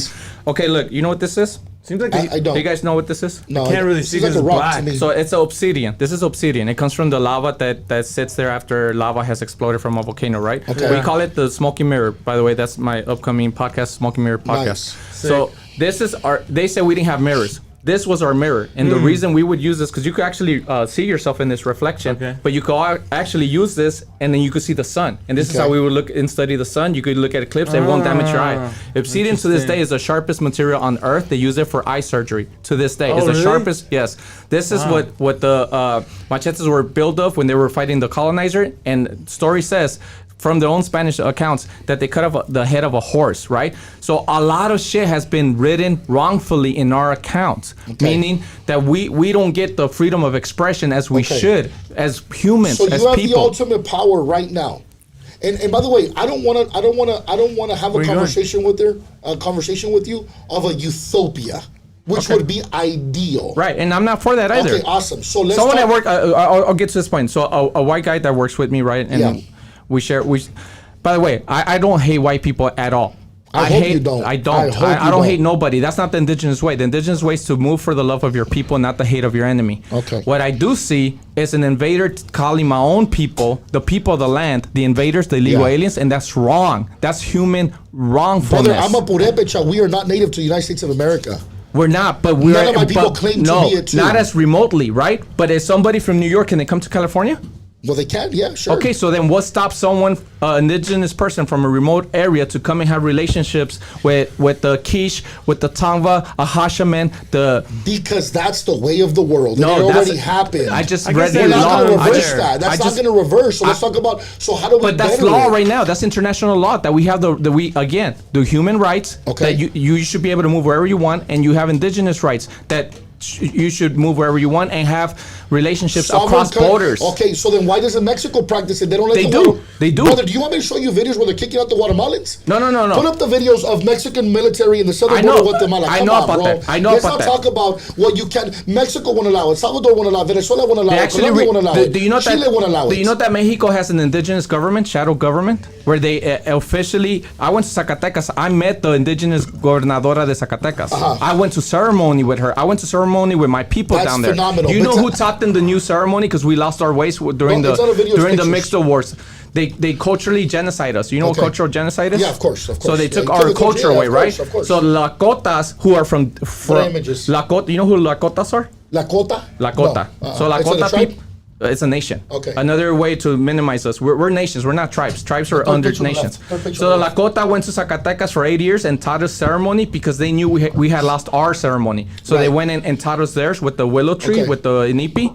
And I went to my homelands after I had just been with the Lakota in Denver in ceremony. My second ceremony happened in Zacatecas. And I learned that that's the relationship. These are Lakotas from the United States. I agree with you, but here's the thing though. So now let's do this. Go to that picture right there. Yeah, and blow it up, please. Okay? Right. This is I've seen it. I know that story. So this is the Mexican military. So to pretend like Latin America believes what you believe is a lie. Because Mexico doesn't allow it, they put a border. I never said that. Look at this. There it is. There it is right there. That's a Mexican military. I know. I said earlier, they're all colonial entities. I said that earlier. So to pretend. But they're all protecting the white interests in the United States of America? Like to pretend. To a degree, yes. No, they're protecting their sovereign country. There's countries. It is what it is. There's no other way of looking at it. So that what are we? It's territorial from a colonial mindset. Do you know why Latino America is called Latino America? Okay, so let me ask you a question. Do you know why it's called Latino America? Do you think that any country is going to give up their sovereignty? And they shouldn't. They shouldn't give up their sovereignty because sovereignty. Issue? But again, who taught them sovereignty? It doesn't matter who taught them. It is what it is. Does matter. No, it doesn't. Because the principles come from us. We taught them. Imagine someone teaches you how to fish, right? Yes. Or someone taught you. Okay, I'll use your case. They should have been better at war. Your mentor taught you business, right? Right. Is it okay for you now to do him wrong? No, absolutely not. But that's what's happening here. I agree with you, but my question to you is this: that already happened. It's happening today too. Where's that's what you don't understand. Okay, cool. So where's it happening? Do you know the only reason the United States and Mexico and Canada, all these countries have some type of global legitimacy? Allegiance or legitimacy? Legitimacy, where like they're considered real countries. Well, they are real countries, very real countries. They're considered. Why? Well, because the caller earlier said it. Constitutions and there's lines. These are countries. No, we want the Nazis' ass. It's not a utopia. We should do it again today here. The caller said it. The discovery. Shit. God damn it! It went away. Doctrine of discovery. Doctrine of discovery is the only legitimacy that's given all the nations in America's legitimacy, and that came from the Catholic Church. Okay. That's the only reason it's considered legit. Okay. That has nothing to do with us. We didn't say, hey, you guys are legit. No problem. Do you know that the United States has broken every single treaty they ever gave the Native Americans? Every single treaty. I don't doubt it one bit. What about the casino ones? What I do know is that the government, they're getting money from it. No, they don't pay taxes. No, the U.S. government gets money from it. Here's what I know, that last year alone, 2024, all the native in the United States of America got $34 billion. So there's a restitution be given back. I understand it happened. And by the way, we are one of the only countries, that's giving billions back to its native people, because you were not there when the Comanches and the Apaches and the Navajos and the Sioux. Hold on, Casey. We were not there for that. And I was not there when my colonizer ancestors came. I can't do shit about that. But the current Americans, the current federal government says, hey, look, fuck, man, it already happened. We were not here for it. Okay. Here's $34 billion in just 2024. Sorry, we can't go back. It's not going to change. It is what it is. That. Here you go. Here's the money. What do you want to do? Like, what's next, bro? What are we doing next? What are we going to create? The indigenous community people's getting $34 billion. Go do something with it. Let me answer that. So first of all, it's not to all indigenous people. Most nations in the United States are not federally recognized. Only about 500 and something are recognized. There's way more. So not every nation is rich like that. Because a couple of my boy Shadow was indigenous. He was AMI, and they do blood work to determine, because he got money every month unless he got locked up. That's called blood quantum. So that's a colonial way to say you're native or you're not. You know, it's not our ways. It's not the way we recognize. Well, we recognize lineage.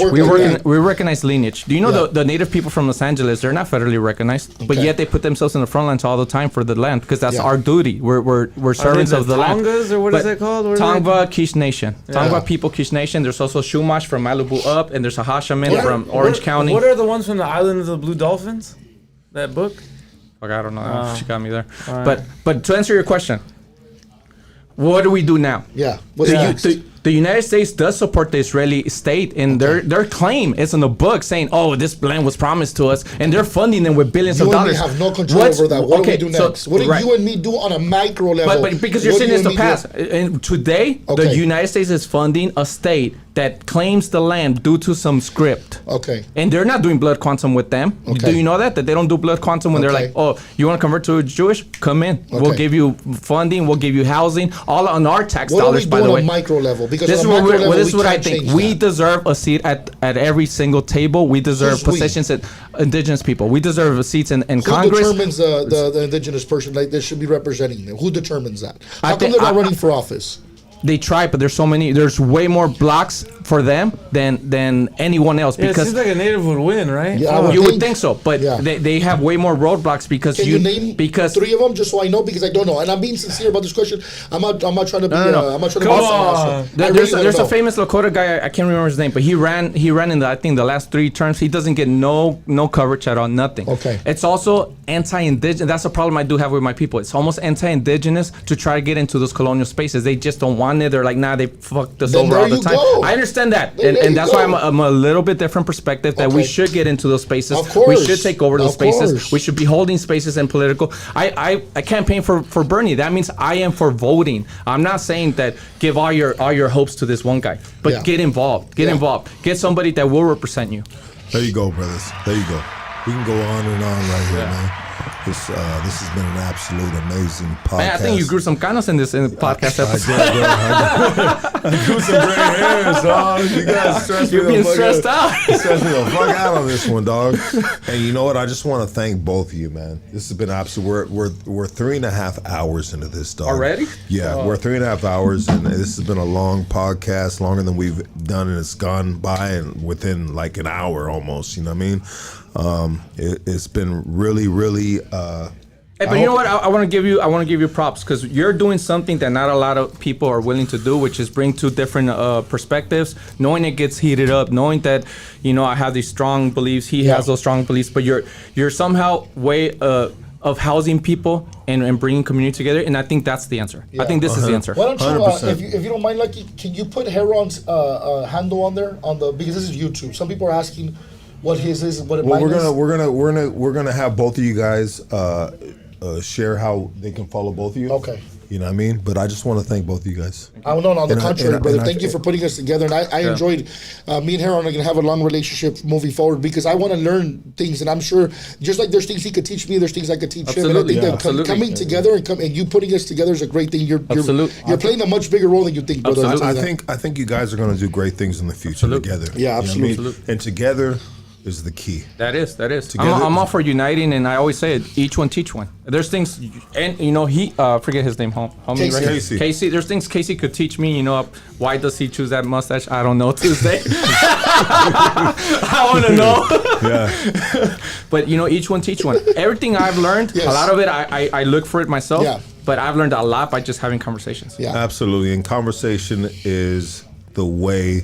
It's the right way. It's not fucking disagreeing and catching a fade or fucking pulling a bullet in somebody. No. We're really trying to just share to the community that we can have civil discourse and we can agree to disagree on certain subjects. Yeah, and obviously within this this episode I believe that we have agreed on more common grounds than I think that you guys would have 70%. imagined. I mean, I right? stopped counting, but yeah. Yeah, you know, and I don't want to. I wanted to do the count thing, and I thought it was, you know, a legit way of doing it. But just off the top of my head, I believe that you both agree on more perspectives, more opinions, more factual-based agreements than I believe you guys would have thought you would agreed on. No, I know that we were going to agree on quite a few things. You guys are both alpha males, man. You're not beta males. You're alpha males. You're big dogs. You know what I mean? Within this community. And, you know, I think it's time to get some tacos, bro. And I'm going to pay for the tacos at Tacos A Cabron up the street. That's fire. Yeah, I go there all the time. I also want to say, you know, thank you for maintaining your dialogue respectfully. Absolutely. There was no personal shots, and I appreciate that. And that's something that I was like, man, I hope there's no personal shots, because then I'm going to have to go against the capitalist guy, you know, This is a win. I didn't want to do that. This is a win. But for when the you weren't community, looking, bro. they cut off your ponytail, dog. It's gone. Well, that was before air, and he didn't know the sacredness behind it. This is a win for the community right here, guys. You guys. It's called braid too. It's not a ponytail. It's a braid. Yeah, absolutely. And so first off, I wanna give it to HERON to let people know how they can follow him, how they can support him, and then we're gonna hand it off to Ricardo, and then we're gonna end this, and we're gonna get tacos. Cool. On most platforms, just look up Smoky Mirror Podcast and my personal account, Ashokan. Yeah. So on me, pretty much the only place you can find me is on Instagram. I don't really do TikTok, but it's Ricardo _T.C.O. That's where you guys can find me. And brother, on the contrary as well, on the same note, it was a pleasure speaking to you. I learned about this indigenous law. I'm going to look into it because I didn't know that. I want to look into a few things that you talked about, and it's been a real pleasure. And I really believe, just last thoughts, final thoughts to everybody, I encourage everybody, it don't matter if you disagree with people, keep the conversations open so we can keep the violence down. If we keep the conversations up, we keep the violence down. And be willing to learn something that you don't know. I learned a few things today too that I gotta look into it, because there's a few things that I found like, wow, that's pretty interesting. I don't pretend to know everything in the world I don't. So thank you guys for having me. It's been a real pleasure. And I'm hoping that this is going to be one of many conversations we're going to have to help our people and get better, for sure. I agree. And, you know, I was reminded, like you said, it's just about having dialogue and conversations and not taking shots at each other. That's something the TYT guy, Jank, just brought up with Tucker Carlson. He said, you know, we should be having more dialogues, a difference of opinions. That's how we come to peace, you know, by having conversations and finding common ground, not by shooting each other or taking to violence. The violent way is not the way. You know, and I want to hold a little bit of space for the youth that are a little bit confused right now, under pressure. We lost a young youth brother due to whatever circumstances are going on. Mental health is a big thing, and I think that we need more people like us that reflect their image to have these intellectual dialogues, and where they don't have to feel like they're not being represented, or they have to tune into someone that doesn't look like them, but then don't understand their lifestyle. People understand your lifestyle, people understand mine and his, and they'll come to some type of agreement and be like, yo, our people could really hold it down and have these smart conversations that we think only other people are having.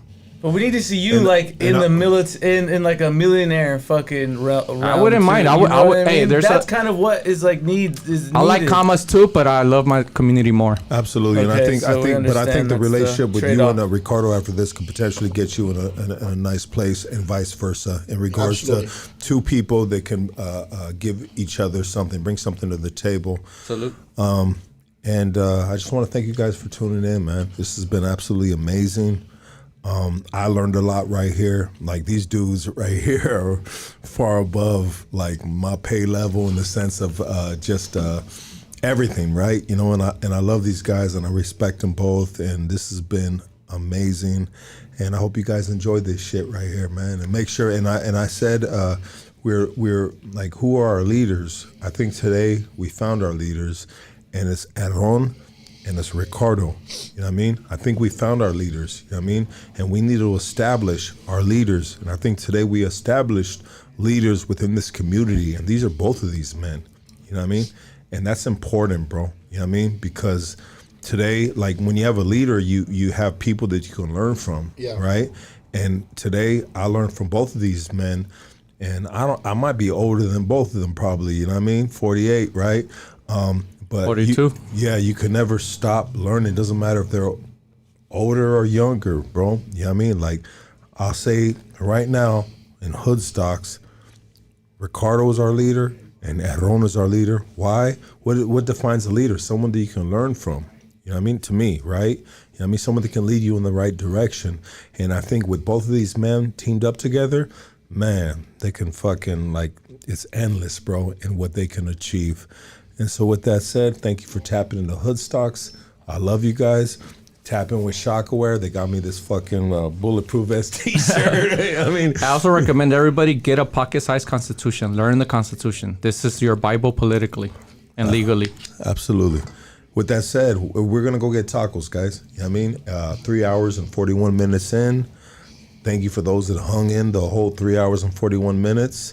Shout out to my boy Casey for holding down. He almost got shot today. You know what I mean? For real. That was the mustache. Due to road violence. You know what I mean? And we really, really, really need to just bring it in, bro.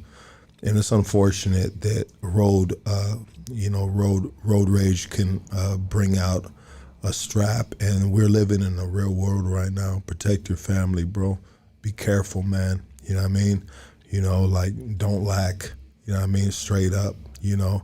You be prepared for anything. It's dark times right here, dog. And we got to protect each other. We got to protect our community. And we got to hold each other accountable. Love is the way. Honestly, love is the way, bro. We got to love our neighbor. Tesla's the way, at least for we gotta honestly, more love than hate, bro. Yes. Stop Bad it, Bunny dog. just said it on the world stage. Yeah. Que amar más, you know? Yeah. Love is the way. More love than hate, bro. Straight up. And I love you guys. We are out of here.